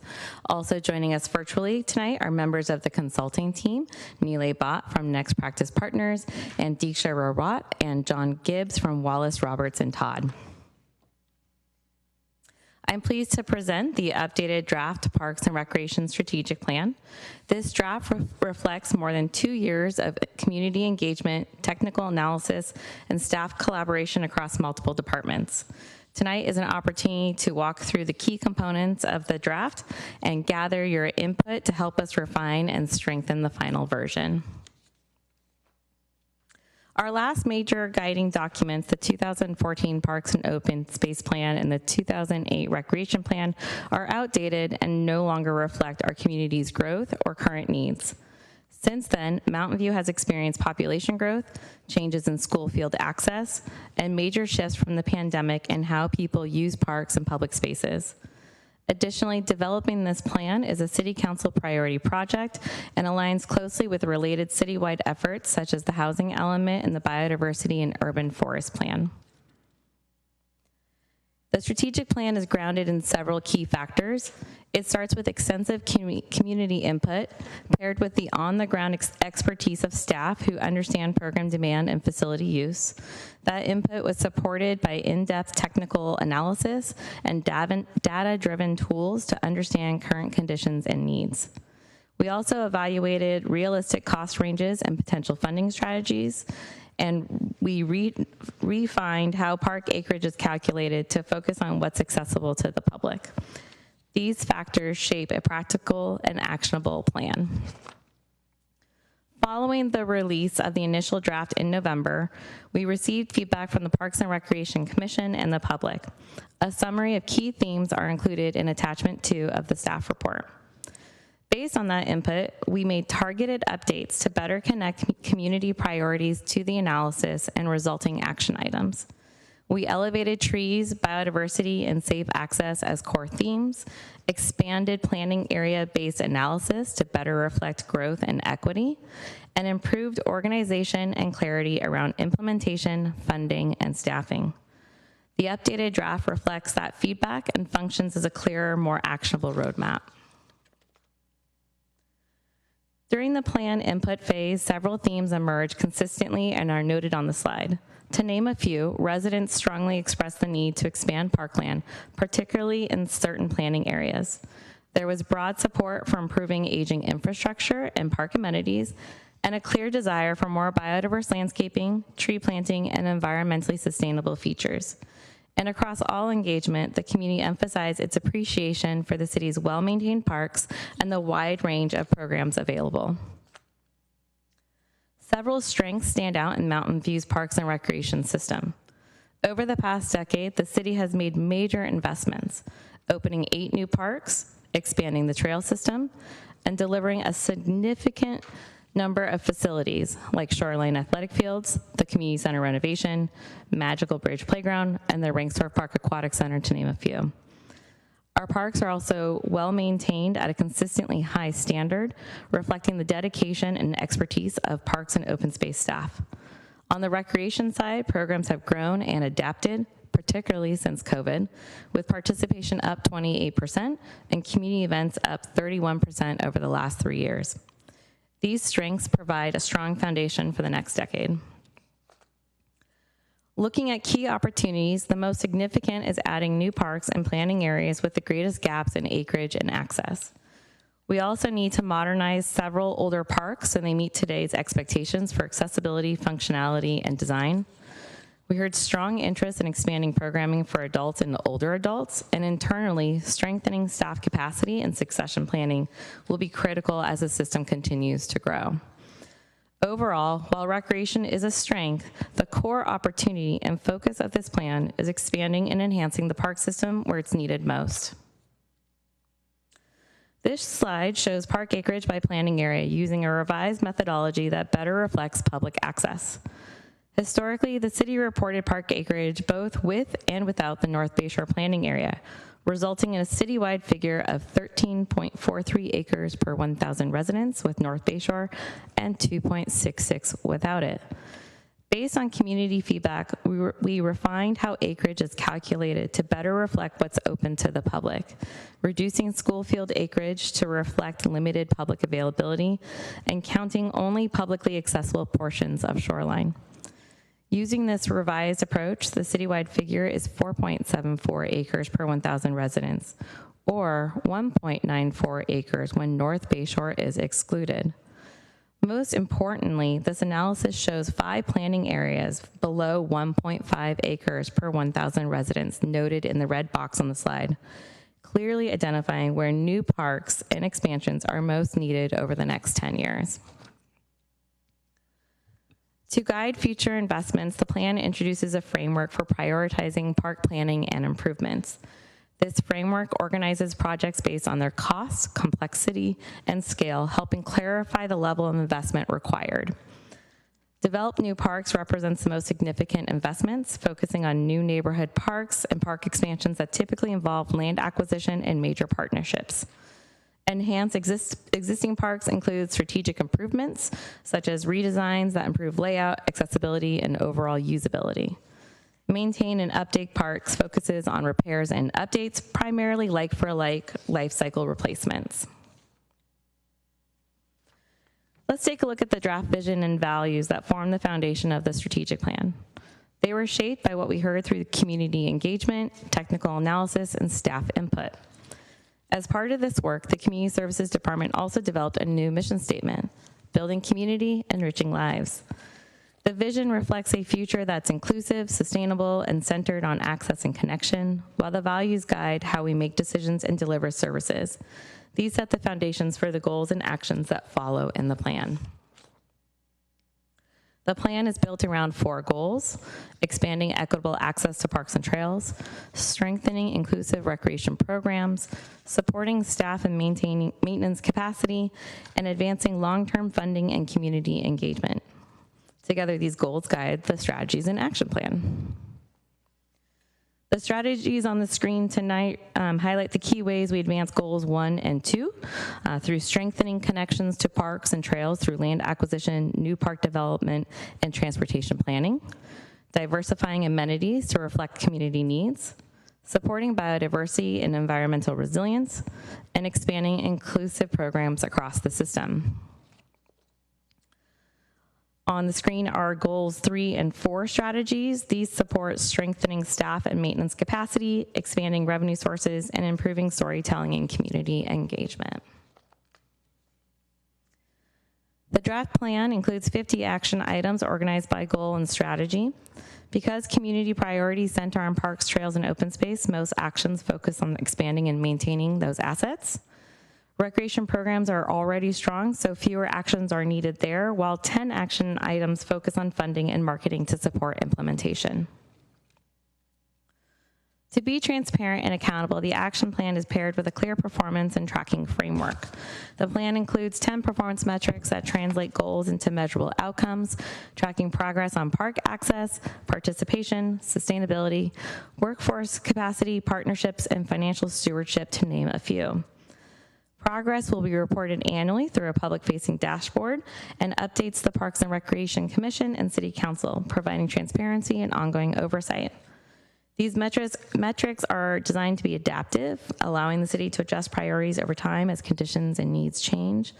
Finally, the plan recommends a comprehensive update beginning in 2036 to evaluate what's been achieved, reassess needs and levels of service, and set priorities for the next decade.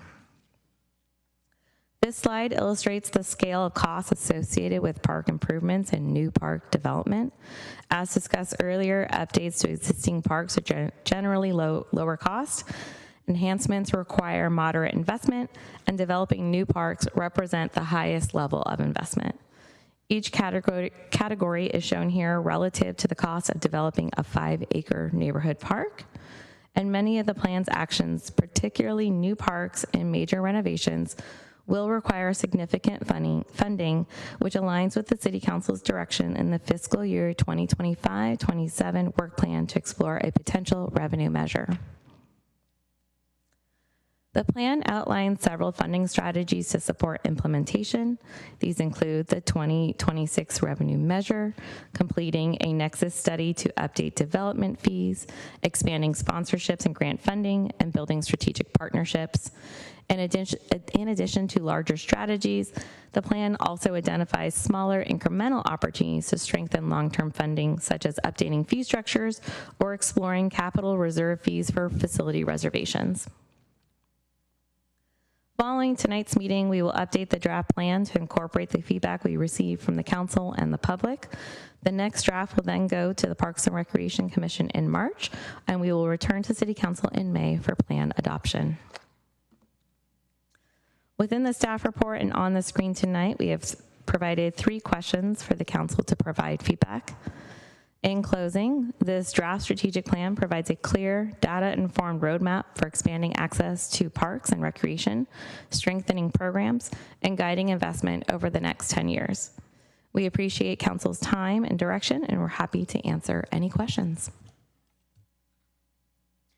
Thank you. Since this is a study session, we will actually take public comment first. Would any member of the public joining us virtually or in person like to provide comment on this item? If so, please click the raise hand button in Zoom or submit a blue speaker card to the city clerk. We will take in-person speakers first. Each speaker will have 2 minutes. We will start actually with Jim Zarowski because he is speaking on behalf of a bit more than 5 people. So he will get 10 minutes. As soon as we confirm all the 5 people. Sounds good.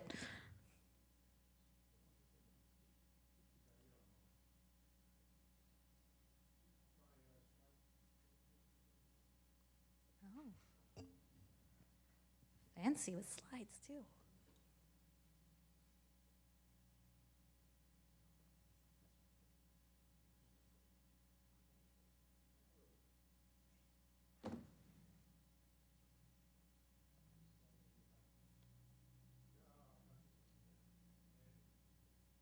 All right, when you're ready.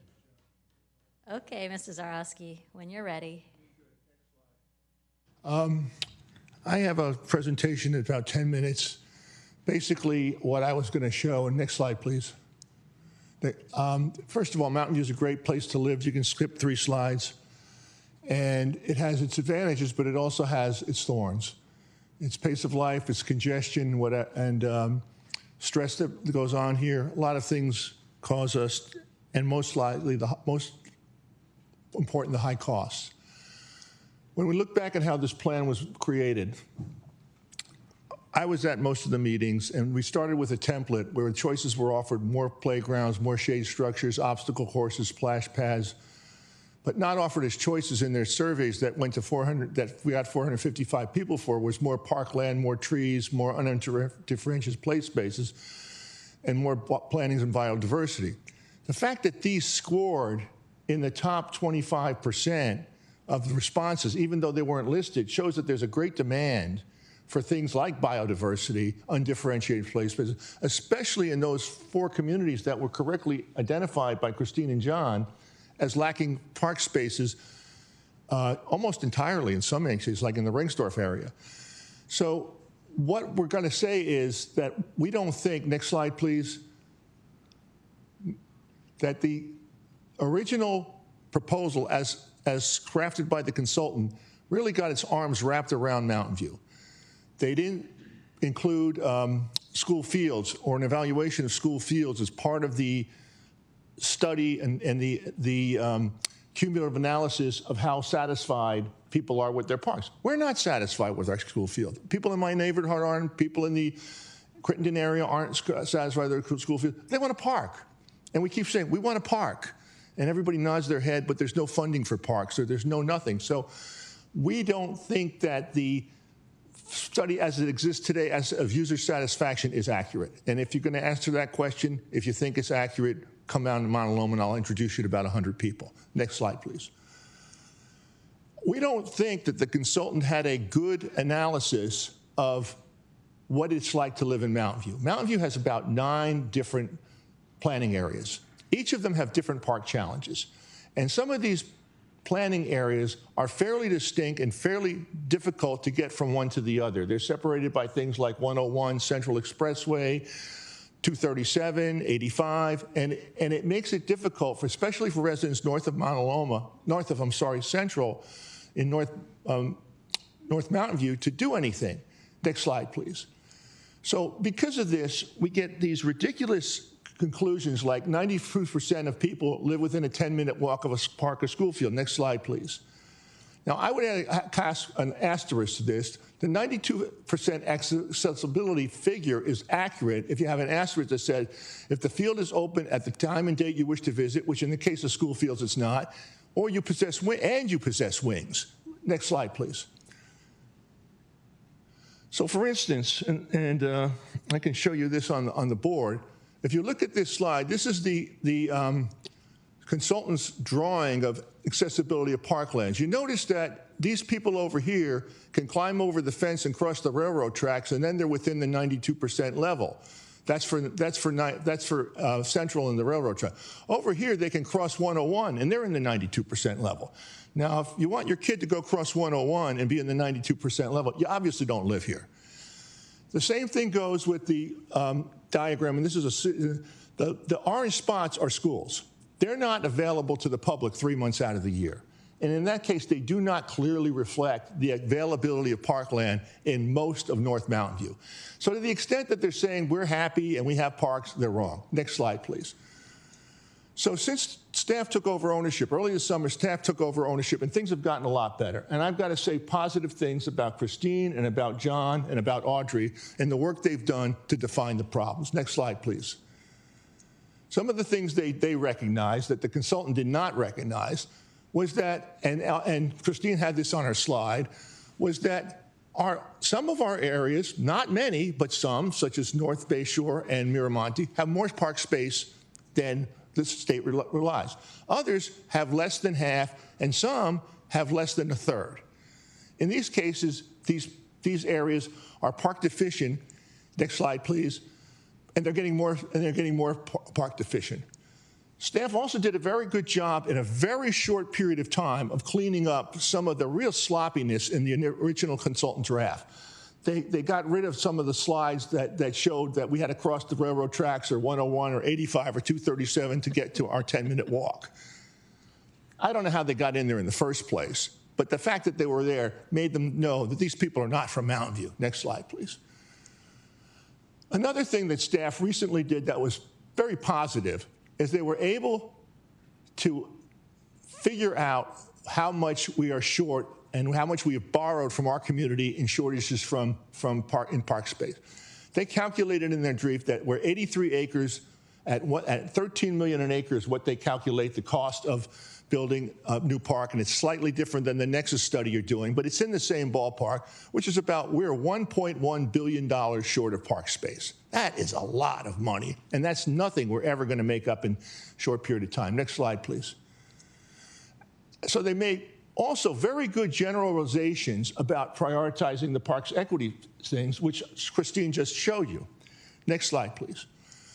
The thing is, we need to give them time to finish their job. We need a plan that tells council how much this is going to cost. We don't know, and there's some real challenges ahead of us. We need to set our priorities. They talk about let's go with the priorities that are the most important, but we don't list them. Without listing them, we're never going to be able to do them. So we need to have staff. These are our priorities. We need to take care of our young people. We need to take care of old people. We're not going to be able to take care of everybody at $1 billion. So we need to do that in the next drafts so that we have a plan that we can work on. The other thing is we need model staffing to execute. We need to model our staffing. We don't have enough staff right now to do what we need to do under the sixth element, the sixth housing plan. We don't have enough. And so we then from there create meaningful and measurable action items. Next slide, please. So we know a park space by planning area. We know we need more. Next slide. And we know that's one. Now the thing we can learn from 2014. Next slide, please. No, wait, stop. Come back to that one real quick. I'm sorry. We had priority one, acquire open space community park north of Central and south of 101. This is 12 years ago. No, not done. Acquire open space throughout the city of neighborhood parks and mini parks, especially for those neighborhoods deemed most deficient in space. Hardly anything. Next. So we didn't get it done. So since 2014, we've fallen further behind in our park deficit. Yeah, we built the magical bridge. Yeah, we opened about 8 acres of park space. But we should have opened 30 because our population grew by 10,000. 10,000 times 3 acres per person is 30. So we fell an additional 22 acres short over the last 12 years. What did we do wrong? Next slide, please. We have a very long pipeline. It takes an average of 8 years to go from property acquisition to park dedication. We don't have an acquisition strategy. We're not equipped to compete with private developers in buying land. If a piece of land comes due, it usually gets bought by a private developer very quickly. We don't get a shot at it. Next slide. In addition to having the amount of space that we have available be less because it was diluted by 22 acres, we lost access to a lot of 88 acres of school fields during the kerfuffle with the Dr. Rudolph administration over the last thing. So now all of our schools except Montaloma are fenced, and all of them have restricted access. So most of our areas that have less park space have less access than they had 12 years ago. Next slide, please. So if you look at it, the park deficit in 2014 was 61 acres. Land cost $3 million an acre. So with a total deficit of $270 million, adjusted to today's dollars, that's $370. Today, the deficit is $1.1 billion, meaning that we have seen a 200% increase in our park deficit over the last 12 years. That's huge, since the CPI only went up 37%. The problem we have, next slide, please, is we don't know how much the park deficit is going to go up more. Next slide, please. We have 11,000 more residents coming in. With the exception of North Bayshore, most of them are going in areas that are already park deprived. We need to figure out how much that's going to cost and where we're going to get the money from. Otherwise, we'll be back here in 12 years talking to our residents about why, once again, we have tripled our park deficit and the kids, the new residents, the old residents, have no place to play. I really thank the council for looking at how we're going to keep Mountain View a great place to live. Thank you very much. Thank you. Our next speaker is Albert Jeans.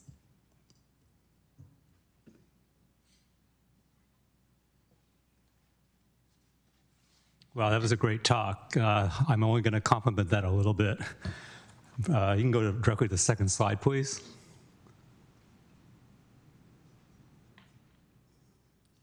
Oh, you have a slide too? There we go. Yeah, the main point I want to drive across, which is what this gentleman also mentioned, a school field is not a park.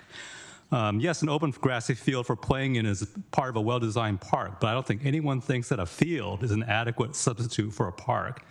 And yet, when calculating levels of service, the plan treats school fields as equivalent to parks. Next slide, please. This is a summary of a table in the report, but I've added a few columns, and it shows what percentage of the parkland, or open space as they call it, is actually schools. And you can see that 3 boxes in orange, 2/3 to 3/4 of that allocation is schools. So those areas are actually very deficient in parkland every weekday until 4 o'clock. Because, you know, as he said, and even on some holidays I've been there and the gates have been locked and I haven't been able to get in. So if you look at the last column, which is the acres per 1,000 without the schools included, we have 3 areas that fall below 1/2. You know, this is compared to an ideal of 3. Next slide, please. So those areas happen to be clustered right there in the upper left-hand corner, Thompson, Rengsdorf, and Shoreline. And as he said, and the report says those are high priorities, but I just want to stress these are very high priorities. You talk about making upgrades to existing parks. We don't even have parks to do upgrades to. In fact, in the Shoreline area, the biggest park there is San Verone, and it only has about 1.4 acres of usable space, even though it's about a 2-acre park, because a lot of it's covered in ivy. Next slide, please. Finally, I'd like to point out that the population is not standing still. Since 2020, almost 1,500, in the next few years, 1,500 units will be added to the Shoreline area, which is about a population of about 3,000. We should be getting about 9 acres of parks, and that's not coming anytime soon. Thank you very much. Thank you. Next, we have Zoe Zarowski.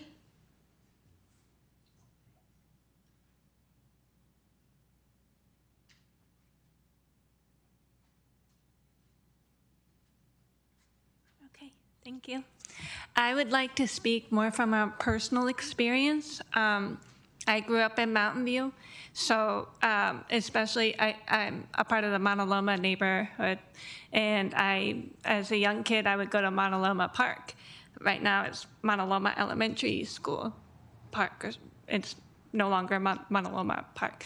And I used to play soccer and use the baseball backstop, and the park would be open.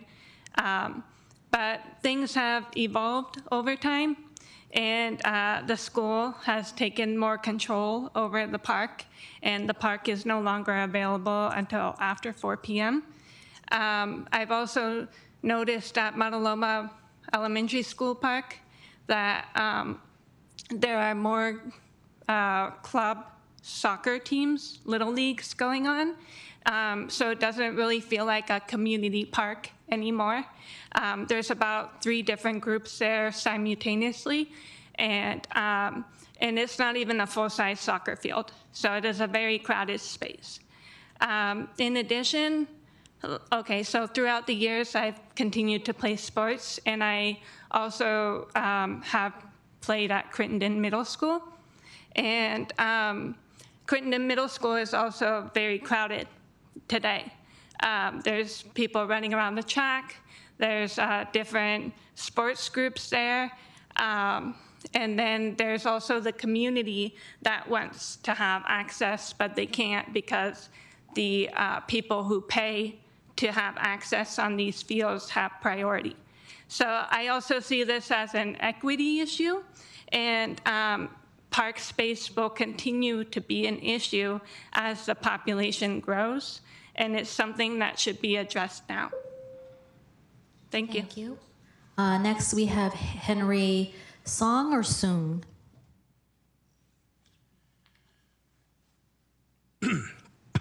Good evening, Mayor, Vice Mayor, and council members. I want to clarify the level of service in the report, specifically with regards to in the context of tennis and pickleball programming, because the current report materially misstates both tennis and pickleball access by relying on raw court counts rather than functional availability.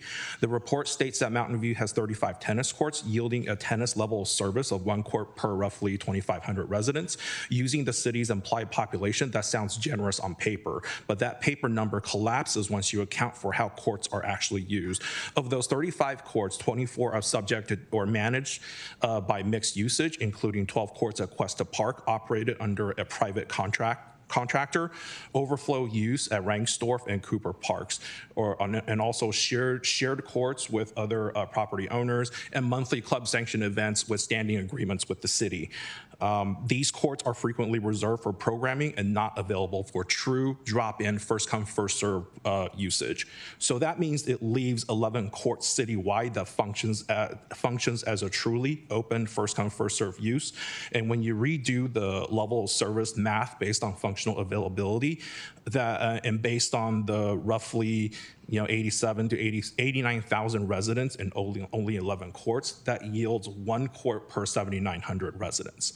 And so when pickleball goes from severely underprovided into meeting the level of service based on the current numbers, and essentially counting the tennis courts as if the availability is more available than they appear, there is a metric issue that needs to be reconciled, and also that both activities must be analytically decoupled for a more accurate reading and understanding.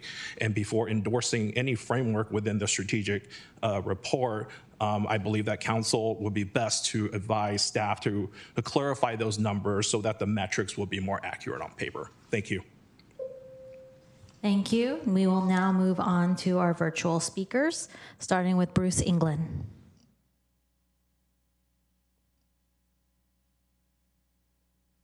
Hi, Bruce England, Wisdom Station Drive.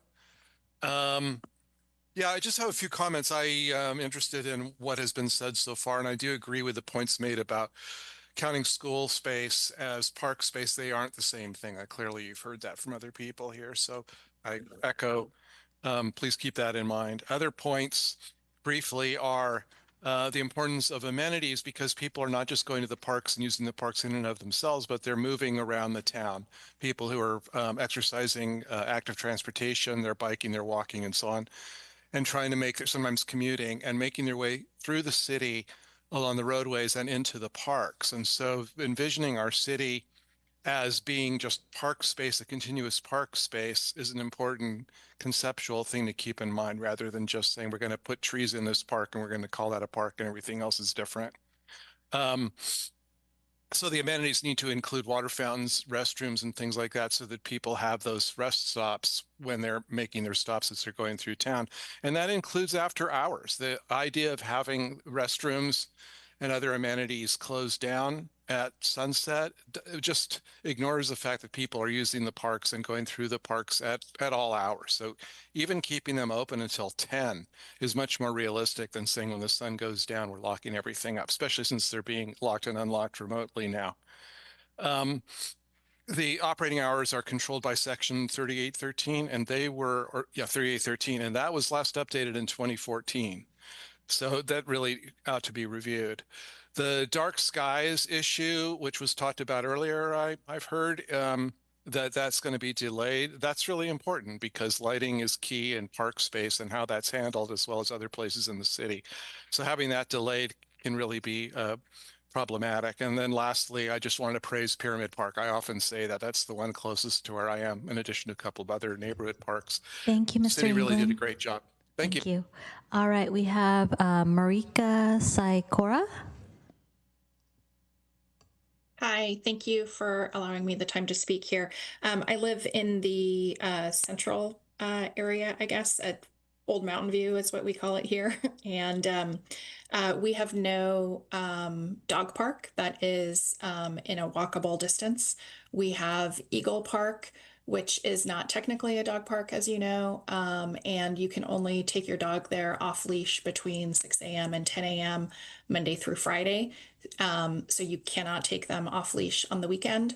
And so, there's a large community of dog owners that are driving around Mountain View to take their dogs to off-leash dog parks. We have I believe it's called a mini park named Fairmont Park.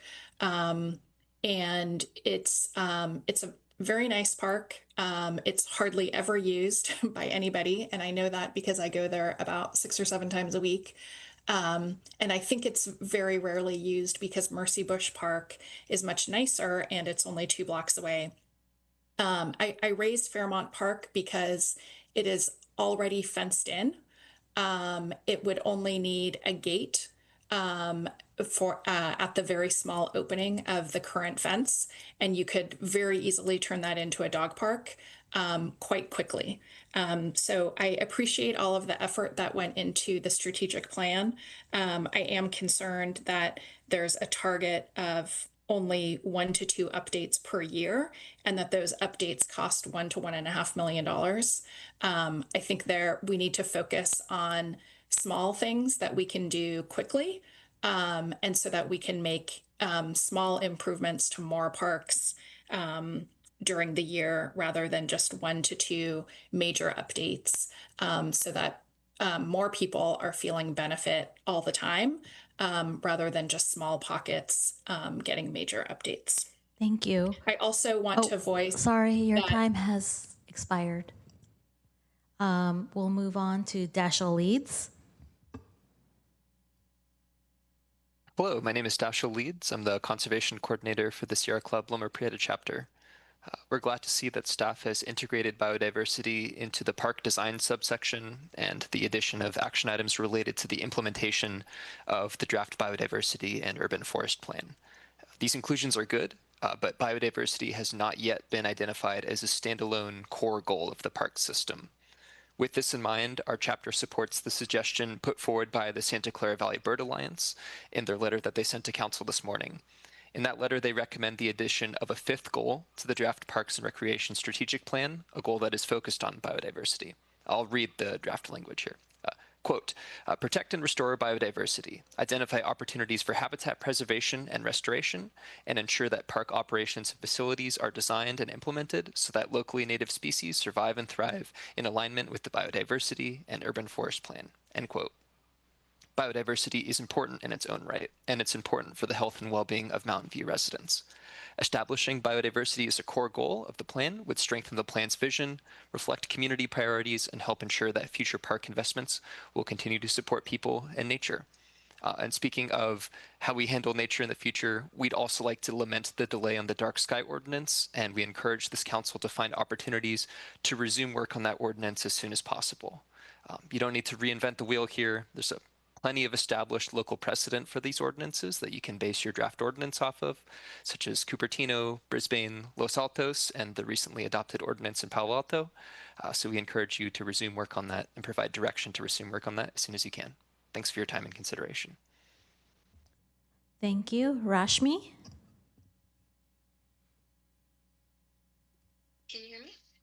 We can hear you. It's a little light, though. Okay, is this better? Much better. Great. My comments focus on the importance of natural spaces in our park system and a push to better align the plan with the community feedback. Natural green amenities have been highlighted as a priority by residents at every step of the feedback process of this plan.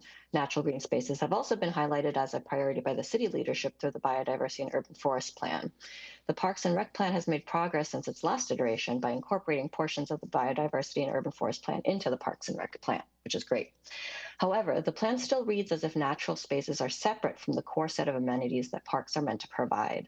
To be fully integrated with the plan, these spaces such as tree groves, pollinator habitats, and nature trails should be directly called out as amenities in the park design process, section 6.1 and 6.2 of the plan. For example, the plan's design guidelines for community parks states that these parks should have at least one recreational anchor, one community anchor, and one active recreation amenity. This required list should also include one biodiversity anchor. It is only by directly incorporating these natural spaces into the design guidelines as amenities in their own right that Mountain View residents can be confident that green spaces will not be deprioritized in favor of built environment amenities when the rubber hits the road. I would also say the same thing about trees and shade structures. The plan still lists shade structures as an amenity investment priority in section 7.4, areas of focus for park improvement and expansion, and leaves out trees completely in this section. I'm also still not sure why skateboarding parks and adult fitness areas continue to be listed as priorities in the plan. These two amenities scored as very low importance, skateboard parks as the lowest, in fact, in both the statistically significant and community surveys, yet the plan still calls out these amenities as priorities in section 7.4, while nature-based amenities and items residents have identified as top priorities are left out. One last important topic I would like to see included in the plan is addressing the use of poured-in-place rubber surfaces, which are used at almost every playground in Mountain View. These surfaces are harmful. Thank you. Your time is finished. Next, we have Cliff Chambers.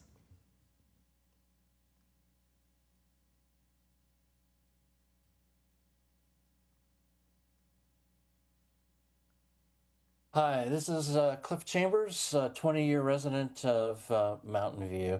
I'd first like to thank Christine Crosby and her team because I think they did an exemplary job of responding to the very diverse comments that we received at the Parks and Recreation Commission and a very engaged public. I want to make comments with two hats. First, the hat is president of the Mountain View Pickleball Club. We were really pleased to see the pickleballs highlighted as a prioritized amenity. We're very happy that an action was added for the design and construction of pickleball courts. And we're really looking forward to an update, hopefully in the coming days, on the private property public pickleball court option for hopefully a minimum of 12 new courts. The second hat I wear is a voter, and I have to agree with Jim Zaworski that some work really needs to still be done in kind of itemizing the costs of things. We have a revenue measure, hopefully it's probably going to be a bond measure coming up, and I don't get a good sense of what the priorities are that would be included in such a plan in a very short period of time. So I think there's been a lot of really good stuff added to the plan in terms of the kind of cost, but there's no sense of priorities of what would come first in the next few years. That really needs to be added to the plan. Thank you very much. Thank you. Next, we have Jessica Chohan.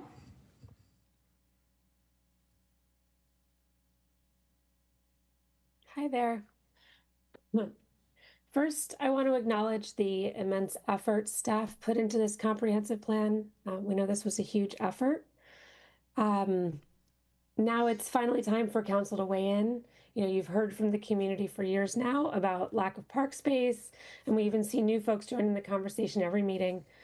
This is your opportunity to get it right and to do the hard things to make progress. We all understand the reality is that Mountain View is a built-out city, that land is expensive, and closing the projected parkland gap is a massive financial challenge. While the plan clearly identifies the severe gaps, the proposed solution needs to be elevated in urgency to address the deficit. Earlier agenda items highlighted that this issue will only grow, and this plan relies heavily on an opportunistic acquisition strategy with a goal of acquiring only up to 10 acres over the next 10 to 15 years, despite an 87-acre shortfall. To achieve meaningful results, I urge Council to strengthen the action plan, especially in 4 specific areas. Move from an opportunistic to a pre-positioned plan. We can't just study or wait and see about a bond or wait about properties becoming available.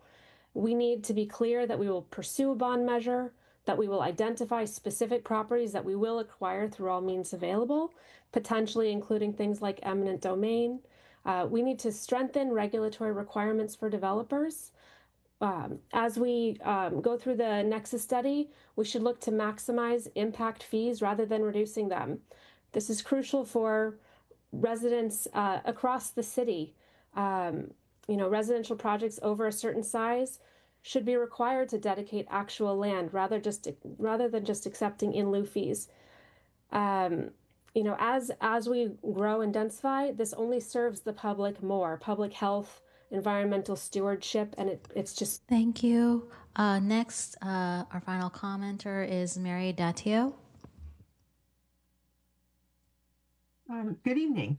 I want to echo all the points that Rashmi made about recognizing natural spaces and biodiversities as an amenity. So that this would sort of strengthen, to actually reflect in the plan how important so many of the people who've weighed in on this plan, how important we feel that those things are, the natural spaces and biodiversity. I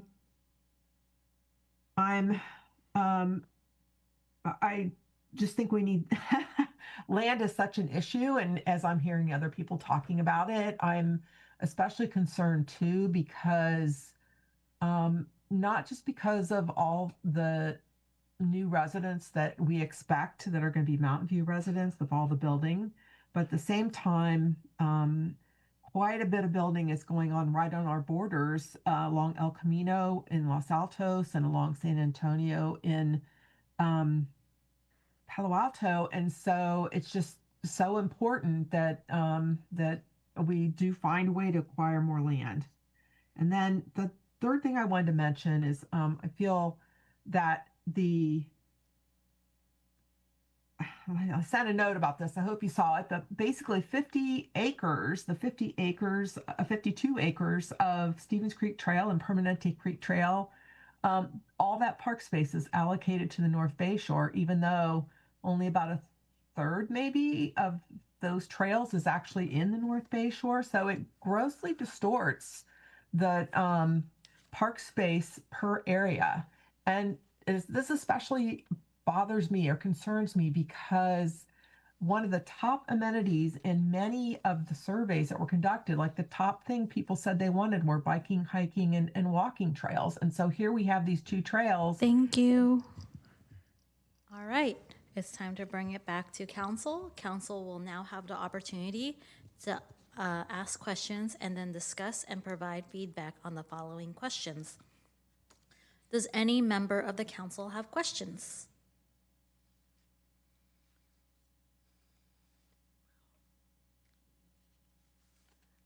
I'm assuming, okay, there we go. Councilmember McAllister, kick us off.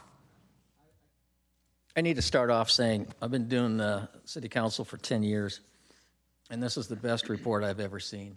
The detail, somebody actually followed the strategic plan blueprint and how to do it.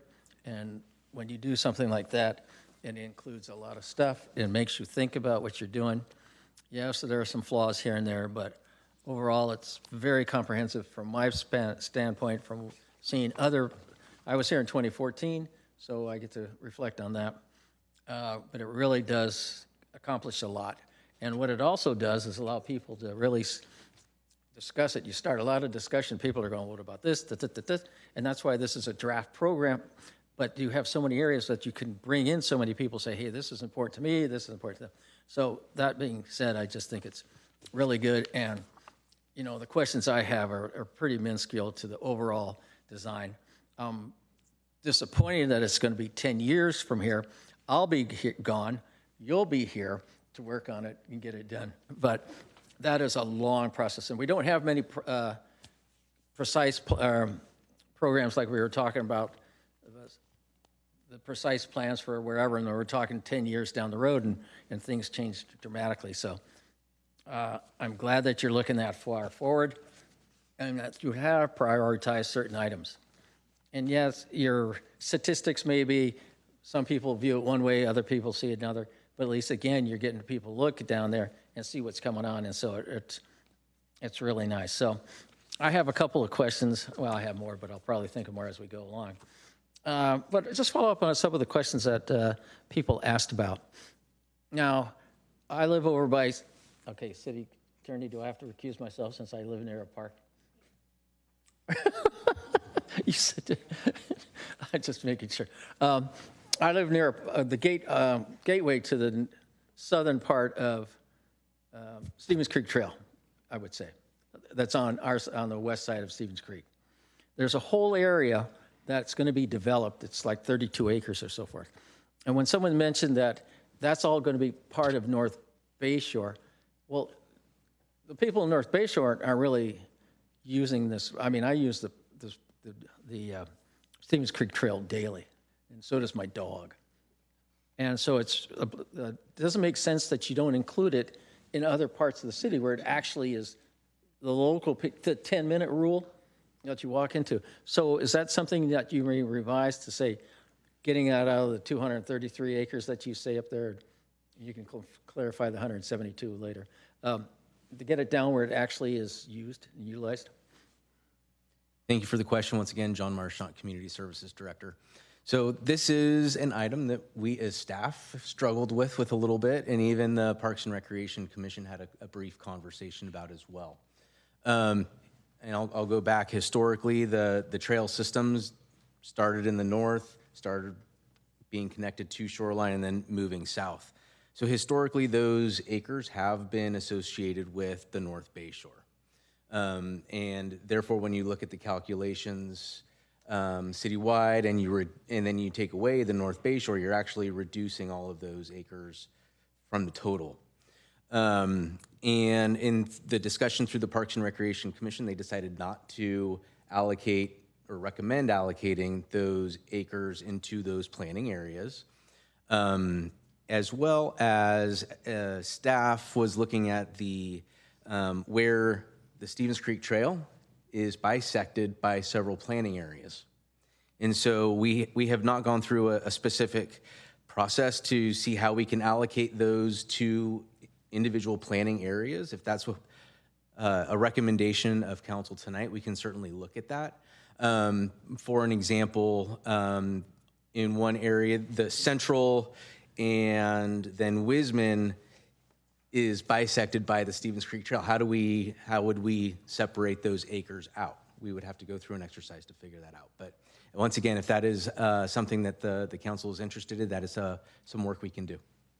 Okay, I would like to see that also. And I also see your calculations for the overall city is at 4.4 acres, but we have this 3-acre goal, and I think you do put an asterisk in there where it's because that includes parts of North Bay Shoreline Regional Park.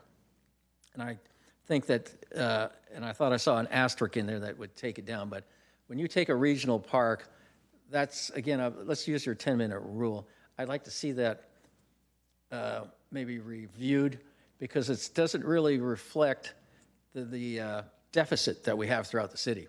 When you put up the slide, we only had 1 or 2 areas that were in it, but if you take it out, the whole city is in a big deficit.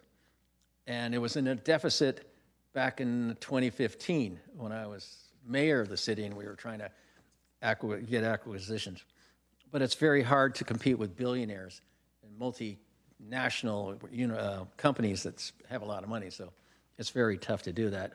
And I think you're doing a pretty good job getting there. So the other question or comment I had is that you have these actions, and I always think you need to have some actions and actually how you can fund these things. We're talking about, we're going to have a shortage, and I think there's opportunities, and somebody brought it up, as how the park commission park department can actually figure out how to increase their funds. And I saw under immediate actions, and you actually put first 2 years, which is, you're saying we're going to do this, we're going to do it in a timeline. And so what happens is, what's great is that we hold you accountable, because in 2 years I'll come along and I'm here and I'll ask you these questions. But what you were looking at is how we can increase our funding. To a lot of people who are concerned about funding. So how did you come up with saying these immediate actions, we're going to look at the fees, we're going to look at how to, these different, the use fees, the naming fees and so on. So how did you say, hey, these are important, and your thoughts behind that? Thank you for the question. In order to do a lot of the short-term, midterm, and long-term action items, there are foundational action steps that we need to take first to be able to set us up to complete the future ones. So as I stated earlier, significant funding would be needed to develop new parks or to update our parks. And in order to do that, we need the funding. So let's look at identifying that first. Additionally, we've got in the immediate actions, focus on updating council policies, things that can impact our facility reservations and our field reservations sooner than later. Also looking at our staffing. In order to accomplish some of those larger action items, we need the appropriate staff in the right positions to be able to advance them. And so we were strategic in how we placed items so that we could sequence things. Okay. There was also a comment about we have limited funds. And so the question is, do we save it up to be big things, or do we try to accommodate more people with doing small things of enhancing the parks or maintaining the parks and so forth? So could you explain a little bit, is that going to be implemented? Is that something that you can do right away, or is that something that you're thinking about doing? Thank you.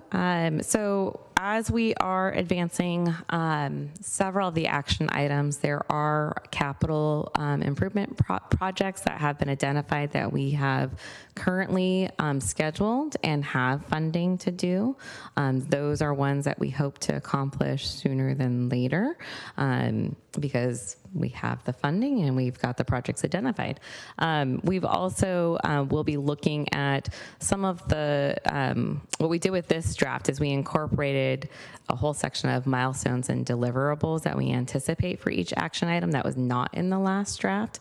And that allows us to say what things we anticipate being able to complete and that the timelines that are associated with those action plans are when we expect them to be completed.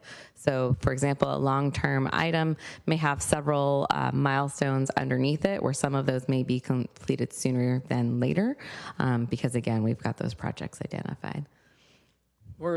Is there any strategies in these guides to make your financing sustainable? and I mean, like fees that haven't been revised, we know about in a long time, but is there a way to incorporate the fee structure that, even though we're supposed to be cost recovery, but we can redefine cost recovery for maintenance and maintaining as things wear out, like we do with the fire department? We got big trucks and we save money and get it done. Yes, thank you for the question. There is an action item, and I'm trying to find it, that is specific to looking at the recreation cost recovery policy. We previously did the citywide master fee study, but we knew that the cost recovery policy should be looked at, and so we held off on updating a large number of our fees so that we can go through a true cost recovery review and determine if our programs are allocated to the correct categories and the right subsidies. So we would like to go through that exercise first. That would allow us to see if any of our programs move, and then be able to adjust the fees accordingly. Additionally, within one of the action items related to funding, there is an action to study adding capital reserve fees to our facility reservations. These are fees that are a nominal fee that would be added to the reservation that would then be put into a reserve that could be used to improve that specific facility. So for example, a nominal fee for a barbecue reservation would then be earmarked for any future improvements needed for that specific barbecue. So we don't have that currently. It is a new concept for us, and it is an action item for us to explore. The other question that I see, well, a couple other questions. People are asking you to do quite a bit of trees and native planting. Don't we have another study that you're working with that sort of interacts with that one, that feeds into it? Could you give us some background of the biodiversity and, what do you call that? The biodiversity and urban forest plan? Yeah, because there are two separate plans, and see how they work together. Absolutely, and thank you for that question. You are correct. The city is working on a draft biodiversity and urban forest plan. It just recently went to the Parks and Recreation Commission last week, which they approved forwarding the draft to the City Council, which I believe is coming to you next month. It will be your first opportunity to weigh in. That and the Parks and Recreation Strategic Plan have a little bit of an overlap. And what we see in this current draft is that we've elevated biodiversity. It's in section 6.3. Before it was a little buried, but we've elevated and added more information to connect it to the biodiversity and urban forest plan, specifically with a cross-reference of action items that focus on biodiversity in parks. We've incorporated that within here. We also doubled up on those action items. So if it was an action item in the draft biodiversity and urban forest plan, we've also included it in the strategy that's focused on biodiversity here, which I think helps strengthens it and helps align it.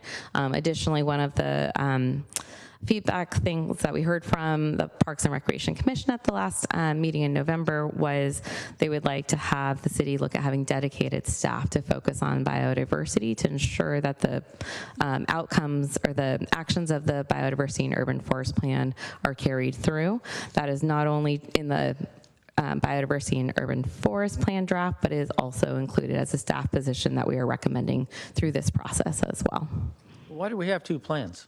What are they such big tasks that you had to focus on certain items to get it? Okay. Yeah, and I would say that the biodiversity and urban forest plan, and John can fill in, Director Marchant can fill in anything that I've missed, really focuses on the scientific side of nature and incorporating landscape to provide access for our habitats and wildlife and supporting them, whereas this plan is focusing on a larger system-wide analysis. And so we see that we could utilize the biodiversity and urban forest plan to support the way that we look at park design, the way that we maintain our parks, but they are separate documents. The Biodiversity and Urban Forest Plan also doesn't just govern parks, but also focuses on private development as well as public infrastructure. Okay. And there's some comments about transportation. And I know we have you have your department, we have a transportation department. So, I mean, why are they sort of looking at you to get these things done when we have an excellent transportation department. Are you working with conjunction with the Public Works and their transportation program? Yes, we are. Public Works is working on the active transportation plan, and we have identified an action within this plan to support the active transportation plan with identifying opportunities to increase safe access to parks. That was something that we heard loud and clear through the public engagement, and that folks would like to have. Like to feel safe and comfortable walking from their house to a park or park to park. And so we've incorporated and connected with our colleagues in Public Works on that aspect. So as they are advancing their plan, we'll be at the table to assist and provide information related to park access. Okay, those are my questions. Thank you.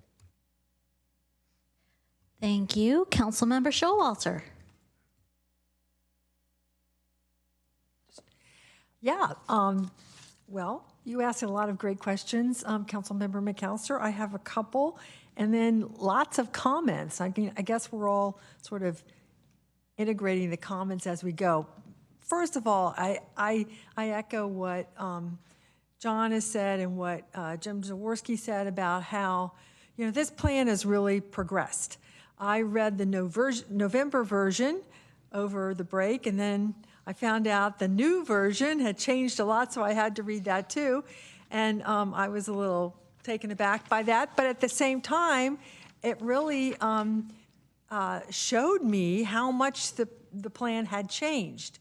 And that's, all to the good. I think that when we started out, it was a little too theoretical and not Mountain View enough. Anyway, I do have some questions. One is, I don't understand what you do with the update. The update numbers were like $1 million per acre for a park. What do you do for that? Thank you for the question. So an update, well, actually, let me clarify your question. Is your update of what could be done with $1 million? Well, yeah. I mean, what could be done? What would you expect to do? Sure. I am going to look to our Parks and Open Space Manager, who is currently working on a few update items to share what could possibly be done for an update for around $1 million. Sorry, on. Hello, Tim Youngberg, Parks and Open Space Manager. So currently we're working on a project at Sylvan Park. And for $500,000, we have various amenities that would be improved. Benches, the trash cans within the park, the playground that's there, both the 2 to 5 playground and the 5 to 12 playground. So both playgrounds would get updated. The post and platforms would stay the same, but the amenities around the playground would be updated. There's a few irrigation upgrades that would happen within the park. And then I'm trying to think of any other ones. There's a few picnic tables that are in the park that need to be upgraded, and benches as well. I think there was 17 benches, 20 trash cans. So various things came up in that park was about $500,000. Okay, so that park is a number of acres. So if you divided, It depends on like you said, it depends on the number of amenities within the park. So obviously a bigger park has got more amenities. You can make that buck last a lot longer but the in per smaller acre parks. cost, you can do a lot with $1 million per acre. Yes. I guess that's what I'm getting to. Because I would really like to see, I see that the actions are sort of bifurcated into things that you need to do to get organized, to move on to the to all the actions and to really incorporate all that's been learned in the this plan development and to carry those things out. And then there are the action items that are more things that people will see in the parks. And I was wondering if there would be a way for us to kind of evaluate those separately, so that there would be some visible responses to our residents that we tracked more than just getting organized, which is very, very important. You can't do the other, one without the other. But I do feel like people people are really immersed in their parks. Like John says he goes to the Stevens Creek Trail every day. I go to Cooper Park a couple times a day. I'm sure if you asked all of us, we go to a park really regularly. So we know it really well, and we notice what changes. So if there was a new tree or new benches or whatever, I mean, people would care and notice. So how are you planning to kind of About the dashboard. separate that out? Thank you for the question. So one thing is we naturally do that. Our Parks and Open Space Division has annual CIPs that we have access to be able to maintain these items. And so we do look for those opportunities as things are aging out. We try to replace them, or if we have access to planting more trees, we try to do so. I think you were going to tag. You can. Yeah, to go along with what Parks and Open Space Manager Youngberg was talking about is we do look at our parks. We look for opportunities to improve. We do have capital funding to help with that. And as we go through the biodiversity plan, we actually have some initial ideas where we can add trees, biodiversity. How do we revisit our existing parks to see how we can either plant more trees or increase the biodiversity, and then be able to either look for the existing funding or request the additional funding to do that. In the case of Sylvan Park, we think we have some funding to make that happen once we have an approved biodiversity and urban forest plan to follow the planting guidelines that will be coming out in other items. Good. Okay. So I guess what I'm asking then is the answer I think you're giving me, which is good, is that we do have a way to track that there are improvements kind of spread throughout the city in all the parks regularly. Yes, as a matter of fact, one of the great things that Mr. Youngberg has done since he came and joined us as a team member, he really has created an annual review of where we can be making improvements. So he has a 5-year plan for pour in place. He has a certain number of years for the playground improvements. And so we can follow his plan and make sure that we're keeping up on those systematically.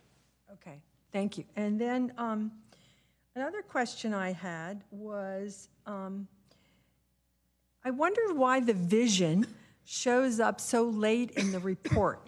That's a bit of a unusual organization. Usually the vision is in the introduction. It doesn't come up until, well, it's in the executive summary, of course, but it doesn't come up until 114, page 114. So I wondered about,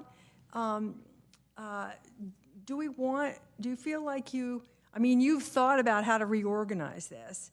Do you want to further reorganize it so the vision's a little earlier, or how did you feel about that? Yeah, thank you for the question.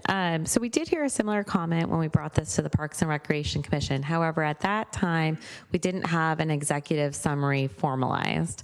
And so when we developed that executive summary and incorporated it, we felt, it's at the front. However, we can further look into that following tonight and see if there's a way that we can further reorganize. That's something we can look into. Yeah, I think that's great. And also, kudos on the executive summary. That adds a lot. And then this is something that I think we're going to be studying in the fee evaluation, but do we have an estimate of what percentage of the costs of like a summer camp is covered by fee versus not fee? I mean, fee versus general fund or other sources? Thank you for the question. So the operating costs associated with the recreation programs is general fund funding. I don't have the information in front of me to say what a cost recovery is for our summer camps. I will say that we are very affordable and low cost, and we're also very proud that we have our financial assistance program to assist those that may need financial assistance to cover I it. think we're all very proud of that. And I think that it's, it's really a policy discussion about how much we want to spend. And it really aligns well with our community for all. Okay, thank you. Those are all for now. Thank you. I'm going to reiterate. So we are only doing questions right now. I'm not ready to straw poll quite yet until we're done with our questions. So next we'll have Councilmember Hicks. I have a question for you, Mayor. And yes. Okay. And it's how we're going to go through the questions so that I never know, are we going to take them one by one, go through all of them? I want to be organized ahead of time and everyone else so we don't get lost. I was anticipating doing all 3 questions, and then if there were things that would straw pollable, okay. Staff will pull it out. We won't have the visual aids that we did in the last item, so we will probably be going a little bit more carefully to make sure that we capture everything. Great. So one by one, we'll be going through all questions at once. Yes. I can do that. Thank you. Thank you. All right. Do we have any more questions from the council? Any more questions? Okay. There's a garbage can near my spot, and it's a bear trap one where you have to go under. So why do we have all these garbage cans that have to be bear safe? Yes, thank you, Tim. At one time or something. Tim Youngberg, Parks and Open Space Manager. This was before my time, and I think there's still some YouTube videos of these squirrels that took over Cuesta Park. So, in doing that, and for future, we've latched on to these Bear Saver cans. We've actually gone to ones that have the foot pedal and the hand, so it makes it a lot easier. Another reason is for back safety. Some of them back safety for staff, so that you're opening from the bottom rather than having to pull the bag out over the top. So there is some ergonomic safety to them as well. And one we forgot to ask, and I'm surprised Councilmember Showalter didn't ask about it. Do we have any updates on pickleball? I actually have an update. And so this is hot off the press, if you will. As you know, during the development of the city's pickleball feasibility study, city staff stated that there was an opportunity to collaborate with private property owners to develop publicly accessible courts. Over the last few months, and since our last public meeting, staff has been discussing various potential sites with property owners. We have identified a viable site for an interim pickleball facility that could be used for at least 5 years. While we continue to work on securing a more long-term permanent location and potentially at the same site. The site is located about a half-mile away from the nearest residential neighborhood in the eastern part of the city and provides appropriate space for outdoor pickleball facilities as well as parking.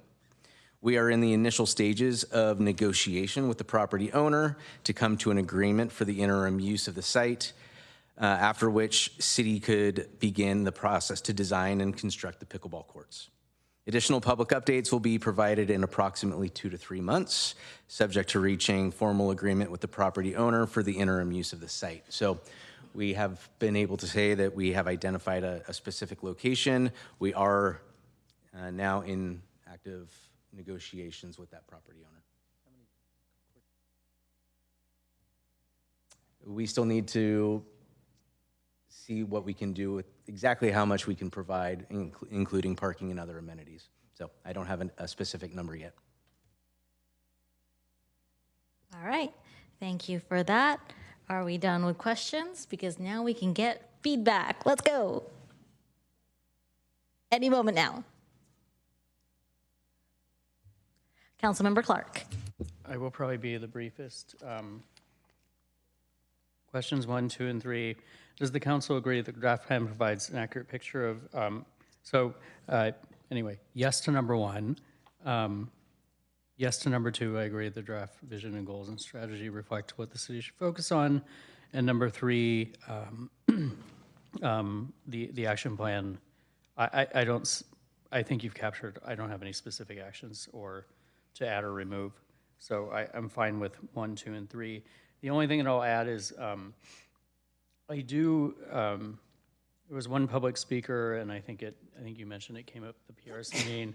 I am sympathetic to the idea of, if we're allocating, I realize that trails are recreation, not necessarily parks, but they're a really, really important component of our overall amenities and plans.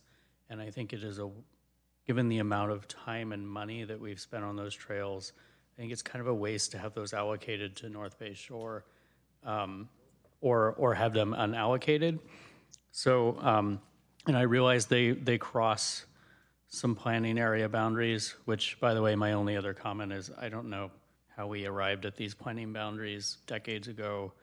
At some point in the future, we should probably find a different methodology, but we have what we have, and it's fine. The way that I would do it would just allocate this assumes there are other people who agree with me, but the way that I would do it would be to, for example, Stevens Creek Trail or Permanente Creek Trail. If there's access, if it bifurcates a planning area and there's access from both planning areas, very easy access. Sylvan has a very expensive bridge that we built to access the Stevens Creek Trail. Then I would allocate the section of the trail that runs through or bifurcates those two planning areas to both planning areas. So instead of just having it all allocated to either unallocated or North Bay Shore.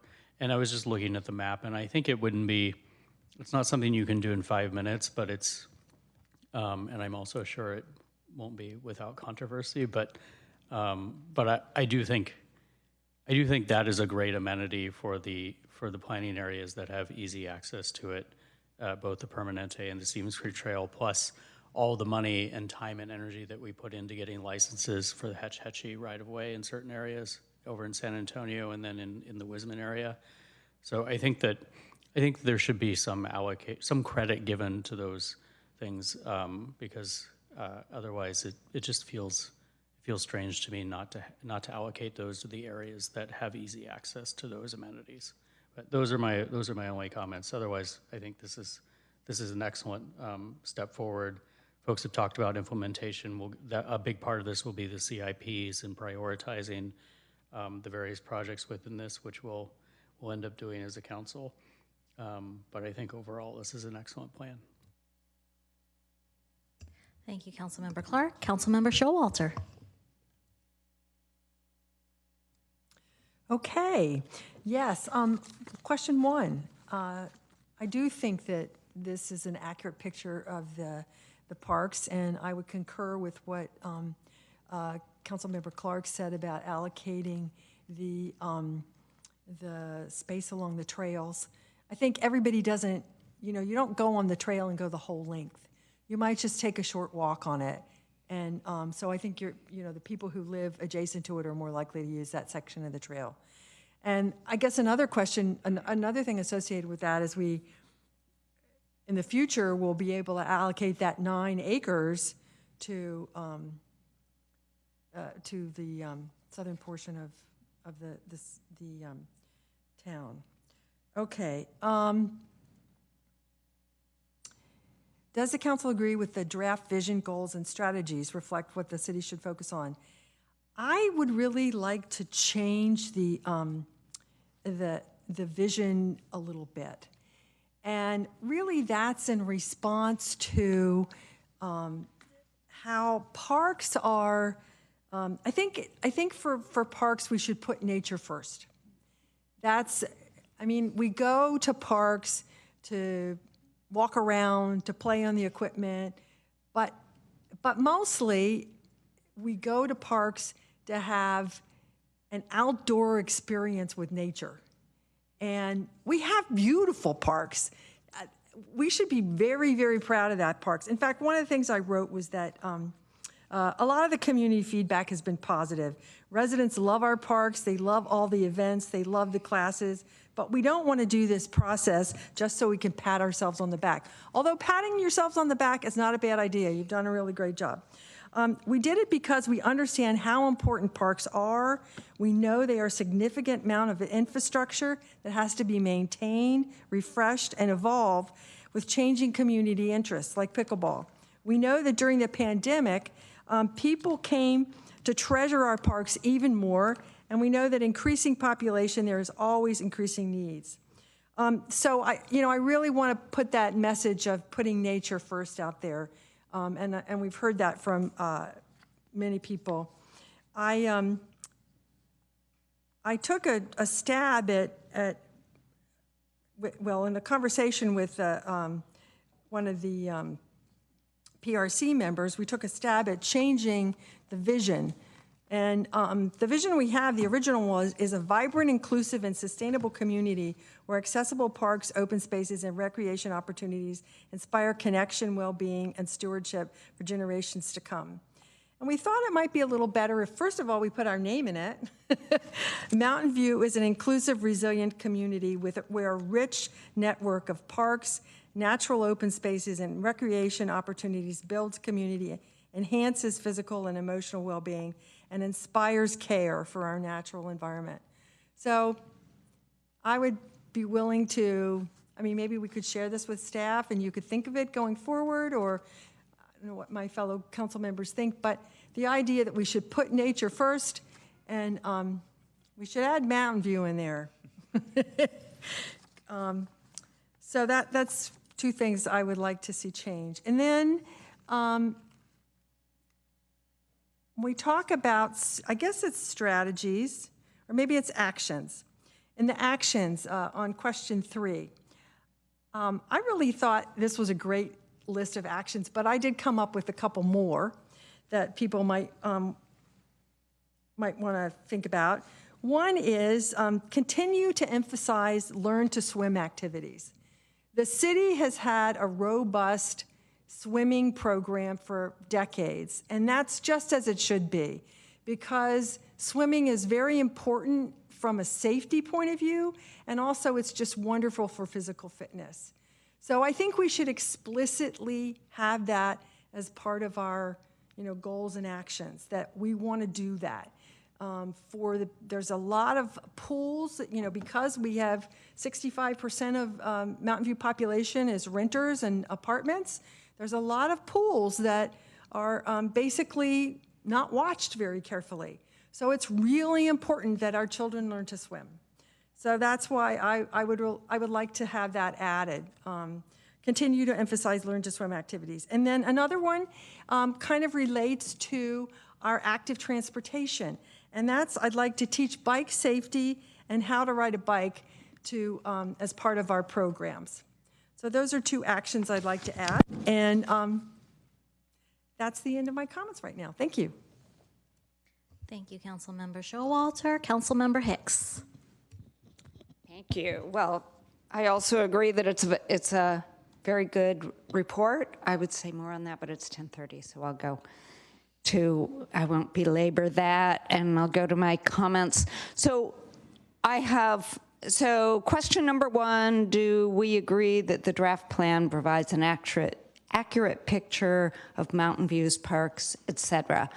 Or is anything not clearly shown? I'd say yes, it's generally good. My big addition is what Councilmember Showalter also highlighted, and many of our residents have via email and in person, that we could call out natural parks and park space, I think, more than, I think we could enhance that part of the plan.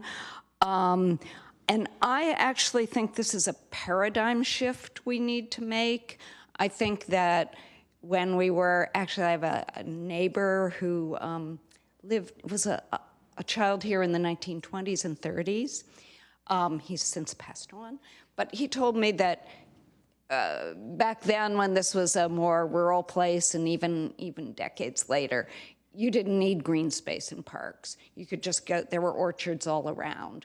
But we're not like that anymore, and we're going to get less and less like that as you could probably tell if you were here for the first item on our agenda, we're becoming a more and more dense place. So we really do, like most dense cities that I know of, whether it's Golden Gate Park or Central Park, you need a green respite. Not that you'll make one as big as Central Park, but big enough for us, I hope. So I think that that has to be infused throughout the plan, and we have to think like a more urban place, that people need that sort of green retreat.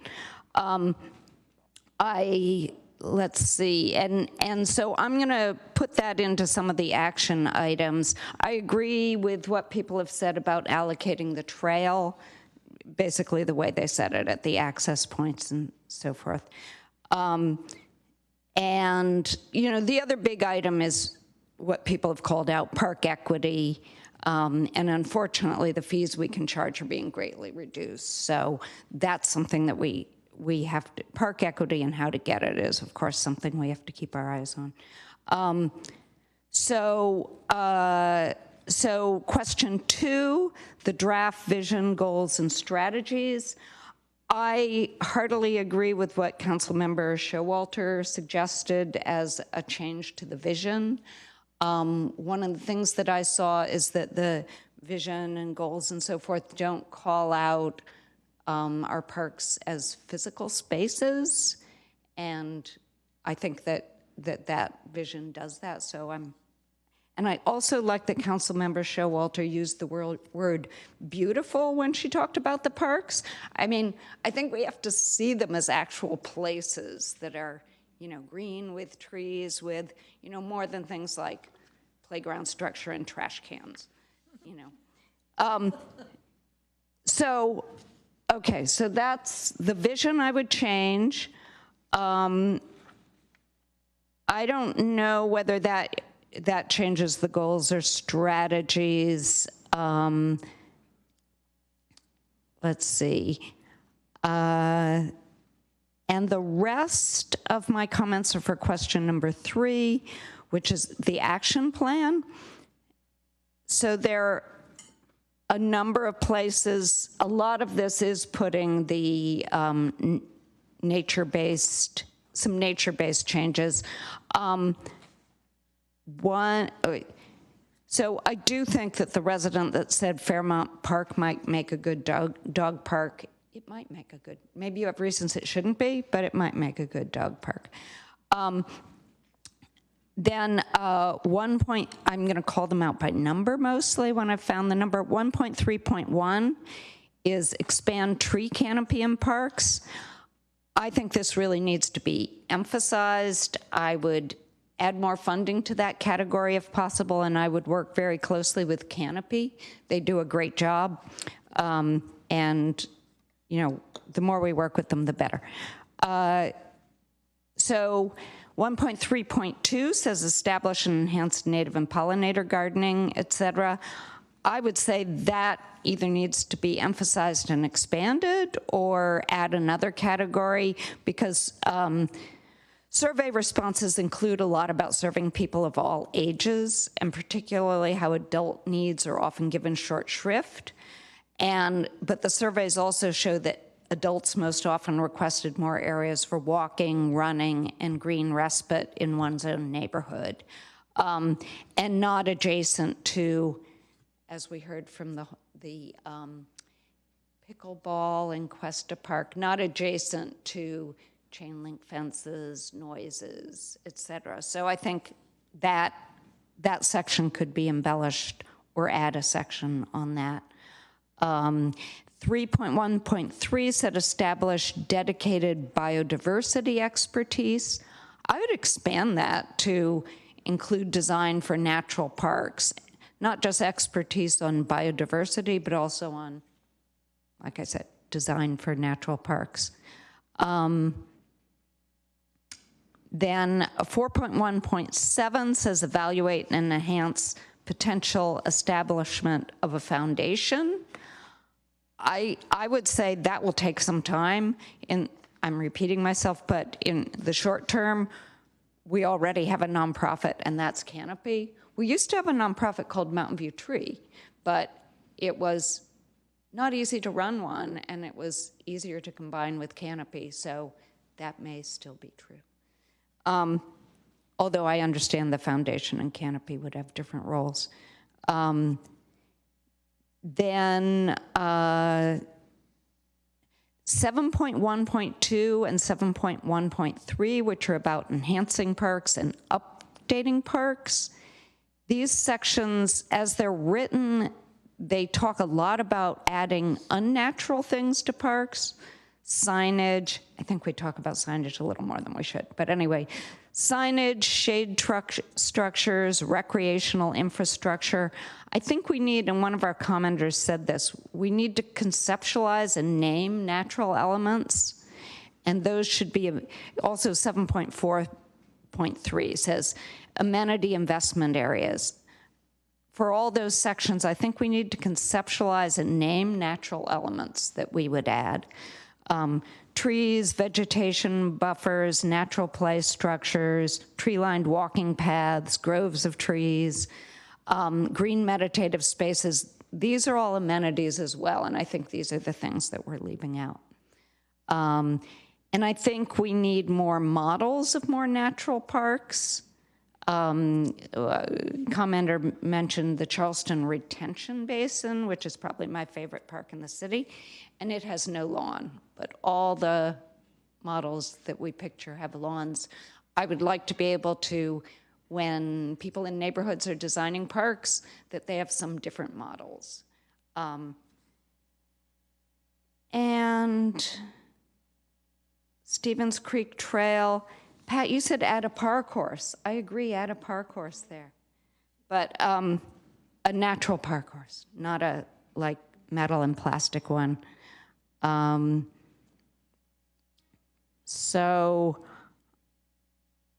think those are most of my comments. And find opportunities for linear parks. We had a resident that mentioned possibly along Shoreline Boulevard. That's it. Thank you very much.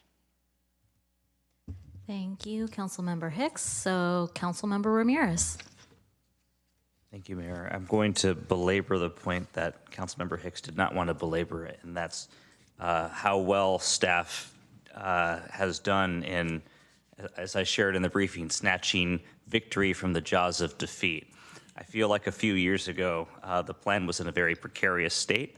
I heard, I think all of us heard some constructive criticism from members of our community, but I think in part because of excellent guidance from the PRC and from the community and staffs, as a member of the public had shared, willingness and interest to dive in and take charge of this. It's landed in a very good place. And I agree with Councilmember McAllister, which is something I don't often do, that this is one of the best plans that I've ever read through. And I think it serves as a standard for future work of the city and a very high bar. So I hope other departments are listening. But it's, I'm going to be a little bit more high level. I think there's a lot of very important and useful feedback from both the community and from members of the council. I want to be careful not to get lost in the sterile quantification of parks. I think from my perspective, whether the number attached to my planning area is 1 or 7, it really doesn't make a difference in practice. Do I have access to the park in my neighborhood? Is there a park in my neighborhood?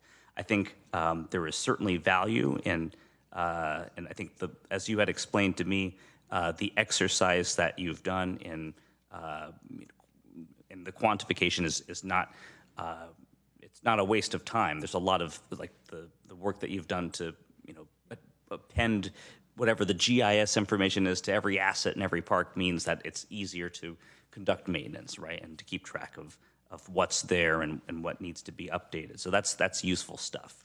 But I work for a city that pretends to be data-driven, right, and then makes decisions that are completely unrelated to what the data actually would inform the city to do. So, that's important, and I don't want to diminish it. But I also feel like there's a lot of value in just listening to what the community is sharing with us, and I think many of the comments from my colleagues speak to that.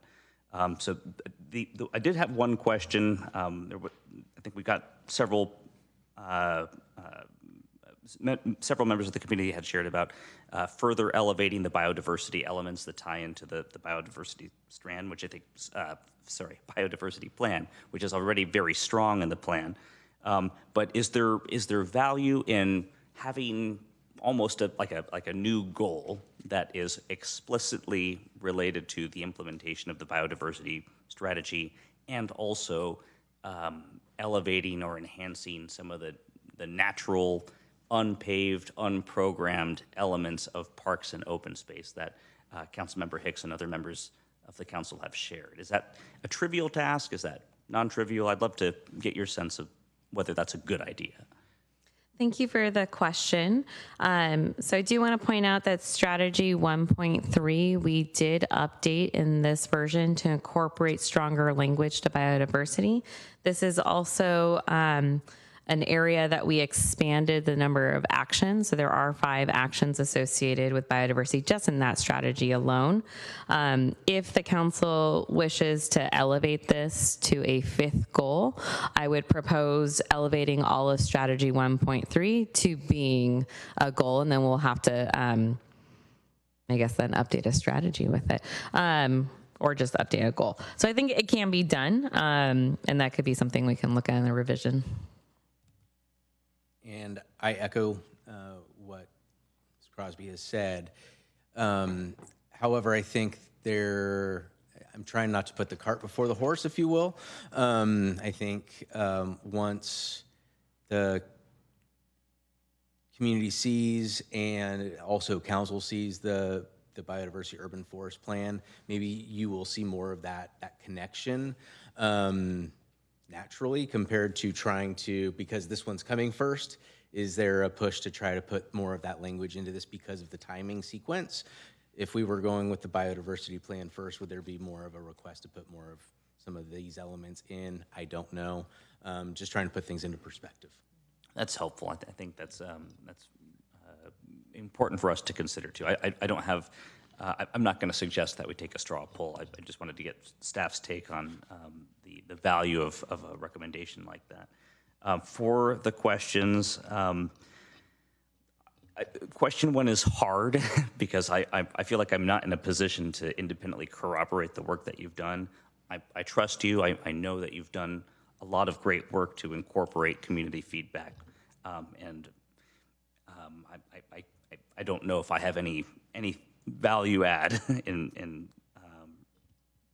responding to question 1. Question 2, I'm supportive of the staff recommendations.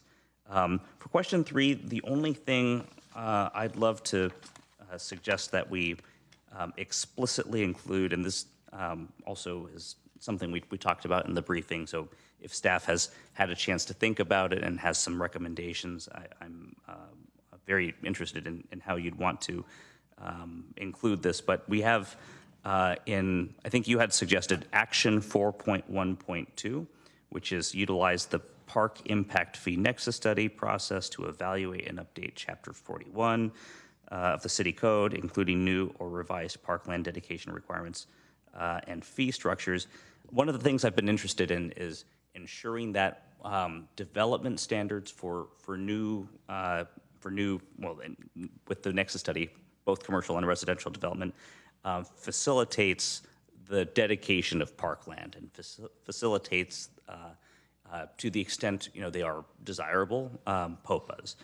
So I would be interested in learning more about how CSD and CDD collaborate during private development review, and whether there is an opportunity for CSD to provide some input in updated development standards to make sure that we have standards that actually help achieve the goals that are in the Parks and Recreation Strategic Plan. So I'm not suggesting that we be prescriptive in what those development standards are, but we're looking at R3 next month.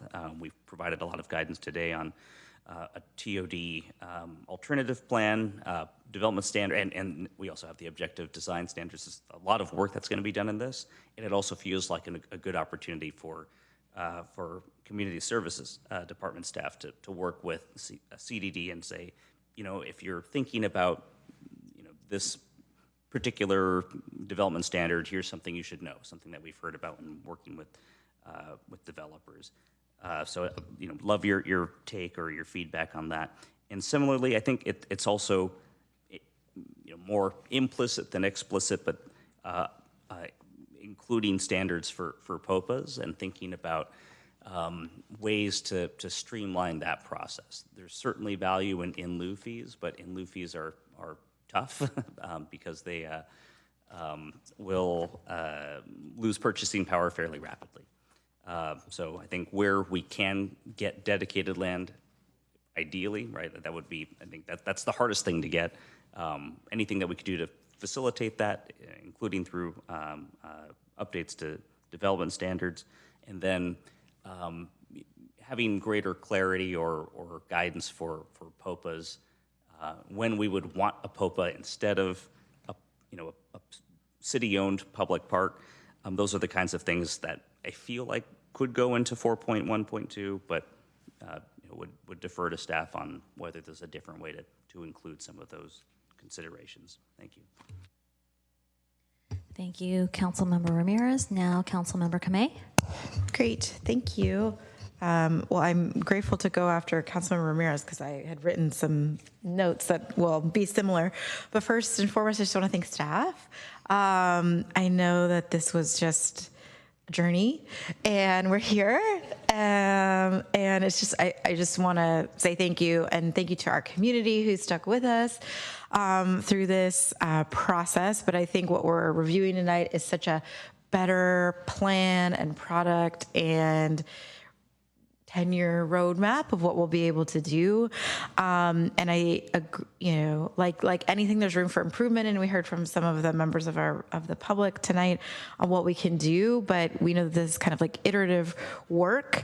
And so I'm just really grateful. And then something that I just want to reflect on with colleagues is, in the city of Mountain View, our Parks and Rec fall under community services. And I think that's so fitting because a lot of cities, like the one that our colleague works for, it is just kind of Parks and Rec, but it's so much more than that. And what we're seeing too is a plan that reflects community services and just how this department is so interwoven throughout every element of our city. And that's one of the things that I had noted was just this plan really highlights cross-departmental work. And I think they're I don't know if it's like should be added, but I just, just a comment, which is, I think that cross-departmental work allows council to think about maybe as the CIPs come forward or as we're talking about work plan, how we can help support and trying to maybe pull the thread of, okay, which department might be lead and then which department helps support, especially when we're talking about things like land use decisions. So, but for question 1 on the plan, I think staff has done everything that they were able to do to try to make sure that it was as comprehensive as possible. And I just want to, say thanks again for that.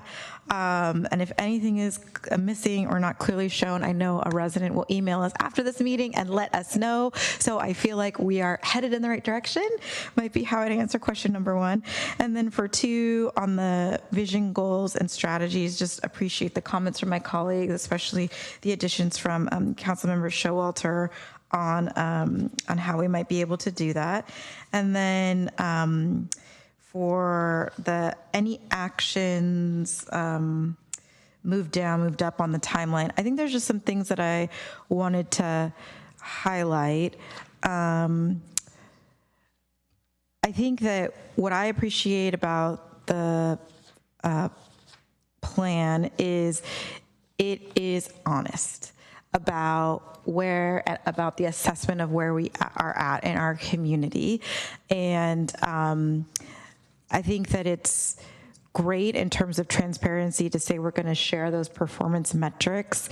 I know staff is currently working on what that might look like. Is it a website or does it live on the community services page? I would just say when it's decided on how we're going to be sharing these performance metrics, if we can make sure that we inform our community, so that could be highlighting it in the view, or I'm going to get in trouble for saying this, a citywide notification or something, just so for the community to know. I think that this has shown to be of the level of interest that putting it out there would be greatly appreciated.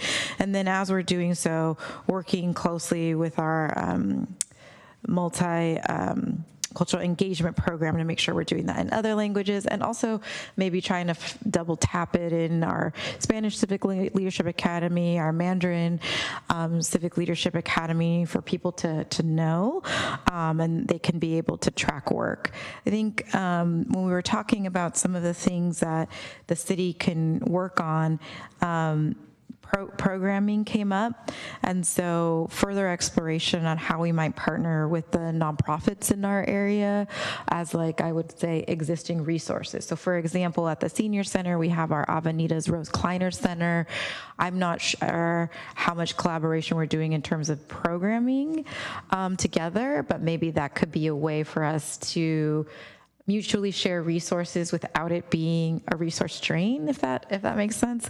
And so that's just kind of one idea, but I know continuing to expand, like our programming for youth and teens is something that we can work on. And I feel excited that we have YAC, and they've come up with so many great ideas, and maybe being able to tap into YAC on what other programming we can do. We know that they've been leading our youth mental health summit for the last 4 years now, 5 years, and that came out of our youth. So if they want to do anything else, we can ask them.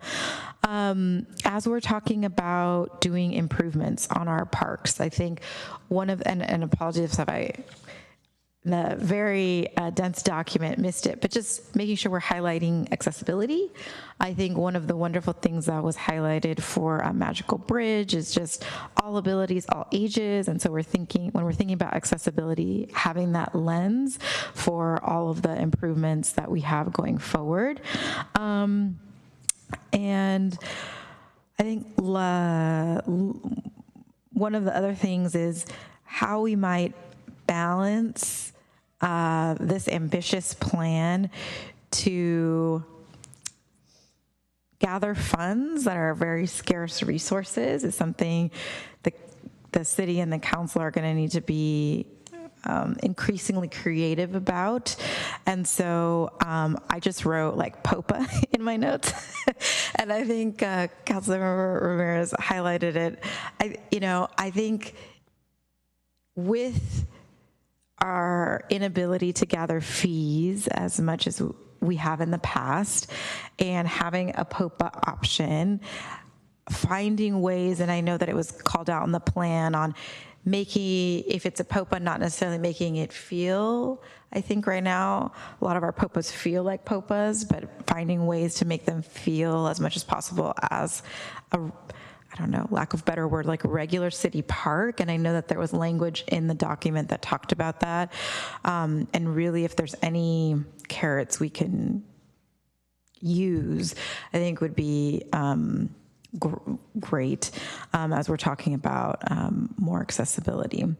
And appreciate Councilmember McAllister's comments on the use of our paths, and being able to find a way to calculate that. But that's a challenge for staff that they will continue to try to mount. And I think I have a note here that I'm trying to recall.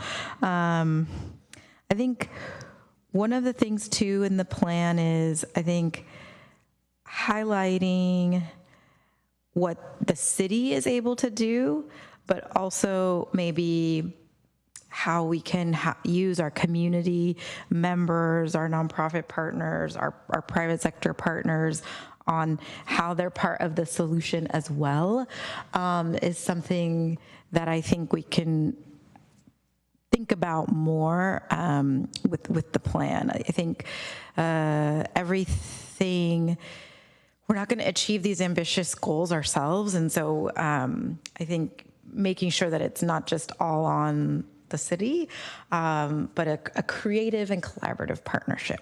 So thanks, Mayor. Thank you, Councilmember Kamei. Now we have Councilmember McAllister.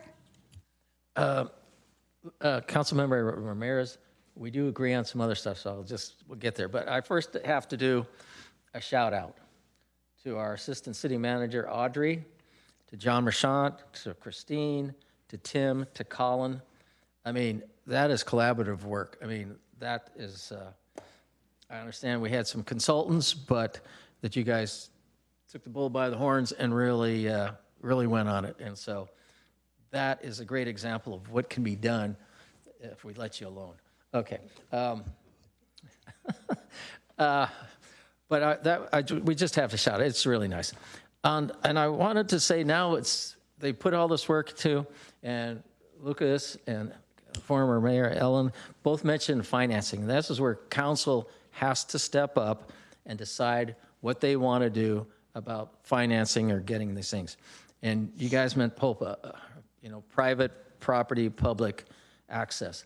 Now, if Chris and Pat, you may remember when Sobrato was putting their property up in North Bayshore, we were having a discussion, and they came in and they wanted as much private property to be used as their park dedication fee. And then we went through a process of trying to figure out yada, yada, yada. And so we came to a point, well, maybe we might want to review that and say, no, we really don't want, you're not going to get credit for doing this landscaping.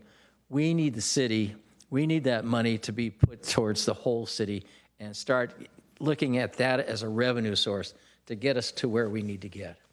And that's important. Also, when we're looking at our land fees and so forth, I know a lot of you wanted to reduce fees to get more housing, but this is a need that if we're serious about it, we need to start looking at that. It says, okay, we want to build housing, but we really need the parks to accommodate all this growth. And so we need to look at that when something comes along and says, I know the state says, well, we have to reduce our fees. How the council can figure out how to find other avenues to get those fees to help accomplish this goal, which is something that people really love in Mountain View. To Pat's thing about the vision, you get to play with AI a little bit. This is the second time I've done it. And you throw in the adverbs and adjectives, and all of a sudden it comes out, and go. But, I mean, to your point, there's a lot that we could do to, no offense to you guys, to spice it up. And so it was really nice. But, I can't, everything that everybody says, we've had a tough early start, but this is a great way to finish the day on a great report. I know we're not done yet, and Councilmember Ramirez and I are upset that we couldn't vote for the 10 o'clock closing, but we went right past it. But this is a really great document, and it's a great start, and I'm praising it for whatever it's worth, and it's good. I see our Public Works Director here, and they're going to work great together because she has a vision. She's energetic. She likes to pour into this, and I know great things are going to come out of that collaboration. And we're the third wheel, or you might say, to make sure that it gets funded and all that. And when Lucas, former Councilmember Ramirez and former Kamei and former Hicks, they go, I was part of this. My name's on it, and you'll be proud of this project. So I'll leave with that note, but thank you guys for everything. Thank you, Councilmember McAllister. I would like to point out that you don't have to vote past 10 because you only do that when there's a new item. All right, we're going to go back to Councilmember Showalter. Yes, all these wonderful things that people brought up jogged another thing that I wrote down several places in the draft fan, and that was the concept of putting together friends of various parks groups that could help with maybe planting flowers or helping to plan or whatever. And I think we could help do this maybe through the neighborhoods program. So just the idea of putting together or allowing friends of various parks to.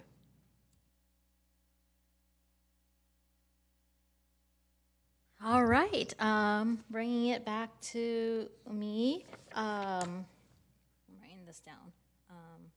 Okay, for the first question, I generally agree that the draft plan provides an accurate picture of mountain views, parks, trails, and open spaces. I agree with finding ways to allocate trails so we get credit for that. I kind of view trails as linear parks. I remember like it was a development proposal before my time here on council, but I was watching council and they're like, we're doing our parks by having a linear park. And I kind of had an eyebrow raised, but I will take credit for, I will get those credits so that we could get closer, an inch closer to that 3 acre per 1,000 as we can. For question number 2, the draft vision goals strategies, I agree with some of my colleagues before me of elevating nature. Even though that nature is not something that I'm generally associated with. So, however, I actually do support the idea of elevating. Essentially, you gave the idea of 1.3 of elevating it to an actual goal. I kind of thought that like looking at the strategies and you had the different categories of them, I would have actually just taken number 3 out of the parks, trails, and open space and just moved that up. Because I know that we do have a separate biodiversity, but I feel like actually elevating it would make a better connector point. And I really don't want another tree rebellion. So there's that. I agree with Councilmember Kamei's the make use of partnerships. We like the YAC is wonderful, and things like our civic leadership academies and how they have these wonderful events, including Lunar New Year coming up. And the work that they do, we really want to leverage our community. I really do like the idea of Councilmember Showalter's, the Friends of Insert Neighborhood Park idea, and having that actually look through with CNC. It does actually remind me of how in the CNC we were looking at how we define neighborhoods, and I was looking at how we define these planning areas, and it does not make that much sense to me to begin with. So I don't know if it's a major lift, but just something to kind of think through and how we divide our city is really kind of odd. I used to live in Shoreline West, and I actually viewed Rengstorff as my neighborhood park kind of thing. Like there's Mariposa, and then you could walk past that new pocket park that's going to be in the Tillery, and then you have Castro. I mean, I'd rather walk to Rengstorff than to Castro Park. Like, it's really weird how we define that. And then you have, like, Thompson, which is really pretty much Montaloma. And, like, why are they their own area? I don't understand why. So, like, some things to kind of think about as we view our city strategically and how we divide up. Not that I want to divide our city, but you know what I mean, how we divide, especially if we're looking at things like equitable park space. When it's divided up really oddly, how does that really actually define that part? I'm trying to write all the, and then yes, I also agree with looking into how we can take advantages of POPAs more. I know we had this conversation when I had my briefing with you. If I could get away with getting more land by having like multi-level recreational facilities, I totally would, but I was told that that doesn't fly. I mean, I would love to get our park land by having frickin' pickleball towers, but I see that that's not gonna fly. So I guess, so yes, 1, yes, 2, but I would love to elevate the biodiversity language to its own goal. And other than question 3, generally I agree with most of my colleagues. Actually, I don't see anything I would oppose any of the things that my colleagues have put in. I don't know if you have, I'm hoping that you kept track of what we need to straw poll on so you get clearer things. And I think we are ready for said straw polling if necessary. So if you can get started with that.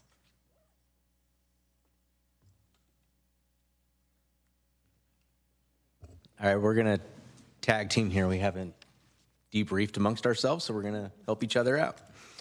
I think there was some clear consensus. One, looking at the trail acres by planning area.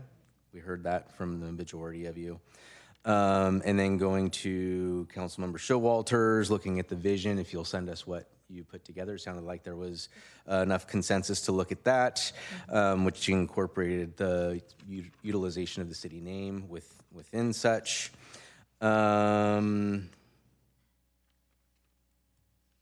I think where I would like consensus or clarity on from the council is the elevation of a biodiversity goal. I believe I heard 2 council members reference that and want to know if that is something others are interested in. Councilmember Hicks. So I would be interested in that, especially if we could combine it with what so many residents said about elevating natural parks. Which I think is overlapping but slightly different than biodiversity. That's how and then I would agree with it. All right, shall we do a straw poll and let's clarify elevating. Okay, let's elevating biodiversity and natural parks as a separated goal. Councilmember McAllister, do you have any comments on this possible straw poll? I just want to make a comment on it. I'm going to vote no on it because we don't have a plan.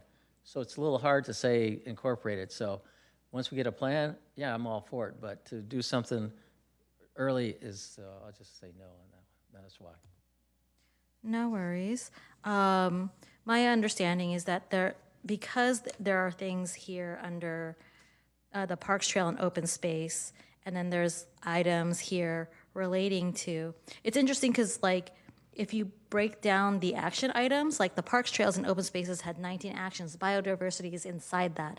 So it feels like you could actually even out the actions too by separating it out. So I guess without any more comments, let's take a straw poll. Elevating biodiversity as a separated goal,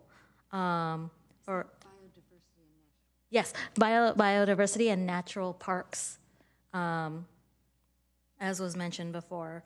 All in favor, please raise your hands. 1, 2, 3, 4, 5, 6. 6-1.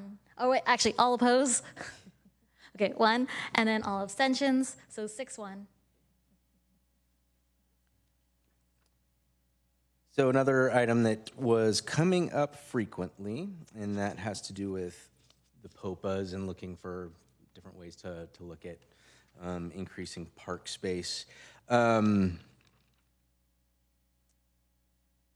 think that would be more in the greater context of updating Chapter 41.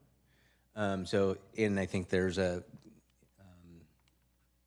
Director Murdoch and I talked earlier today about how we look at this goal or action, whether it's through both the Parks and Rec strategic plan, also it's part of the Nexus study and some of the other work that CDD does.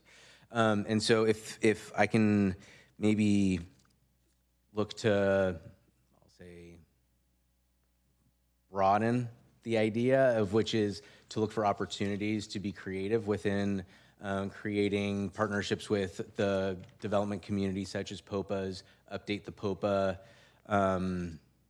ordinance, and look for other opportunities to create those types of new new parks, new open spaces. I'd like to just make that a little more broad, if that's okay with you. Councilmember McAllister. So on that, there's a ratio. So would you be looking at the ratio to what they say is public and private, and then try to, because that's one of the deals where they're allowed to do something right now. And so that would require council action?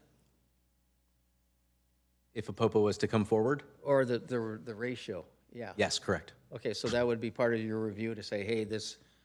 That is correct. Okay, thank you.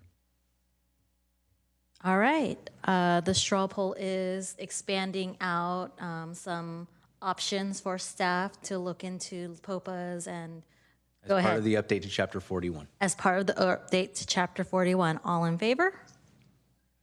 1, 2, 3, 4, 5, 6, 7. Unanimous. Yay. All right.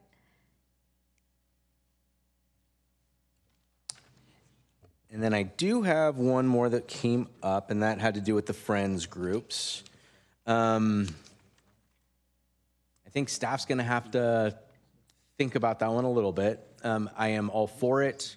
Creating friends groups also requires certain agreements with the city, requires insurance and some other types of things that whether or not we have an umbrella foundation, and then we can work underneath that to create those types of other types of friends groups.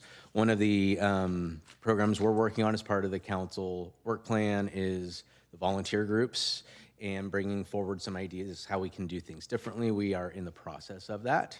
To also forward some of the ideas that you brought forward. If there's a specific desire to do a straw poll on the idea of friends groups, that's fine, but I think we may have a little more work to do to make that a little more overall encompassing. So I'll look for direction on that. All right. So do all in favor, please raise your hands. 1, 2, 3, I'd like to clarify what we're voting on. Okay. So I would say to focus on the existing volunteer program update, number 1. Number 2 is to look at opportunities to create some friends groups and possibly also incorporate that into the foundation work if one was to be created. Those are the 2 elements. Before you continue, I do want to point out that the volunteer program is already an action item and looking at it in alignment with the council work plan. And so to slightly modify what Director Marchant has noted is possibly looking at the action item that is related to looking at foundations to explore the friends of groups through that process. And that's item 4.1.7. Sounds great. So is it a straw poll? Okay. I think we understand where the desire and what we heard from the group, and I think there is consensus there. We'll just try to put that and massage that a little bit more. Perfect. All right. Any other straw polls?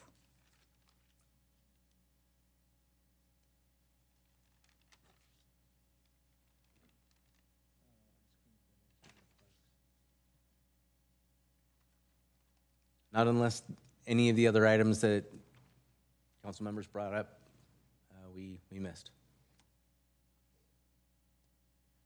All right, does everyone feel, Councilmember Showalter. Yeah, I was wondering, did you include the encourage swimming and bike programs? That is something we can straw poll it. Yeah. All right, all in favor to include the program. Continue to encourage learn to swim activities. Yeah. It's not like a new program, correct? No. Okay. All right, all in favor? 1, 2, 3, 4, 5, 6, 7. Unanimous. All right, I think that's all the straw polls, unless Councilmember Hicks.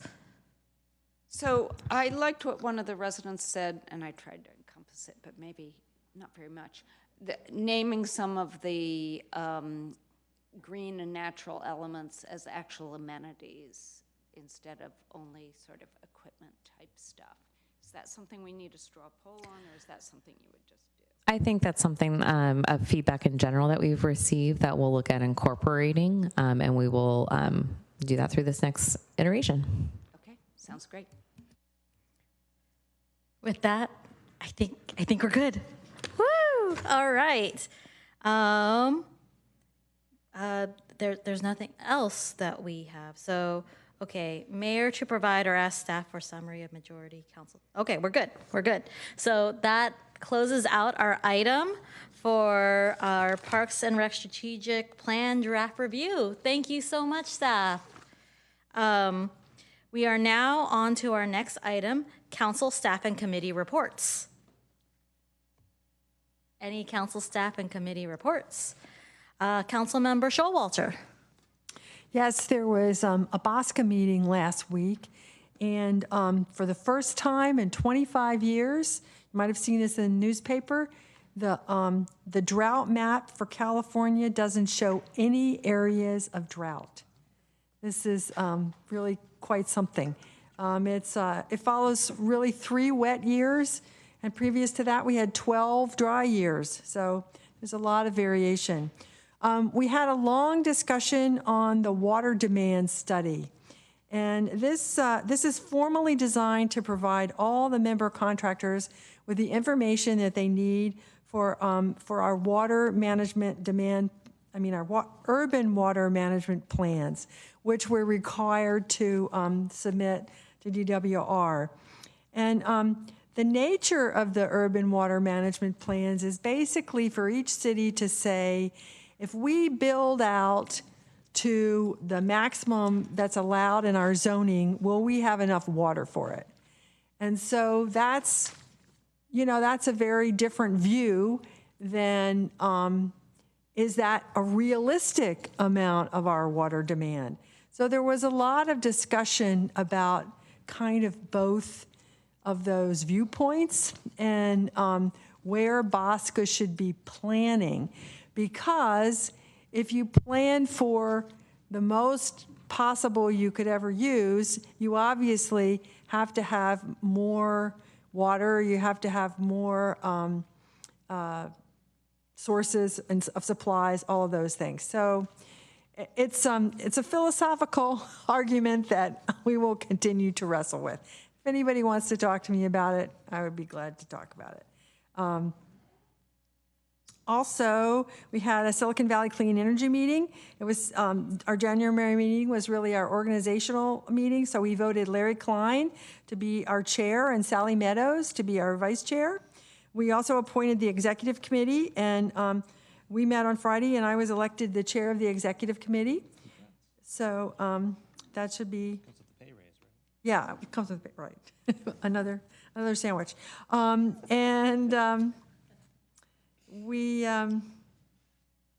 wanted to announce to everybody that on February 20th, we're having an event. You probably got a notice from the clerk about the opening of the Pond A2W project. And the thing that I think we're all going to have the most fun with is that it includes a 1.2 mile extension of the Stevens Creek Trail into the bay.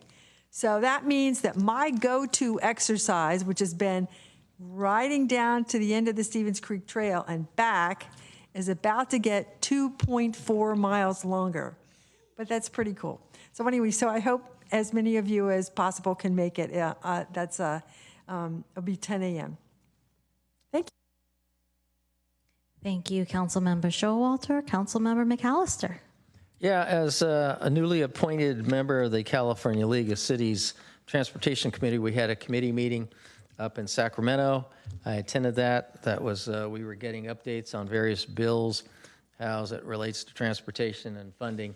And so that was a great, get to see some people. I actually came across the mayor. We were sitting in those things, so we go hi. Unfortunately, we didn't get to see the city manager. And our former mayor, Ellen Kamei, hear their great speech on how to work together. But it was nice to meet with other city officials to say what their transportation needs are. And the big thing that really came out of it was e-bikes. Everybody was talking about how do we control e-bikes? How do we get a handle on it? They were talking about people the accidents that are all occurring and what's a legal bike, what's not, helmets and so forth. So I know the CTC has been talked about it, and actually the City Leagues has a webinar. They had a webinar on it, and so they brought in a lot of people. So we'll keep you tuned on that because it's going to come. I mean, just yesterday I thought I was going to get run over by a e-bike on Stevens Creek Trail. So, so that was nice to hear other people, and they're working to get collaborations with best practices. And so somewhere along the line, if we get to the point where we're going to talk about it, there's a lot of cities that have already gone through the practice and will help us help fine-tune our policy. Thank you. Thank you, Councilmember McAllister. Councilmember Kamei.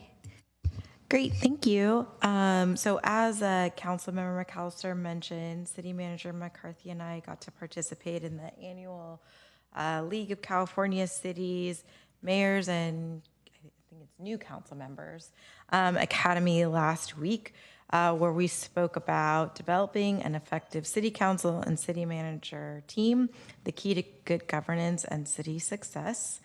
And I also wanted to put forward an item 7, typically an item 8, but now tonight is an item 7. So I don't know if I should wait until people are done with their reports and then I can circle back to myself, Mayor, if you want to do that. I don't know if you have just a report. I'm actually okay. Would you just? Okay, great. Yeah. Okay. All right. Well, I'll put forward an item 7. So I just wanted to urge my colleagues' support, in light of recent events, and I think what's coming in 2 weeks, which is Super Bowl.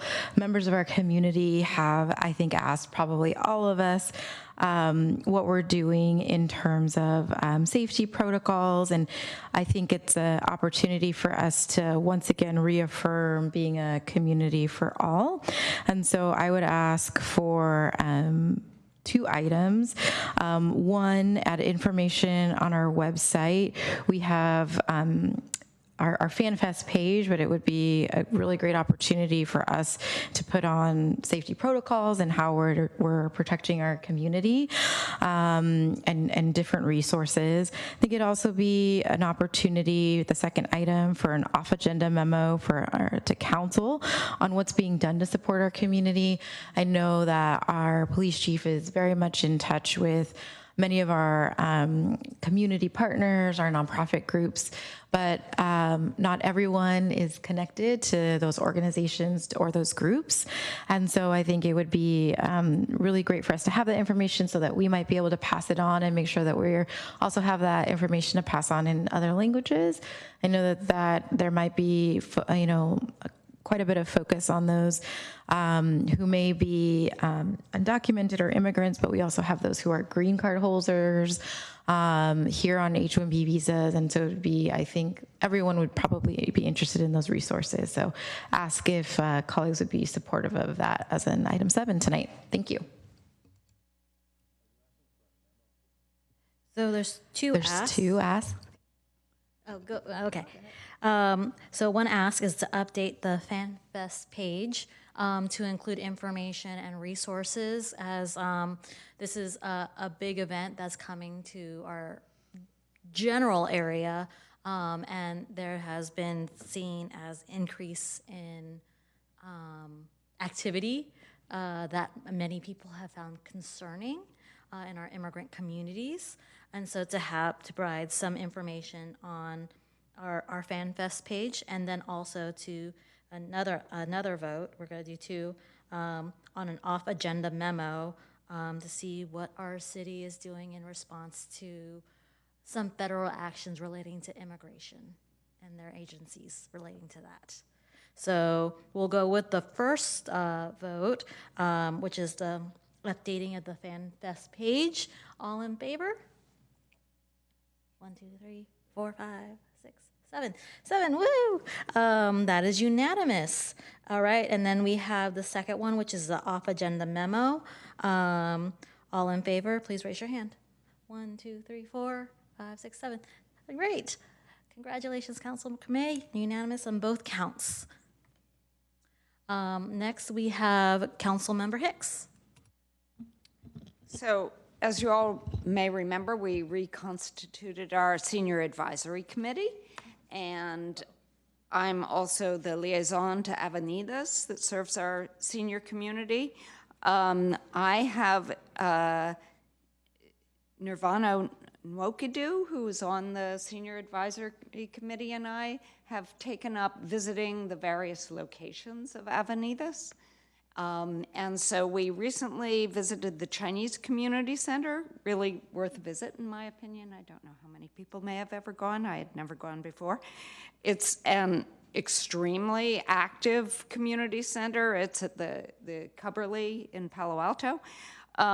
But it gets participants coming from as far as Fresno and San Francisco once a week. Fresno's farther than San Francisco. And also virtually from places like London and so forth. Because it offers a lot of very rare senior programs in Cantonese and Mandarin.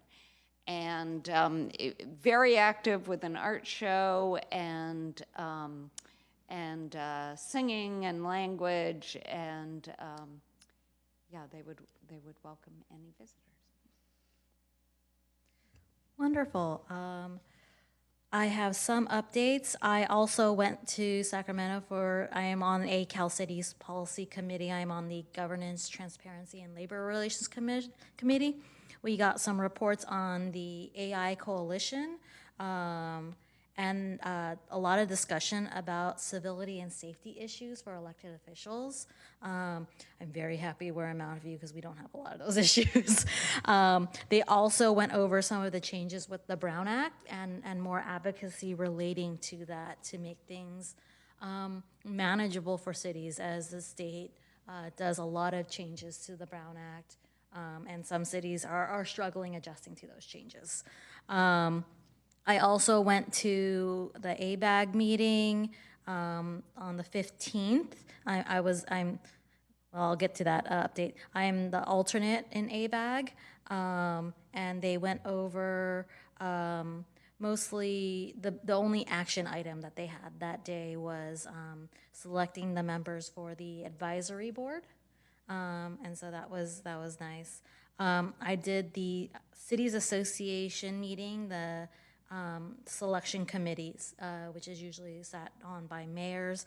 So we have 2 new ABAG representatives, Rob Moore from Los Gatos and Dan Furtado from Campbell. And congratulations to me and Councilmember Clark. We are both alternates now to the ABAG. And Councilmember Clark also became an alternate for, I don't even remember. SVRIA.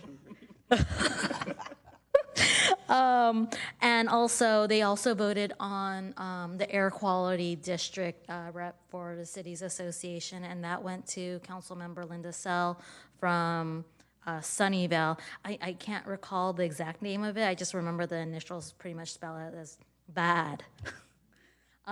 It's like BAAD. Yeah.